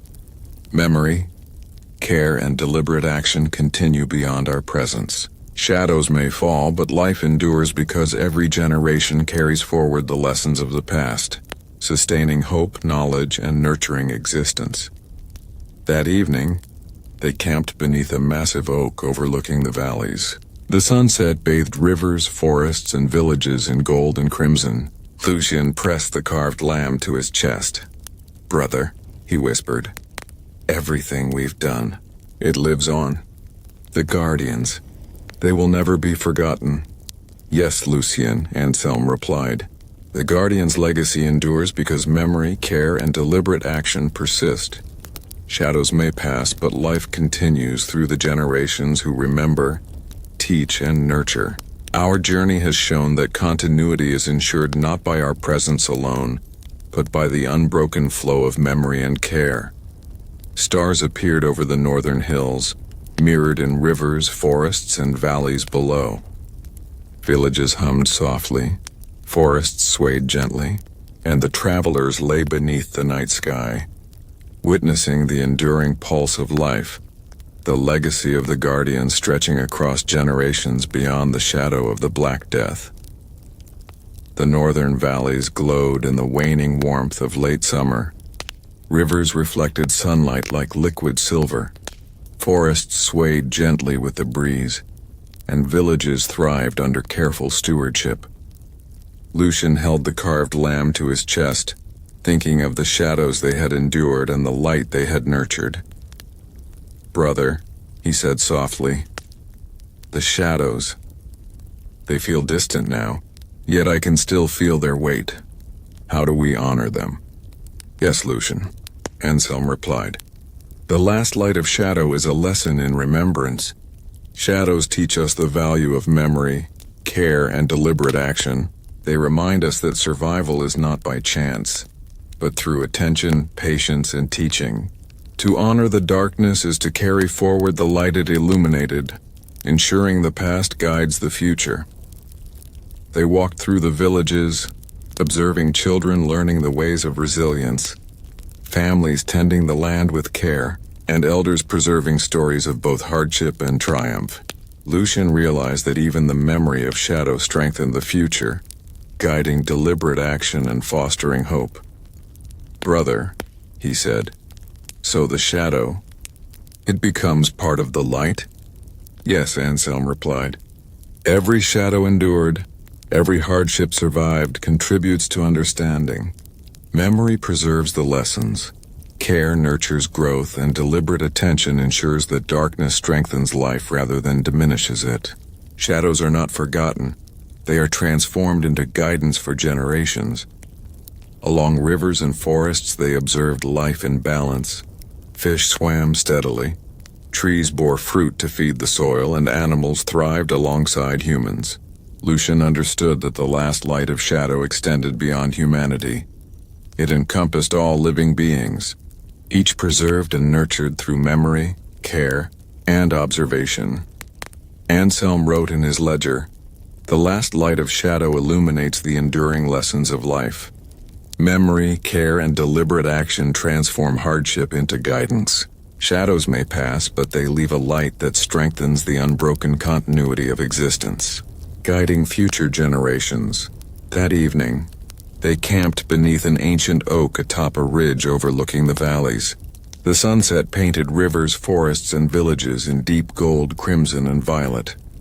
Lucien pressed the carved lamb to his chest. "Brother," he whispered, "everything we've endured, everything we've learned, it guides the future. The shadows, they shine too." "Yes, Lucien," Anselm replied. "The last light of shadow ensures that memory, care, and deliberate action persist. Shadows may pass, but life continues, strengthened by every lesson learned and every act of nurturing. Darkness itself becomes a teacher, guiding generations through deliberate attention and hope." Stars appeared over the northern hills, mirrored in rivers, forests, and valleys below. Villages hummed softly, forests swayed gently, and the travelers lay beneath the night sky, witnessing the transformed light of shadow, the enduring pulse of life, memory, and hope stretching across generations beyond the Black Death. The northern valleys were bathed in the golden glow of early autumn. Rivers shimmered beneath a sky streaked with amber and rose.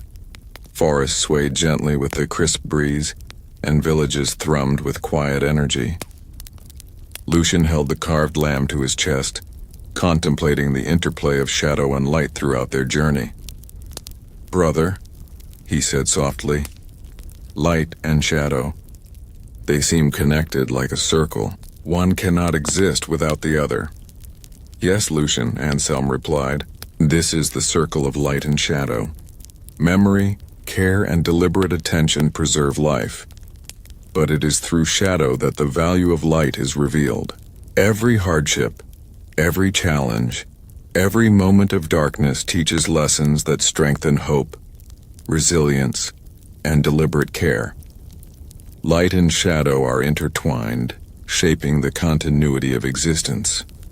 They walked through the villages, observing children learning the balance between caution and curiosity, families nurturing land and livestock, and elders passing down stories of both suffering and triumph.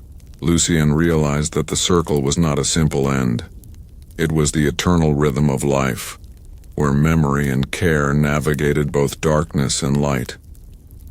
"Brother," he said, "so the shadow, it makes the light stronger?" "Yes," Anselm replied. "Shadows highlight the importance of memory, care, and deliberate action. Every lesson preserved from darkness strengthens the light of life. Shadows do not end existence, they teach us how to sustain it. The circle continues as long as memory and care guide each generation. Along rivers and forests, life flowed in harmony. Fish darted through clear waters, trees nourished the soil, and animals thrived alongside human settlements. Lucien understood that the circle encompassed all life, linking generations through deliberate observation, care, and memory, guided by the interplay of shadow and light. Anselm wrote in his ledger, "The circle of light and shadow preserves the balance of existence. Memory, care, and deliberate attention transform darkness into guidance. Shadows may pass, but the lessons they leave ensure the endurance of life, hope, and continuity across generations." That evening, they camped beneath a sprawling oak atop a ridge overlooking the valleys. The sunset painted rivers, forests, and villages in shades of gold, crimson, and violet. Lucien pressed the carved lamb to his chest. "Brother," he whispered, "everything we've endured, everything we've learned, it forms a circle, light and shadow. They guide the future together." "Yes, Lucien," Anselm replied. "The circle of light and shadow ensures continuity, resilience, and hope. Shadows may come, but memory, care, and deliberate action transform darkness into guidance. Every lesson, every act of nurture strengthens life and shapes the generations yet to come." Stars appeared over the northern hills, mirrored in rivers, forests, and valleys below. Villages hummed softly, forests swayed gently, and the travelers lay beneath the night sky, witnessing the eternal circle of light and shadow, the unbroken rhythm of memory, care, and hope stretching endlessly across generations beyond the Black Death. The northern valley stretched endlessly beneath a sky streaked with amber and rose. Rivers glistened in the fading sunlight, forests whispered with the turning leaves, and villages thrived with the steady rhythm of life restored. Lucien held the carved lamb to his chest, contemplating the infinite horizon of existence.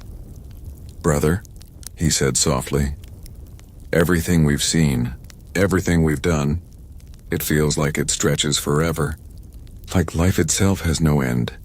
"Yes, Lucien," Anselm replied. "This is the horizon of eternity.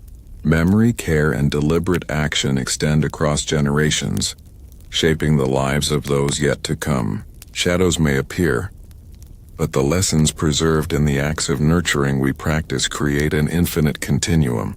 The horizon reminds us that the journey of life never truly ends.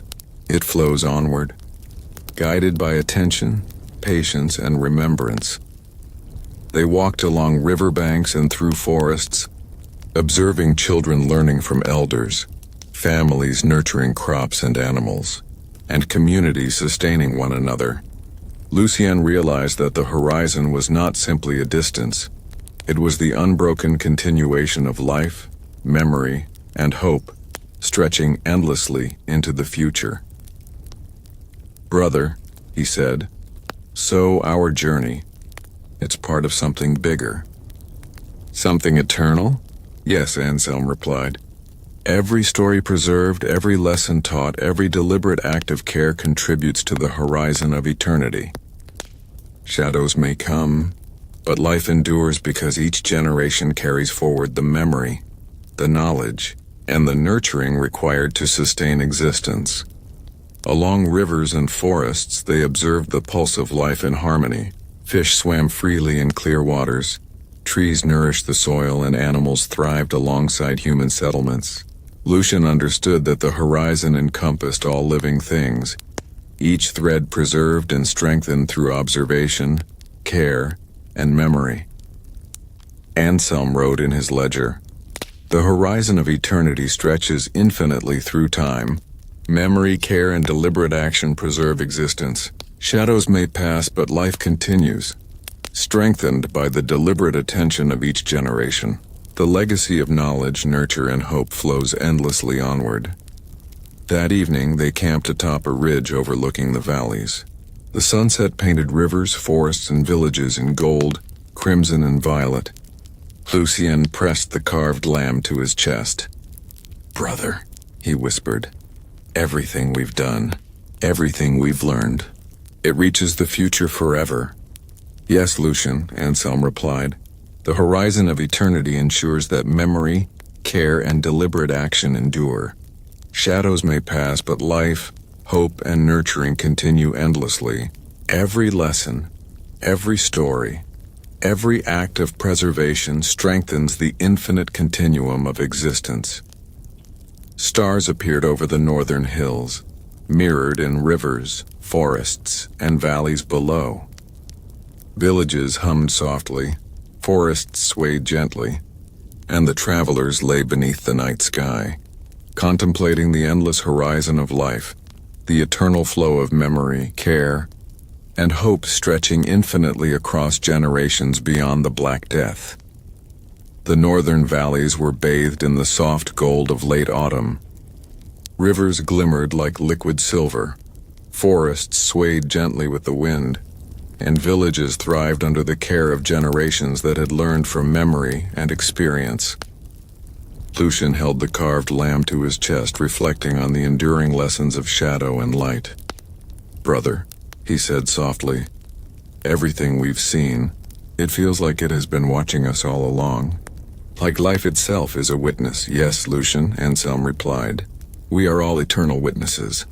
Memory, care, and deliberate action allow life to observe itself, preserving lessons and guiding future generations.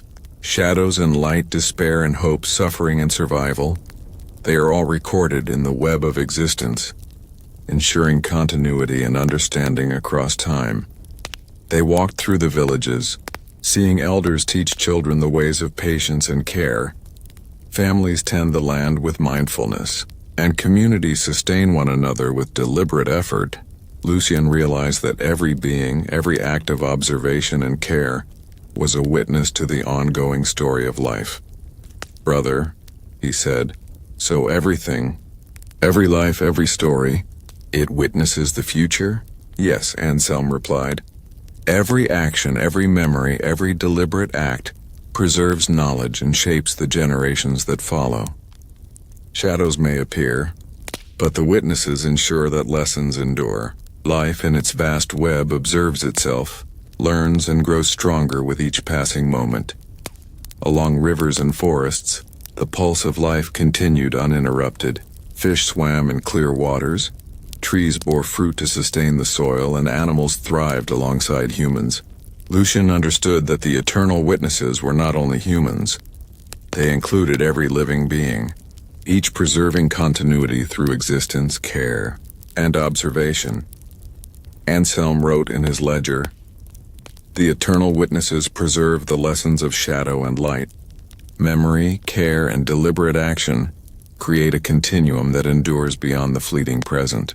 Shadows may fall, but life observes itself, learns, and continues through generations." That evening, they camped beneath a massive oak overlooking the valleys. The sunset painted rivers, forests, and villages in warm gold and crimson.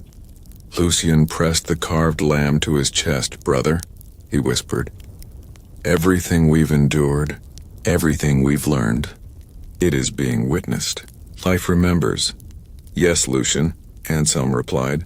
"The eternal witnesses ensure that memory, care, and deliberate action persist. Shadows may pass, but life continues because each generation observes, preserves, and nurtures the lessons of the past.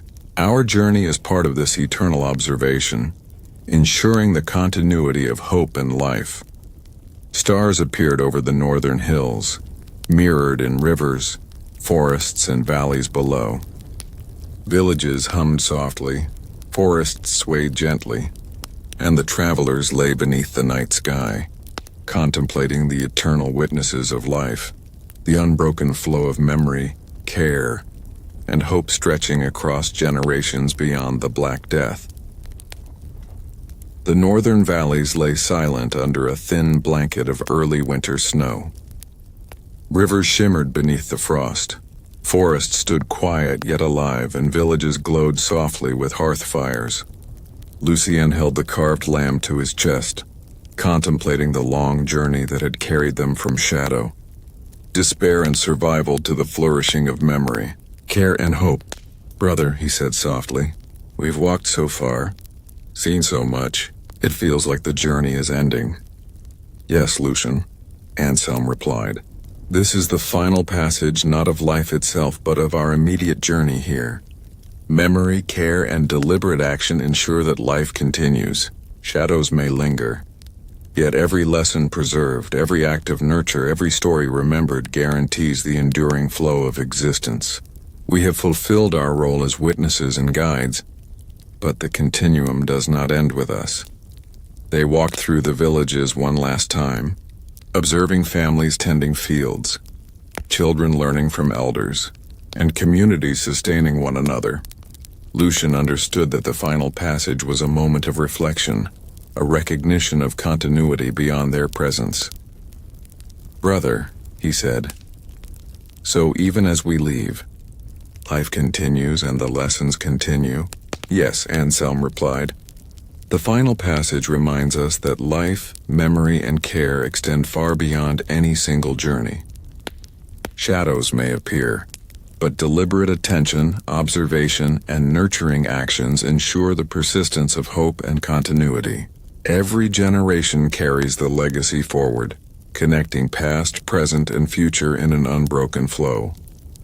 Along rivers and forests, life thrived. Fish moved through clear waters, trees bore fruit nourishing the soil, and animals thrived alongside humans. Lucien understood that the final passage was not the end. It was the affirmation of life's resilience and continuity, strengthened by memory, care, and deliberate action. Anselm wrote in his ledger, "The final passage affirms the unbroken flow of life. Memory, care, and deliberate action ensure continuity across generations. Shadows may pass, but the lessons preserved, the acts of nurturing, and the stories remembered sustain existence and guide the future." That evening, they camped beneath an ancient oak overlooking the valleys. The sunset bathed rivers, forests, and villages in warm gold and crimson. Lucien pressed the carved lamb to his chest. "Brother," he whispered, "everything we've learned, everything we've preserved, it will continue without us." "Yes, Lucien," Anselm replied. "The final passage ensures that memory, care, and deliberate action endure. Shadows may fade and return, but life continues, strengthened by the deliberate preservation of knowledge, hope, and nurturing. Our journey concludes, but the continuum persists, unbroken across generations." Stars appeared over the northern hills, mirrored in rivers, forests, and valleys below. Villages hummed softly, forests swayed gently, and the travelers lay beneath the night sky, witnessing the eternal flow of life, the unbroken legacy of memory, care, and hope stretching endlessly across generations beyond the shadow of the Black Death. The northern valleys lay quiet under snow, with rivers glinting through thin ice, forests dusted with frost, and villages warmed by hearth fires and human diligence. Lucien held the carved lamb to his chest, reflecting on the journey that had carried them from shadow, despair and survival to memory, care, and enduring hope. And brother, he said softly, everything we've done, it feels alive in the people here. In the land, it feels like it will continue. Yes, Lucien, Anselm replied. The legacy carried forward is more than our presence. It is in every story remembered, every lesson taught, every act of care and observation. Shadows may linger, but the knowledge and nurture we've helped preserve now belong to the generations that follow. Life continues, strengthened by memory and deliberate action. They walked through the villages one last time, observing families tending fields, children learning from elders, and communities working together to sustain one another. Lucien realized that their journey was not an endpoint. It had set in motion a continuous chain of memory, care, and deliberate attention. Brother, he said, so even as we leave, the legacy lives on? Yes, Anselm replied. Every act of teaching, every deliberate effort, every story preserved strengthens life and hope. Shadows may strike, but continuity is ensured because future generations inherit the lessons and act upon them. The legacy is now carried forward, guiding existence beyond our presence. Along rivers and forests, life thrived harmoniously. Fish swam through clear waters, trees bore fruit, and animals flourished alongside humans. Lucien understood that the legacy encompassed all living beings, each thread strengthened through observation, care, and deliberate action. Anselm wrote in his ledger, the legacy carried forward preserves memory, care, and deliberate action. Shadows may come and go, but life continues because every generation maintains the lessons of the past. The knowledge, nurturing, and attention we pass forward ensure the unbroken continuity of existence and hope. That evening, they camped beneath a towering oak overlooking the valleys. The sunset painted rivers, forests, and villages in gold, crimson, and violet. Lucien pressed the carved lamb to his chest. Brother, he whispered, everything we've preserved, it will guide the future forever. Yes, Lucien, Anselm replied. The legacy carried forward ensures that memory, care, and deliberate action endure. Shadows may pass, but life, hope, and nurturing continue through the generations. The world will remember, observe, and care because the chain we helped strengthen now flows onward. Stars appeared over the northern hills, mirrored in rivers, forests, and valleys below. Villages hummed softly, forests swayed gently, and the travelers lay beneath the night sky, witnessing the eternal flow of life, the legacy of memory, care, and hope stretching endlessly across generations beyond the shadow of the Black Death. The northern valleys were awakening once more, this time under the gentle light of early spring. Rivers shimmered with melted snow, forests swelled with vibrant green, and villages stirred with renewed activity. Lucien held the carved lamb to his chest, feeling the weight and wonder of the endless continuum of life. Brother, he said softly, it feels like life never ends. Every lesson, every act of care, it just keeps going. Yes, Lucien, Anselm replied. This is the endless continuum. Memory, care, and deliberate action stretch infinitely, linking past, present, and future. Shadows may appear, yet the lessons preserved. The nurturing shared and the deliberate attention of each generation ensures that life continues, endlessly evolving, endlessly thriving. They walked through the villages, observing children learning patience and resilience from elders, families tending crops and livestock, and communities sustaining one another with deliberate care. Lucien realized that the continuum was not a simple line. It was an infinite network of actions, memories, and teachings, each connected and feeding the next. Brother, he said. So our journey, it's part of something eternal? Yes, Anselm replied. Every story preserved, every act of teaching, every deliberate effort strengthens the continuum. Shadows may pass, but the flow of memory, care, and nurturing never ceases. Life endures because it is continuously observed, remembered, and sustained. Along rivers and forests, life flourished. Fish moved through clear waters. Trees nourished the soil, and animals thrived alongside humans. Lucien understood that the continuum encompassed all living beings, each thread preserved through care, attention, and memory woven into an infinite, interconnected tapestry. Anselm wrote in his ledger, "The endless continuum links all life through memory, care, and deliberate action. Shadows may fall, yet the preservation of knowledge and nurturing ensures the unbroken flow of existence. Every generation strengthens the continuum, guiding life beyond the constraints of time." That evening, they camped atop a ridge overlooking the valleys. The sunset painted rivers, forests, and villages in hues of gold, crimson, and violet. Lucien pressed the carved lamb to his chest.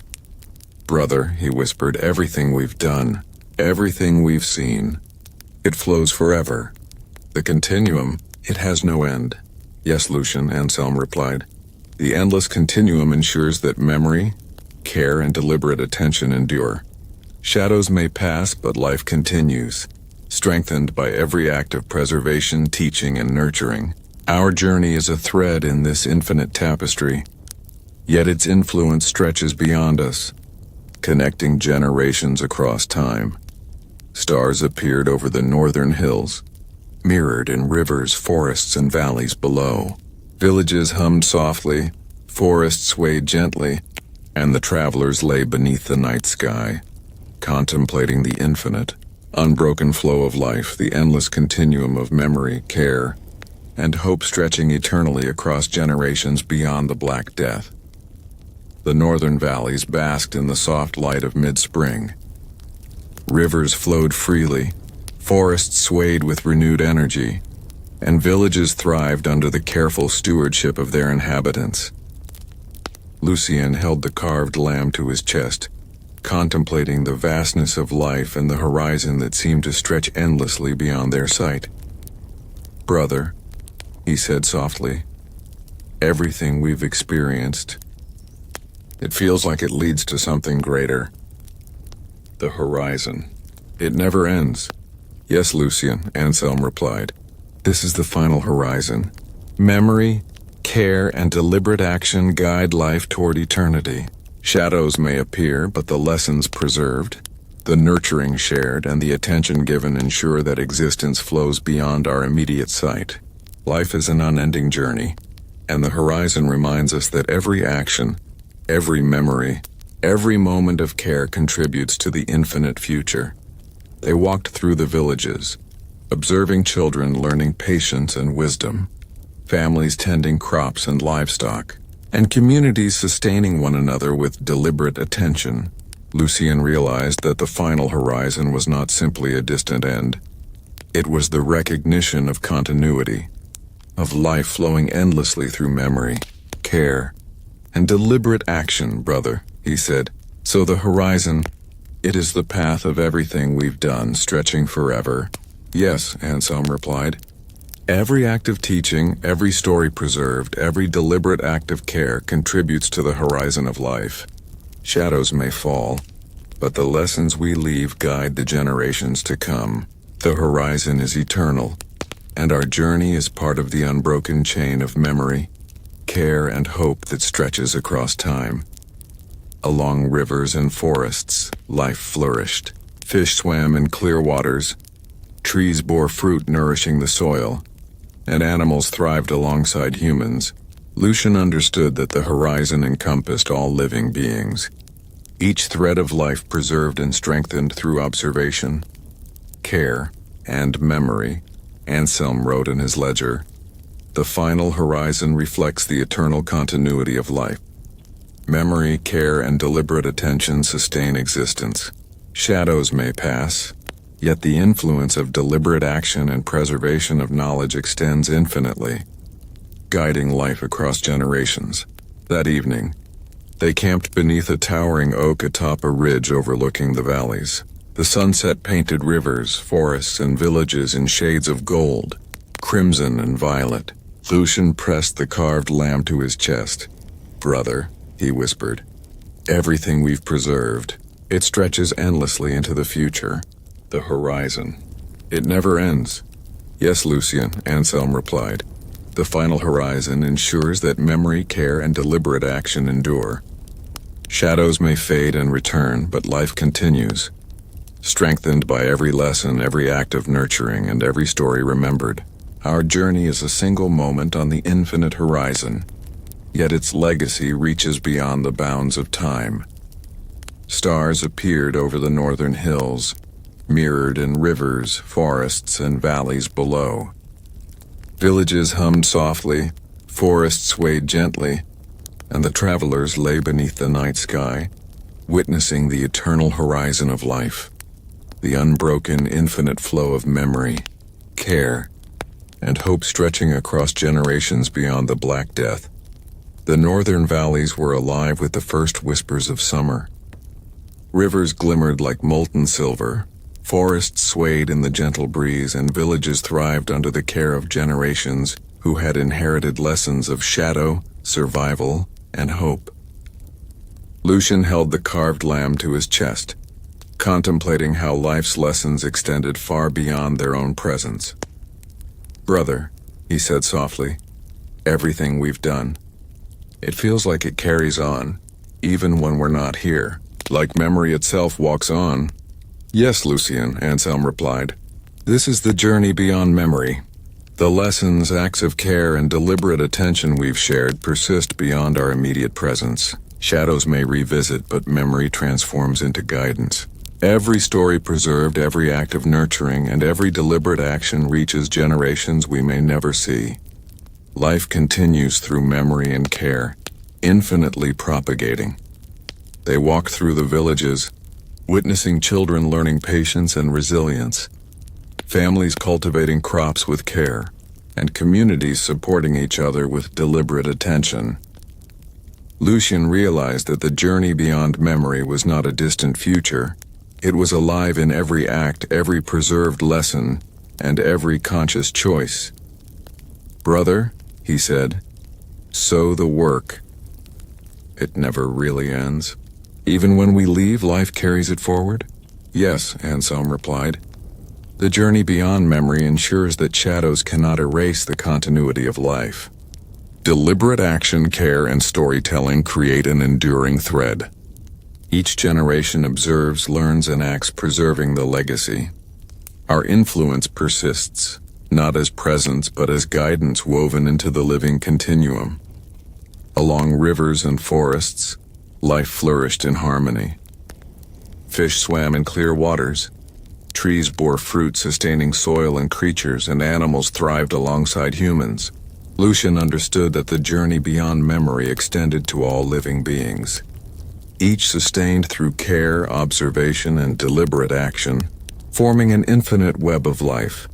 Anselm wrote in his ledger, "The journey beyond memory demonstrates that memory, care, and deliberate action endure beyond the confines of presence. Shadows may appear, but lessons preserved, stories remembered, and acts of nurturing propagate through time, ensuring life continues unbroken across generations." That evening, they camped beneath a great oak overlooking the valleys. The sunset painted rivers, forests, and villages in gold, crimson, and violet. Lucien pressed the carved lamb to his chest. "Brother," he whispered, "everything we've done, it moves forward even when we are gone. The lessons, the care, they live on." "Yes, Lucien," Anselm replied. "The journey beyond memory ensures continuity, hope, and life. Shadows may pass, but memory and deliberate action propagate endlessly. Our journey is a single moment in the continuum, yet its impact travels forward through every generation that preserves, observes, and nurtures existence." Stars appeared over the northern hills, mirrored in rivers, forests, and valleys below. Villages hummed softly, forests swayed gently, and the travelers lay beneath the night sky, witnessing the infinite journey beyond memory, the unbroken flow of life, care, and hope stretching endlessly through time beyond the Black Death. The northern valleys were bathed in the gentle warmth of early summer. Rivers sparkled under the sun, forests swayed with vibrant green, and villages thrived with the quiet rhythm of life nurtured by careful hands. Lucien held the carved lamb to his chest, contemplating how their journey had come full circle. "Brother," he said softly, "everything we've learned, every shadow we've faced, it feels complete now, like a circle that connects past, present, and future." "Yes, Lucien," Anselm replied. "This is the circle completed. Memory, care, and deliberate action have come full circle, creating a continuous loop of life, learning, and nurturing. Shadows may pass, yet the lessons preserved, the acts of care shared, and the deliberate attention of generations ensure that the cycle remains unbroken. The circle is life itself, everlasting, ever guiding."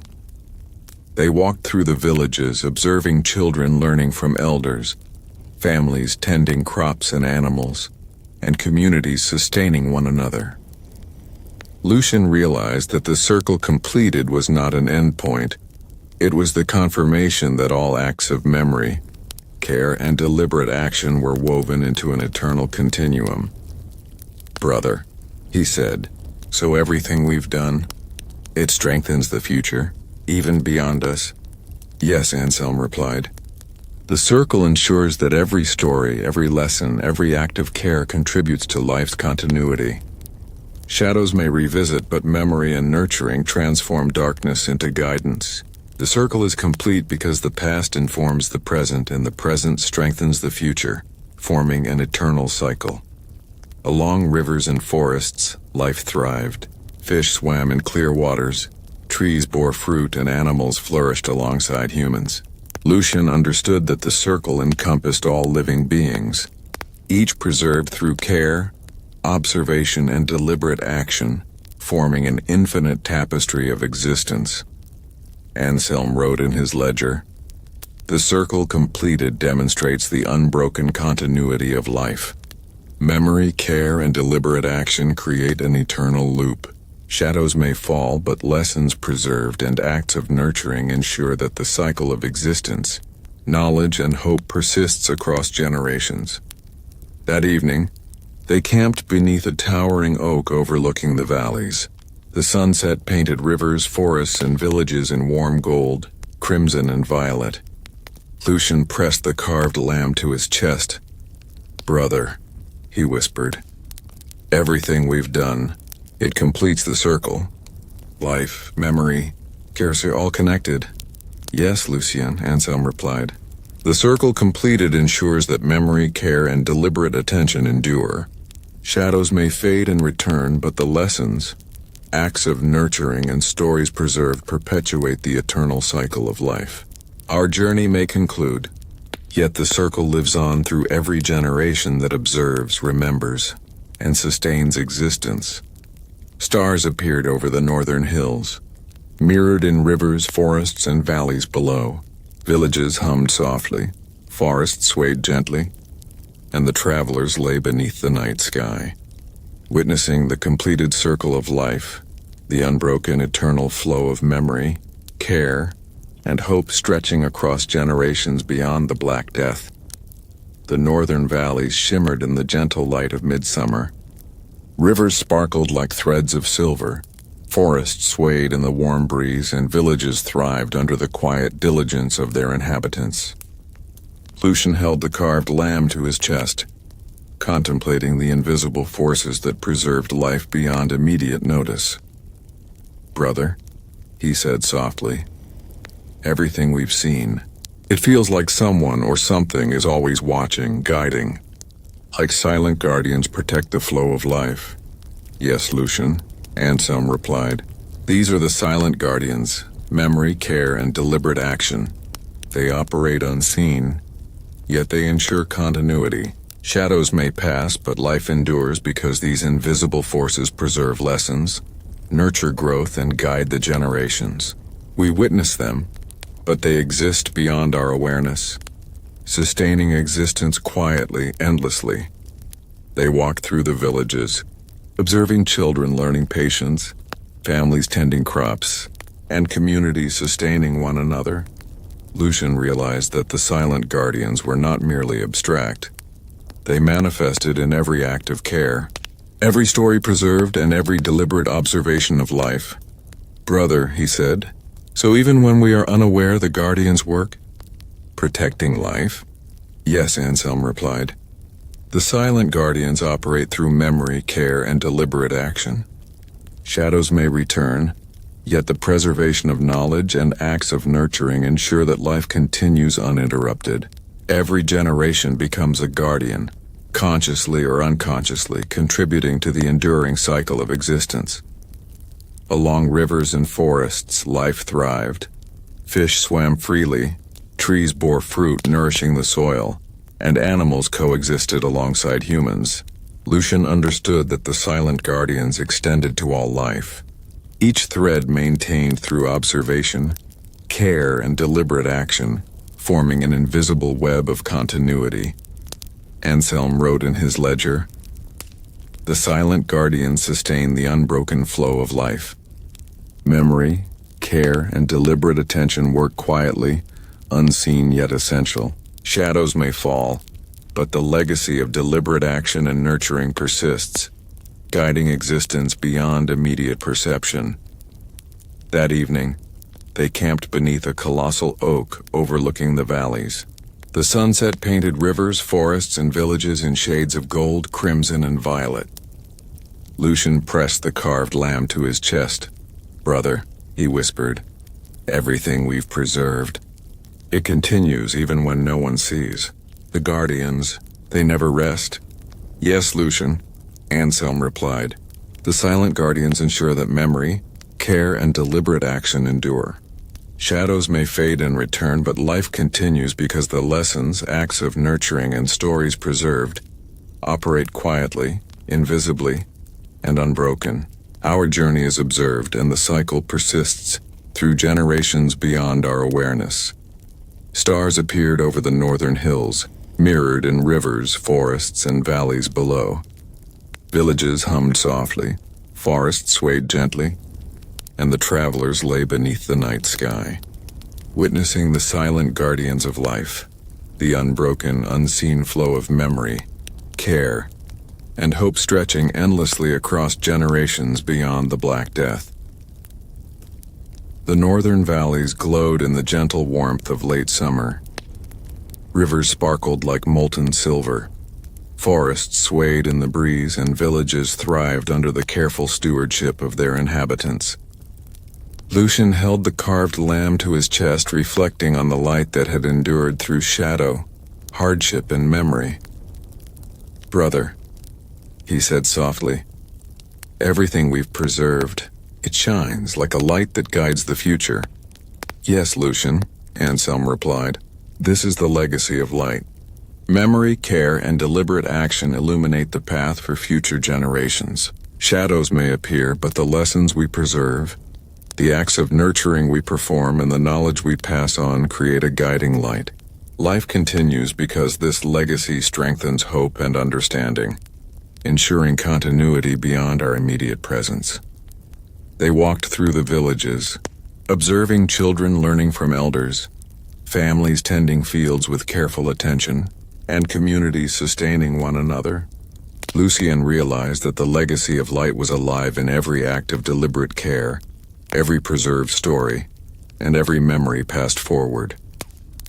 "Brother," he said, "so our journey, it becomes part of this light?" "Yes," Anselm replied. "Every lesson taught, every act of care, every deliberate action contributes to the legacy of light. Shadows may strike, yet life endures because memory, observation, and nurturing act as illumination, guiding generations through uncertainty and preserving hope. Along rivers and forests, life thrived. Fish swam in clear waters, trees bore fruit, and animals flourished alongside humans. Lucien understood that the legacy of light encompassed all living beings, each preserved through care, observation, and deliberate attention, forming an interconnected web of guidance and hope. Anselm wrote in his ledger, "The legacy of light ensures that memory, care, and deliberate action endure.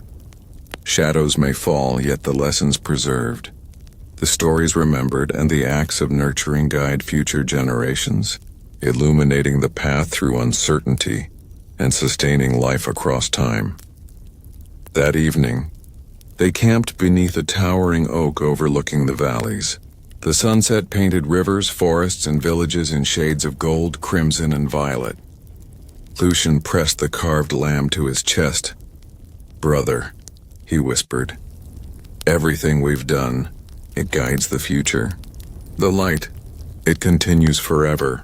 "Yes, Lucien," Anselm replied. "The legacy of light ensures that memory, care, and deliberate action endure. Shadows may pass, but life continues, guided by the lessons and nurturing preserved through generations. Our journey is but a single spark in this enduring light, yet its influence stretches beyond our time." Stars appeared over the northern hills, mirrored in rivers, forests, and valleys below. Villages hummed softly, forests swayed gently, and the travelers lay beneath the night sky, witnessing the legacy of light, the unbroken, enduring illumination of memory, care, and hope stretching across generations beyond the Black Death. The northern valleys glimmered beneath the soft light of early autumn. Rivers reflected the amber skies, forests rustled with turning leaves, and villages thrived under the careful stewardship of generations who had inherited lessons of shadow, memory, and care. Lucien held the carved lamb to his chest, thinking of the unbroken thread connecting all life. "Brother," he said softly, "everything we've seen, everything we've done, it feels like a single thread weaving through all generations." "Yes, Lucien," Anselm replied, "this is the everlasting thread. Memory, care, and deliberate action bind past, present, and future together. Shadows may appear, but the continuity of life is sustained by the lessons preserved, the nurturing shared, and the attention given. Each generation contributes to this thread, ensuring that life, knowledge, and hope endure." They walked through the villages, observing children learning patience and resilience, families tending crops and livestock with care, and communities sustaining one another. Lucien realized that the everlasting thread was alive in every act of deliberate attention, every preserved story, and every choice made with care. "Brother," he said, "so everything we've done, it becomes part of this thread, connecting everyone?" "Yes," Anselm replied. "Every story, every act of care, every deliberate action strengthens the thread. Shadows may fall, but memory and nurturing weave them into guidance, ensuring that life continues unbroken. The thread is eternal, stretching beyond the reach of time, linking generations through hope, observation, and deliberate care. Along rivers and forests, life flourished. Fish swam in clear waters, trees bore fruit nourishing soil and creatures, and animals thrived alongside humans. Lucien understood that the everlasting thread encompassed all living beings, each preserved through observation, care, and memory, forming a continuous web of existence and hope. Anselm wrote in his ledger, "The everlasting thread demonstrates the unbroken continuity of life. Memory, care, and deliberate action create a boundless connection across generations. Shadows may pass, yet the lessons preserved, the stories remembered, and the acts of nurturing maintain the thread of existence and hope indefinitely." That evening, they camped beneath a colossal oak overlooking the valleys. The sunset painted rivers, forests, and villages in gold, crimson, and violet. Lucien pressed the carved lamb to his chest. "Brother," he whispered, "everything we've preserved, it flows forward, weaving generations together. The thread, it never ends." "Yes, Lucien," Anselm replied. "The everlasting thread ensures that memory, care, and deliberate action endure. Shadows may fade and return, but life continues, strengthened by every lesson, every act of nurturing, and every story remembered. Our journey is a single moment in this unbroken connection, yet its influence stretches across all time. Stars appeared over the northern hills, mirrored in rivers, forests, and valleys below. Villages hummed softly, forests swayed gently, and the travelers lay beneath the night sky, witnessing the everlasting thread of life, the unbroken flow of memory, care, and hope stretching endlessly across generations beyond the Black Death. The northern valleys were touched with the golden hues of late autumn. Rivers glimmered beneath the soft sunlight, forests swayed with turning leaves, and villages thrived in quiet harmony. Lucien held the carved lamb to his chest, contemplating the vast horizon that stretched endlessly before them. "Brother," he said softly, "everything we've done, everything we've learned, it feels like it reaches beyond the valleys, beyond the rivers, beyond even us, like a horizon that never ends." "Yes, Lucien," Anselm replied. "This is the horizon eternal. Memory, care, and deliberate action stretch infinitely, linking past, present, and future. Shadows may appear, but the lessons preserved, the nurturing shared, and the attention given ensure that life continues, endlessly evolving, endlessly thriving. Our journey contributes a thread to this eternal horizon, strengthening the flow of existence." They walked through the villages, observing children learning resilience from elders, families cultivating crops and livestock with care, and communities sustaining one another through deliberate attention. Lucien realized that the horizon eternal was not a distant endpoint. It existed in every act of memory, every story preserved, and every deliberate act of care. "Brother," he said, "so even after we are gone, the horizon continues?" "Yes," Anselm replied. "The horizon eternal ensures that shadows cannot erase the continuity of life. Deliberate action, care, and memory weave a tapestry that stretches infinitely. Each generation observes, learns, and acts, preserving the lessons of the past while guiding the future. Life endures through the unbroken extension of knowledge and nurturing. Along rivers and forests, life thrived in harmony. Fish swam through clear waters. Trees bore fruit nourishing soil and creatures, and animals coexisted alongside humans. Lucien understood that the horizon eternal encompassed all living beings, each preserved and strengthened through observation, care, and deliberate action, forming an infinite web of continuity. Anselm wrote in his ledger, "The horizon eternal reflects the unbroken continuity of life.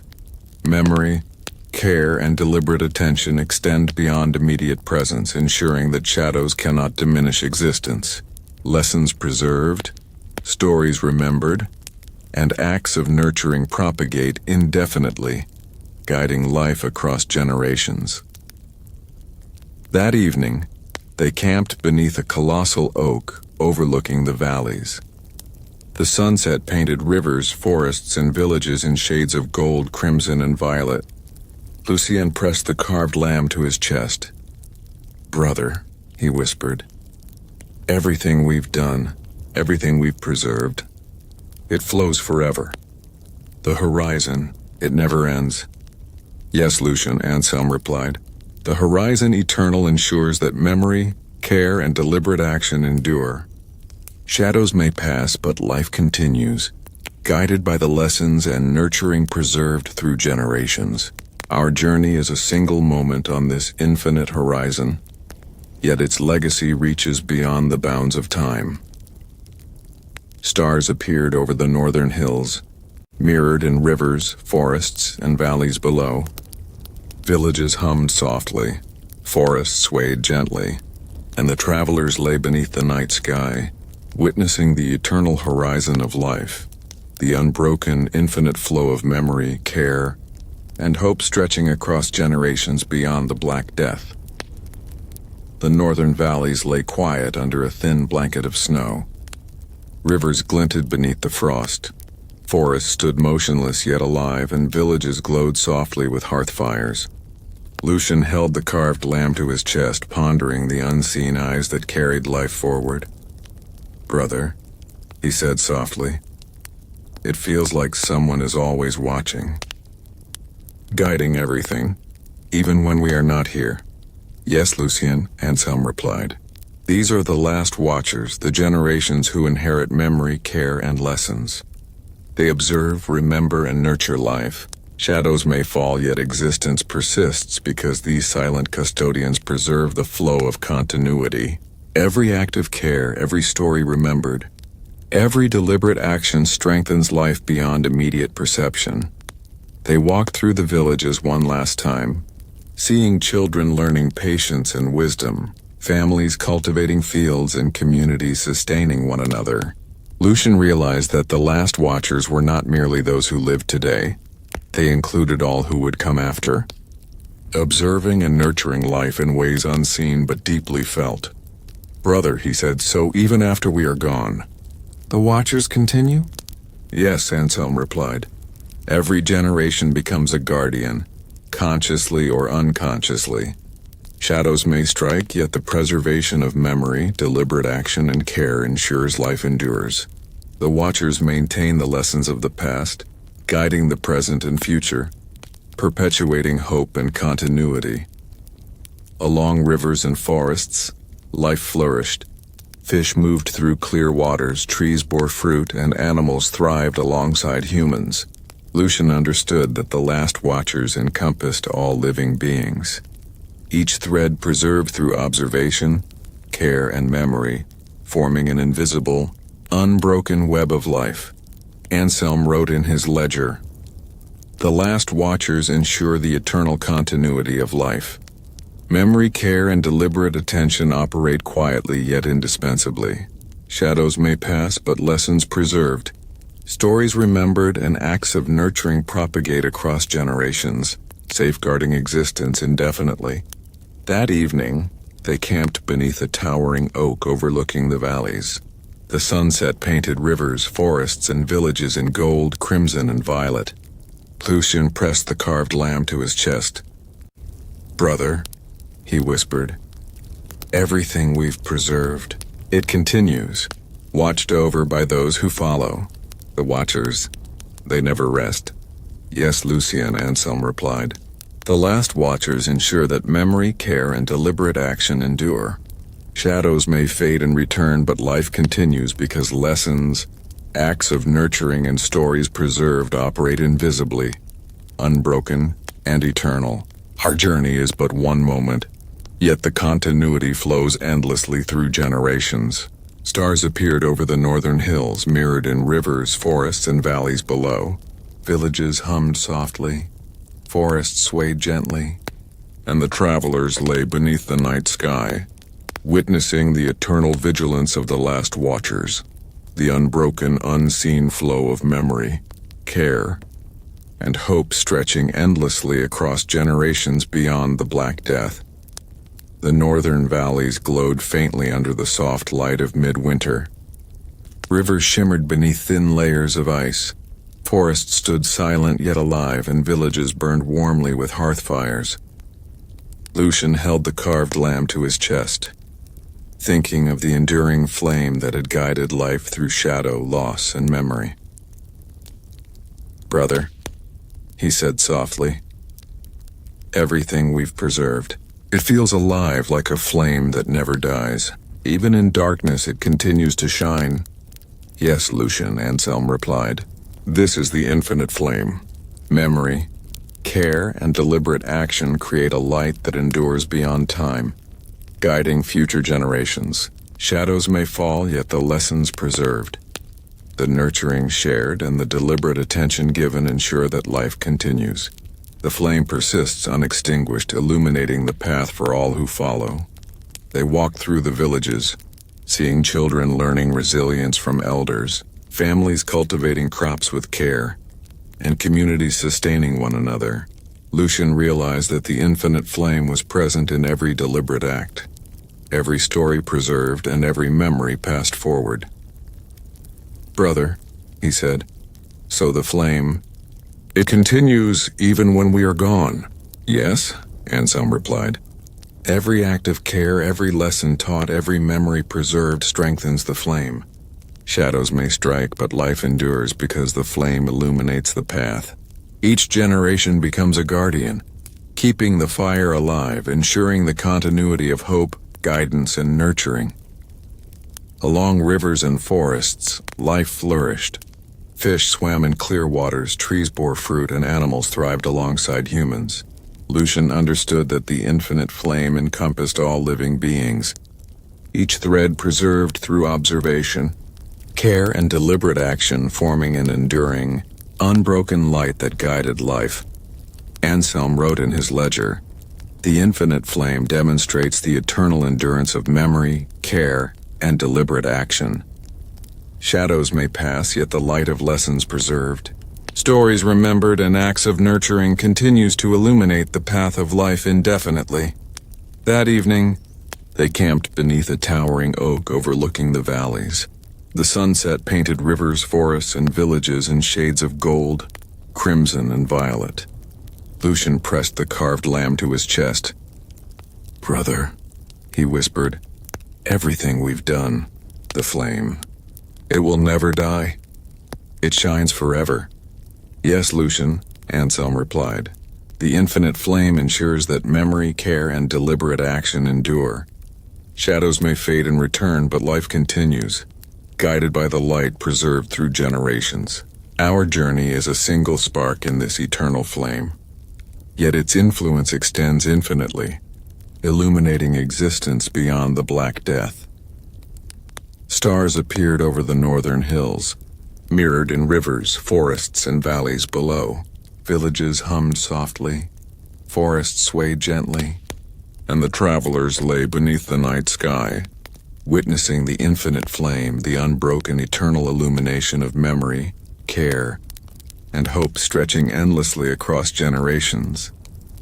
The northern valleys were quiet beneath a gentle snowfall. Rivers glistened beneath the ice. Forests stood solemn and patient, and villages glowed warmly with fires that echoed the care and resilience of their inhabitants. Lucien held the carved lamb to his chest, reflecting on the journey they had undertaken and the vast expanse of time ahead. "Brother," he said softly, "everything we've witnessed, every shadow and every light, it feels like it stretches beyond us. Like the horizon never ends." "Yes, Lucien," Anselm replied. "This is the last horizon. Memory, care, and deliberate action extend infinitely into the future. Shadows may appear, but the lessons preserved, the acts of nurturing, and the knowledge we pass on form a horizon that continues beyond our presence. Life flows unbroken, guided by the legacy of generations." They walked through the villages one last time, observing children learning patience from elders, families tending crops with care, and communities sustaining one another. Lucien realized that the last horizon was not a distant line. It was alive in every memory, every deliberate action, every act of care. "Brother," he said, "so the horizon, it continues even after we are gone." "Yes," Anselm replied. "Every story preserved, every lesson taught, every act of nurturing strengthens the horizon. Shadows may strike, but continuity is ensured through the deliberate care of each generation. Life endures because the horizon stretches infinitely, linking past, present, and future in an unbroken continuum. Along rivers and forests, life thrived. Fish swam in crystal-clear waters. Trees bore fruit sustaining the soil and creatures, and animals thrived alongside humans. Lucien understood that the last horizon encompassed all living beings. Each thread strengthened through observation, care, and deliberate action, forming an infinite web of life and hope. Anselm wrote in his ledger, "The last horizon reflects the eternal continuity of life. Memory, care, and deliberate action extend beyond the immediate, ensuring that shadows cannot diminish existence. Lessons preserved, stories remembered, and acts of nurturing stretch endlessly, guiding life across generations." That evening they camped beneath a towering oak overlooking the valleys. The sunset painted rivers, forests, and villages in gold, crimson, and violet. Lucien pressed the carved lamb to his chest. "Brother," he whispered, "everything we've done, everything we've preserved, it stretches beyond us. The horizon, it never ends." "Yes, Lucien," Anselm replied. "The last horizon ensures that memory, care, and deliberate action endure. Shadows may fade and return, but life continues, guided by the lessons and nurturing preserved through generations. Our journey is one moment on this infinite horizon, yet its legacy will stretch endlessly through time." Stars appeared over the northern hills, mirrored in rivers, forests, and valleys below. Villages hummed softly, forests swayed gently, and the travelers lay beneath the night sky, witnessing the last horizon, the unbroken eternal flow of memory, care, and hope stretching endlessly across generations beyond the Black Death. The northern valleys were waking under the first soft touches of spring. Rivers gleamed beneath melting ice. Forests swayed with tender green shoots, and villages stirred with life renewed by careful stewardship. Lucien held the carved lamb to his chest, contemplating their role in the eternal flow of life. "Brother," he said softly, "everything we've seen, everything we've preserved, it feels like we've been part of something far greater, like witnesses to eternity itself." "Yes, Lucien," Anselm replied. "We are the eternal witnesses. Memory, care, and deliberate action flow endlessly. Yet there is always a place for observers, those who see, remember, and act. Shadows may pass, but witnesses preserve lessons, nurture life, and ensure continuity. Our journey is a single moment in eternity, yet its impact stretches across generations." They walked through the villages, observing children learning patience and wisdom, families cultivating crops with care, and communities sustaining one another. Lucien realized that being a witness was not passive, it was active, deliberate, and essential to the unbroken flow of life. "Brother," he said, "so even if we are not the future, we still guide it by witnessing." "Yes," Anselm replied. "Every observation, every record, every act of care strengthens life's continuity. Shadows may strike, yet memory and deliberate action, witnessed and preserved, guide the generations that follow. Witnessing transforms presence into legacy. Along rivers and forests, life thrived. Fish swam through clear waters, trees bore fruit, and animals flourished alongside humans. Lucien understood that their witnessing was part of the greater tapestry of life, interwoven with all living beings through care, attention, and memory. Anselm wrote in his ledger, "The eternal witness observes and preserves memory, care, and deliberate action. Shadows may pass, but the legacy of witnessing ensures that lessons, nurturing, and knowledge propagate across generations, guiding life indefinitely." That evening, they camped beneath a towering oak overlooking the valleys. The sunset painted rivers, forests, and villages in gold, crimson, and violet. Lucien pressed the carved lamb to his chest. "Brother," he whispered, "everything we've witnessed, it continues, alive in the people and the land. We are part of eternity." "Yes, Lucien," Anselm replied. "The eternal witness ensures that memory, care, and deliberate action endure. Shadows may fade and return, but life continues, guided by those who see, remember, and act. Our journey is one moment in the infinite continuum. Yet our observation strengthens the flow of existence across generations." Stars appeared over the northern hills, mirrored in rivers, forests, and valleys below. Villages hummed softly, forests swayed gently, and the travelers lay beneath the night sky, witnessing the eternal cycle, the unbroken, unending flow of memory, care, and hope stretching endlessly across generations beyond the Black Death. The northern valleys were alive with the gentle renewal of spring. Rivers flowed with clarity, forests swayed with tender green leaves, and villages thrived, humming with quiet diligence. Lucien held the carved lamb to his chest, reflecting on the journey that had carried them through shadow, care, and memory. "Brother," he said softly, "everything we've experienced, it feels like a voyage that has no beginning or end, like time itself flows differently here." "Yes, Lucien," Anselm replied. "This is the timeless voyage. Memory, care, and deliberate action form a journey through generations. Shadows may pass, but the acts of preservation, nurturing, and observation continue to guide life. We witness, act, and remember, and in doing so, we connect the past, present, and future into a continuum that transcends time." They walked through the villages, seeing children learning resilience from elders, families tending crops and livestock with care, and communities sustaining one another. Lucien realized that the voyage was not measured by days or years, but by acts of deliberate care and the memories preserved. "Brother," he said, "so our journey, it continues beyond us, even after we are gone?" "Yes," Anselm replied. "Every story preserved, every act of care, every deliberate action becomes part of the voyage. Shadows may strike, yet the flow of memory, nurturing, and attention ensures that life continues. The timeless voyage carries forward the lessons of the past into the generations yet to come." Along rivers and forests, life flourished. Fish swam in clear waters, trees bore fruit nourishing soil and creatures, and animals thrived alongside humans. Lucien understood that the timeless voyage encompassed all living beings, each sustained through observation, care, and deliberate action, forming an unbroken continuum of existence and hope.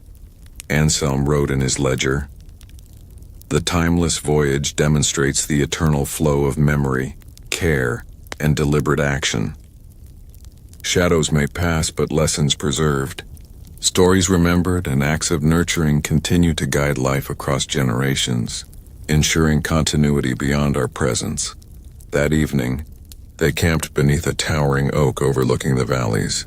The sunset painted rivers, forests, and villages in gold, crimson, and violet. Lucien pressed the carved lamb to his chest. "Brother," he whispered, "everything we've done, it is part of this voyage. The lessons, the care, they travel forever." "Yes, Lucien," Anselm replied. "The timeless voyage ensures that memory, care, and deliberate action endure. Shadows may fade and return, but life continues, guided by the lessons and nurturing preserved through generations. Our journey is a single moment in this infinite voyage, yet its influence stretches endlessly through time." Stars appeared over the northern hills, mirrored in rivers, forests, and valleys below. Villages hummed softly, forests swayed gently, and the travelers lay beneath the night sky, witnessing the timeless voyage, the unbroken, eternal flow of memory, care, and hope stretching endlessly across generations beyond the Black Death. The northern valleys shimmered beneath the warm light of late spring. Rivers sparkled like ribbons of silver, forests swayed with tender green leaves, and villages thrived quietly under the careful hands of generations. Lucien held the carved lamb to his chest, contemplating how every act of care, memory, and deliberate attention seemed to mirror itself across time. "Brother," he said softly, "everything we've done, it feels like it reflects itself. Like our care, our lessons, our memories, they appear again and again across generations." "Yes, Lucien," Anselm replied. "This is the infinite reflection. Every act of deliberate attention, every preserved lesson, every story remembered echoes in the generations that follow. Shadows may pass, but these reflections endure, guiding life and illuminating the path for those who come after. Each generation mirrors the actions of those who came before, creating a continuum that transcends time." They walked through the villages, seeing children learning resilience from elders, families tending crops with care, and communities sustaining one another. Lucien realized that the infinite reflection was not merely memory. It was the living manifestation of their legacy in the behaviors, choices and lessons of each successive generation. "Brother," he said, "so our journey, it reflects itself forever, even beyond the valleys?" "Yes," Anselm replied. "Every story preserved, every act of nurturing, every lesson taught creates a reflection that spans generations. Shadows may appear, but the echoes of care, attention, and memory strengthen the flow of life. Each act mirrored in the future ensures continuity, hope, and guidance beyond our immediate presence. Along rivers and forests, life thrived. Fish swam through crystal-clear waters. Trees bore fruit and animals flourished alongside humans. Lucien understood that the infinite reflection encompassed all living beings, each preserved through observation, care, and deliberate action, forming an interconnected web that mirrored itself endlessly. Anselm wrote in his ledger, "The infinite reflection demonstrates the enduring nature of memory, care, and deliberate action. Shadows may pass, but every lesson preserved, every act of nurturing, and every story remembered creates reflections across generations, illuminating the path of life beyond the constraints of time." That evening, they camped beneath a towering oak overlooking the valleys. The sunset painted rivers, forests, and villages in warm gold, crimson, and violet. Lucien pressed the carved lamb to his chest. "Brother," he whispered, "everything we've done, it reflects itself. The care, the lessons, the memories, they live on." "Yes, Lucien," Anselm replied. "The infinite reflection ensures that memory, care, and deliberate action endure. Shadows may fade and return, but the echoes of our journey ripple endlessly, mirrored in generations yet to come. Our journey is one reflection among many, yet its influence stretches infinitely across time."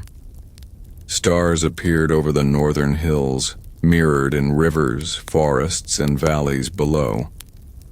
Villages hummed softly, forests swayed gently, and the travelers lay beneath the night sky, witnessing the infinite reflection, the unbroken, eternal mirroring of memory, care, and hope stretching endlessly across generations beyond the Black Death.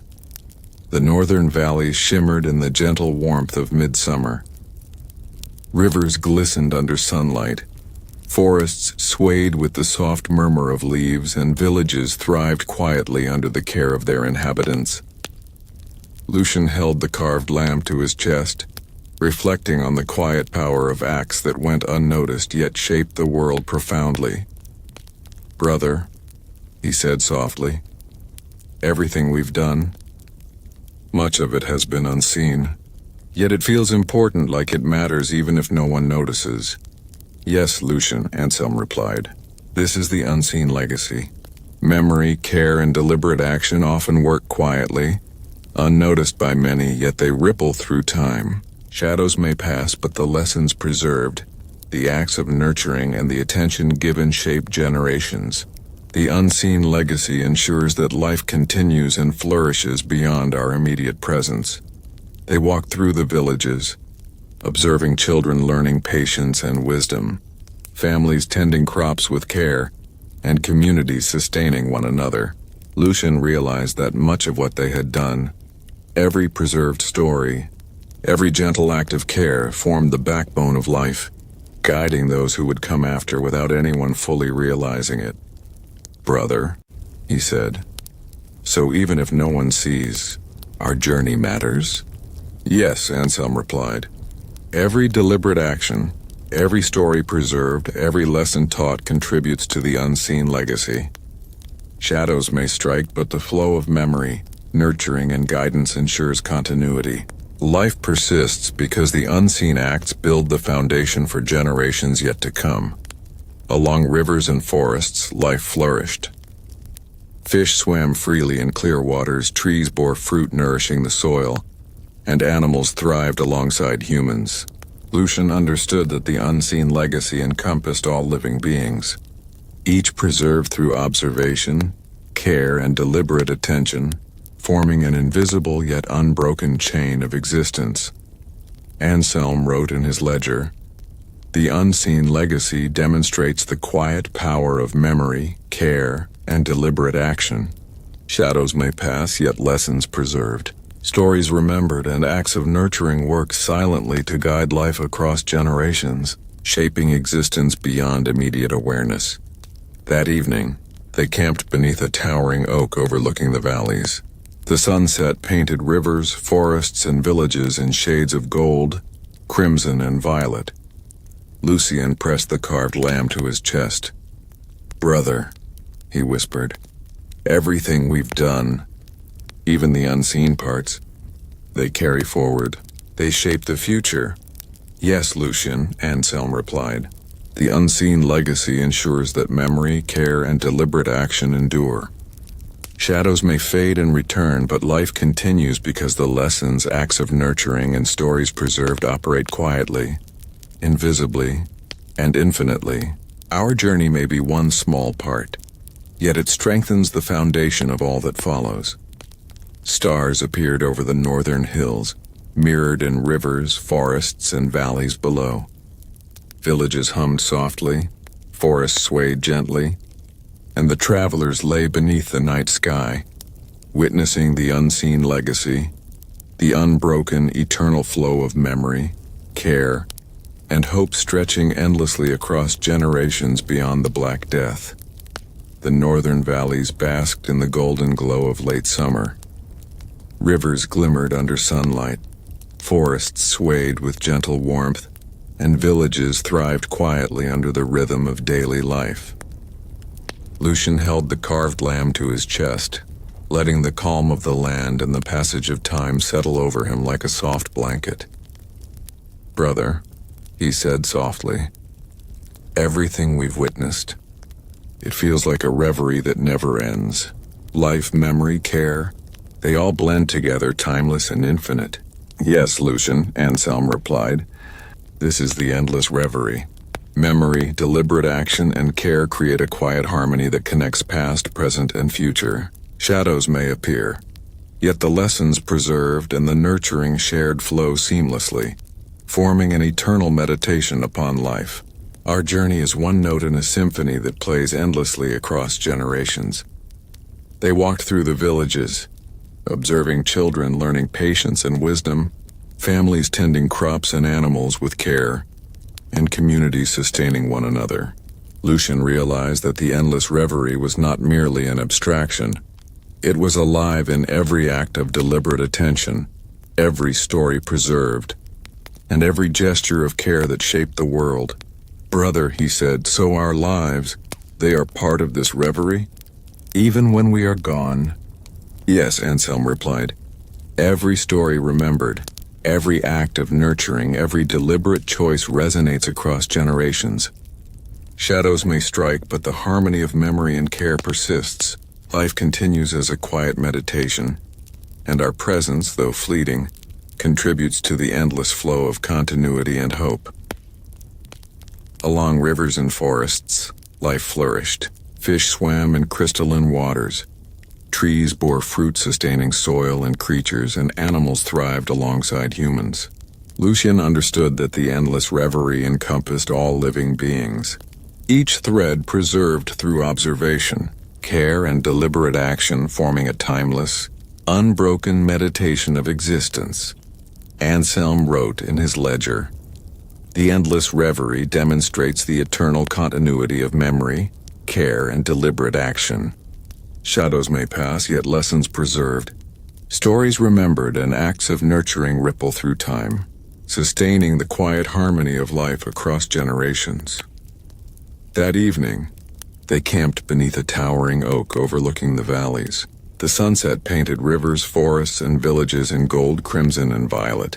Lucien pressed the carved lamb to his chest.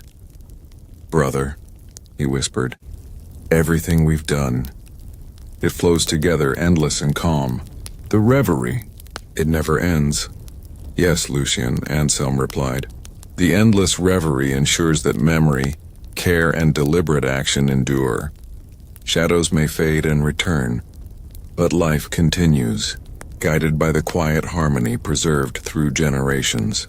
Our journey is one meditation in the infinite flow, yet its echoes stretch endlessly through time. Stars appeared over the northern hills, mirrored in rivers, forests, and valleys below. Villages hummed softly, forests swayed gently, and the travelers lay beneath the night sky, witnessing the endless reverie, the unbroken eternal meditation of memory, care, and hope stretching across generations beyond the Black Death. The northern valleys were bathed in the soft glow of early autumn dawn. Rivers glistened like threads of gold, forests stirred gently in the crisp morning air, and villages slowly came to life under the warmth of the sun. Lucien held the carved lamb to his chest, sensing a quiet promise in the light that touched the land. "Brother," he said softly, "this dawn, it feels endless, like a beginning and a continuation all at once. Everything we've done, it leads to this." "Yes, Lucien," Anselm replied. "This is the everlasting dawn.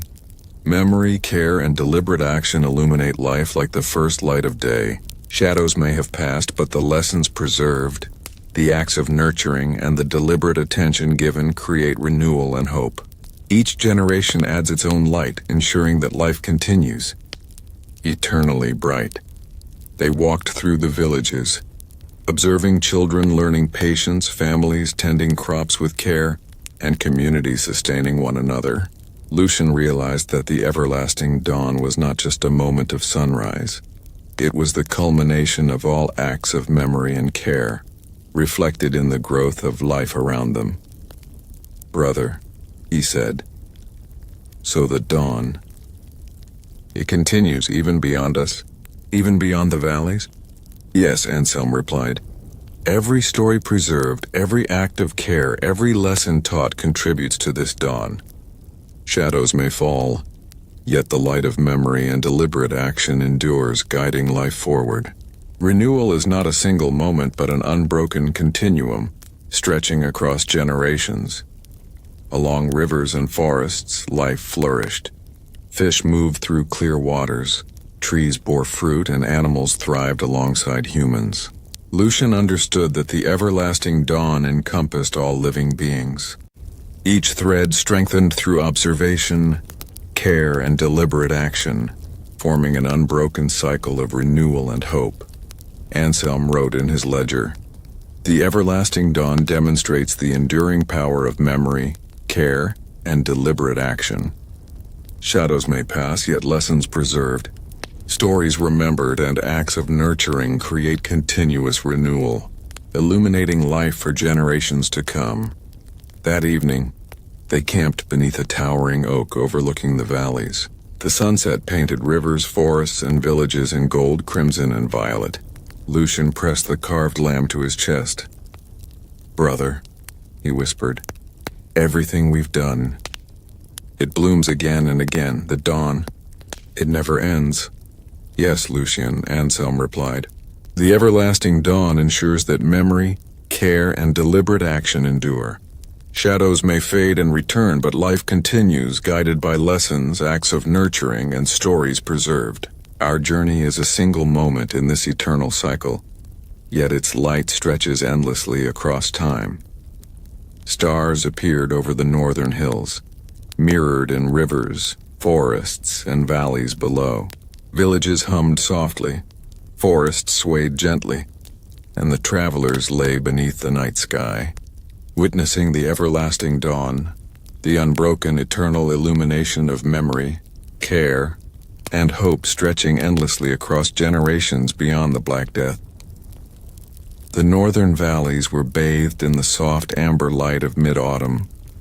Rivers glimmered beneath drifting leaves, forests rustled gently, and villages moved quietly through the rhythm of daily life. Lucien held the carved lamb to his chest, listening to the subtle sounds that carried through the valleys, whispers of memory, care, and life itself. "Brother," he said softly, "it feels as though everything we've witnessed, everything we've done, whispers to the future, like life itself is speaking.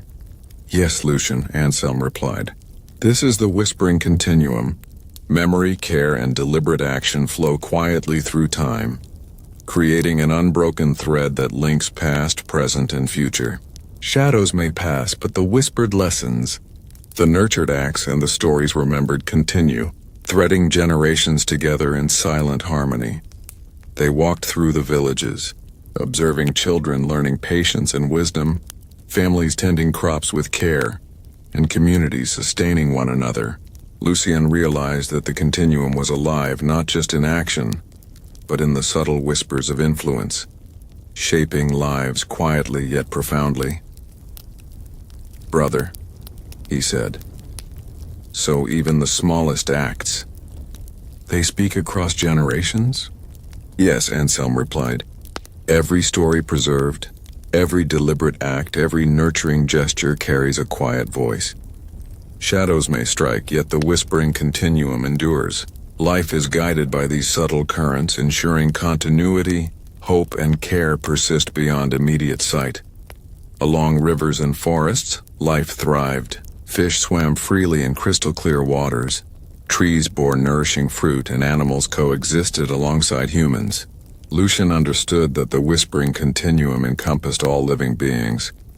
Each thread strengthened through observation, care, and deliberate action, forming an infinite, unseen harmony. Anselm wrote in his ledger, "The whispering continuum demonstrates the subtle yet eternal power of memory, care, and deliberate action. Shadows may pass, yet lessons preserved. Acts of nurturing and stories remembered create a quiet but unbroken thread, guiding life across generations." That evening, they camped beneath a towering oak overlooking the valleys. The sunset painted rivers, forests, and villages in gold, crimson, and violet. Lucien pressed the carved lamb to his chest. "Brother," he whispered, "everything we've done, it whispers forward, carrying life into the future. The continuum, it never stops." "Yes, Lucien," Anselm replied. "The whispering continuum ensures that memory, care, and deliberate action endure. Shadows may fade and return, but life continues, guided by the quiet voice of lessons and nurturing preserved through generations. Our journey is one thread in this infinite flow, yet its resonance stretches endlessly across time." Stars appeared over the northern hills, mirrored in rivers, forests, and valleys below. Villages hummed softly, forests swayed gently, and the travelers lay beneath the night sky, witnessing the whispering continuum, the unbroken eternal flow of memory, care, and hope stretching across generations beyond the Black Death. The northern valleys were brushed with the muted gold and amber of late autumn. Rivers reflected the soft light of a low sun. Forests rustled with the dying leaves of the season, and villages moved with quiet purpose. Lucien held the carved lamb to his chest, feeling the rhythm of life that pulsed beneath all things. "Brother," he said softly, "it feels as though everything is moving together, in a harmony that never stops. Even shadows seem part of it." "Yes, Lucien," Anselm replied. "This is the perpetual harmony. Memory, care, and deliberate action form a continuous balance that sustains life across generations. Shadows may fall, yet the lessons preserved, the acts of nurturing, and the deliberate attention given all contribute to a rhythm that endures infinitely. Every act, every story, every observation resonates in this unbroken symphony." They walked through the villages, observing children learning wisdom from elders, families tending crops with meticulous care, and communities sustaining one another through cooperation and attention. Lucien realized that the perpetual harmony was alive in every deliberate act, every preserved story, and every gesture of care that shaped the world around them. "Brother," he said, "so our lives. They are notes in this harmony? Even after we are gone?" "Yes," Anselm replied. "Every act of care, every lesson taught, every memory preserved adds to the perpetual harmony. Shadows may strike, but the resonance of deliberate action, memory, and nurturing ensures life continues. Each generation contributes to this balance, sustaining hope, guidance, and life itself. Along rivers and forests, life thrived. Fish swam through crystalline waters, trees bore nourishing fruit, and animals flourished alongside humans. Lucien understood that the perpetual harmony encompassed all living beings, each thread preserved through observation, care, and deliberate action, forming an unbroken, eternal resonance across time. Anselm wrote in his ledger, "The perpetual harmony demonstrates the enduring power of memory, care, and deliberate action. Shadows may pass, yet lessons preserved. Stories remembered and acts of nurturing create a continuous balance, sustaining life across generations." That evening, they camped beneath a towering oak overlooking the valleys. The sunset painted rivers, forests, and villages in gold, crimson, and violet. Lucien pressed the carved lamb to his chest. "Brother," he whispered, "everything we've done, it blends together into something greater. The harmony, it never ends." "Yes, Lucien," Anselm replied. "The perpetual harmony ensures that memory, care, and deliberate action endure. Shadows may fade and return, but life continues, guided by the resonance of lessons and acts of nurturing, preserved through generations. Our journey is one note in this infinite symphony, yet its influence stretches endlessly across time." Stars appeared over the northern hills, mirrored in rivers, forests, and valleys below. Villages hummed softly, forests swayed gently, and the travelers lay beneath the night sky, witnessing the perpetual harmony, the unbroken, eternal resonance of memory, care, and hope stretching endlessly across generations beyond the Black Death. The northern valleys were hushed beneath a delicate blanket of snow. Rivers reflected the pale winter sun. Forests stood silent yet alive, and villages glimmered with the warm glow of hearth fires.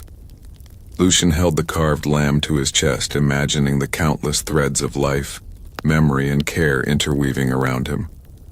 "Brother," he said softly, "everything we've done, it feels like threads being woven together.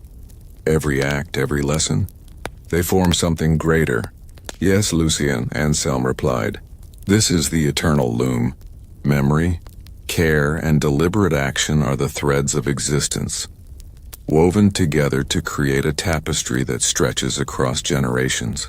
Shadows may fall, yet the lessons preserved, the acts of nurturing, and the deliberate attention given form an unbroken design that sustains life indefinitely." They walked through the villages, observing children learning patience from elders, families tending crops with care, and communities sustaining one another. Lucien realized that the eternal loom was not abstract. It was alive in every act, every story preserved, every gesture of care that formed the interlacing threads connecting past, present, and future. "Brother," he said, "so our lives, they are threads in this tapestry, even after we are gone?" "Yes," Anselm replied. "Every story preserved, every deliberate act, every act of care adds to the eternal loom. Shadows may strike, yet the tapestry grows, strengthened by memory, nurturing, and attention. Each generation contributes threads, ensuring continuity, hope, and life itself endure." Along rivers and forests, life thrived. Fish moved through clear waters, trees bore fruit, and animals flourished alongside humans. Lucien understood that the eternal loom encompassed all living beings, each thread preserved through observation, care, and deliberate action, forming an intricate and unbroken tapestry of existence and hope. Anselm wrote in his ledger, "The eternal loom demonstrates the enduring power of memory, care, and deliberate action. Shadows may pass, yet lessons preserved. Stories remembered and acts of nurturing are interwoven into a tapestry that spans generations, sustaining life beyond the reach of time." That evening, they camped beneath a towering oak overlooking the valleys. The sunset painted rivers, forests, and villages in gold, crimson, and violet. Lucien pressed the carved lamb to his chest. "Brother," he whispered, "everything we've done, it becomes part of this tapestry. The loom, it never ends." "Yes, Lucien," Anselm replied. "The eternal loom ensures that memory, care, and deliberate action endure. Shadows may fade and return, but life continues, woven into the intricate design of lessons, nurturing, and stories preserved through generations. Our journey is one thread in this infinite tapestry, yet its influence stretches endlessly across time." Stars appeared over the northern hills, mirrored in rivers, forests, and valleys below. Villages hummed softly, forests swayed gently, and the travelers lay beneath the night sky, witnessing the eternal loom, the unbroken infinite weave of memory, care, and hope stretching endlessly across generations beyond the Black Death. The northern valleys lay under a serene coat of snow. Rivers shimmered faintly beneath the pale winter sun, forests stood motionless yet alive, and villages glowed with the soft warmth of hearth fires. Lucien held the carved lamb to his chest, sensing the sacred hush that enveloped the land. "Brother," he said softly, "everything. It feels blessed. Even in silence there's a sense of care, memory, and life flowing quietly around us." "Yes, Lucien," Anselm replied. "This is the silent benediction. Memory, deliberate action, and care carry an unspoken sacred blessing. Shadows may pass, but the lessons preserved, acts of nurturing and deliberate attention give life a quiet sanctity. Every generation contributes to this benediction, sustaining hope, continuity, and reverence for existence." They walked through the villages, observing children learning patience, families tending crops with care, and communities sustaining one another. Lucien realized that the silent benediction was not in grand gestures, but in every deliberate, unseen act that nurtured life and preserved memory. "Brother," he said, "so even the smallest actions, they carry this blessing?" "Yes," Anselm replied. "Every act of care, every story preserved, every lesson passed on contributes to the silent benediction. Shadows may fall, yet the sacred flow of memory and deliberate attention endures. Life is guided by these quiet blessings, linking generations in shared reverence. Along rivers and forests, life thrived. Fish glided through clear waters, trees bore fruit sustaining soil and creatures, and animals coexisted alongside humans. Lucien understood that the silent benediction encompassed all living beings, each act of care and memory forming an invisible, sacred thread that wove generations together. Anselm wrote in his ledger, "The silent benediction demonstrates the enduring, sacred power of memory, care, and deliberate action. Shadows may pass, yet lessons preserved, stories remembered, and acts of nurturing create a quiet, unbroken blessing, sustaining life across generations."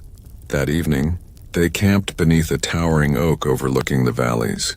The sunset painted rivers, forests, and villages in gold, crimson, and violet. Lucien pressed the carved lamb to his chest. "Brother," he whispered, "everything we've done, it is blessed. The care, the memory, the stories, they carry life forward." "Yes, Lucien," Anselm replied. "The silent benediction ensures that memory, care, and deliberate action endure. Shadows may fade and return, but life continues, guided by the sacred lessons, nurturing, and stories preserved across generations. Our journey is a single act in this eternal blessing, yet its influence stretches endlessly across time." Stars appeared over the northern hills, mirrored in rivers, forests, and valleys below. Villages hummed softly, forests swayed gently, and the travelers lay beneath the night sky, witnessing the silent benediction, the unbroken sacred flow of memory, care, and hope stretching endlessly across generations beyond the Black Death. The northern valleys were cloaked in quiet snow, with rivers glimmering faintly beneath a pale winter sun, and forests standing still yet brimming with life beneath the frost. Villages glowed softly with hearth fires, their warmth echoing the care and effort of generations past. Lucien held the carved lamb to his chest, feeling the weight and purpose of their journey. "Brother," he said softly, "everything we've seen, it feels as if life itself is on watch, like someone or something is keeping vigil." "Yes, Lucien," Anselm replied. "This is the timeless vigil. Memory, deliberate action, and care form an ongoing guardianship that stretches across generations. Shadows may pass, but the lessons preserved, the acts of nurturing and the stories remembered protect life and ensure continuity. Every generation becomes a sentinel, silently guarding what has been entrusted to them." They walked through the villages, observing children learning patience and wisdom, families tending crops with care, and communities sustaining one another. Lucien realized that the timeless vigil was not passive.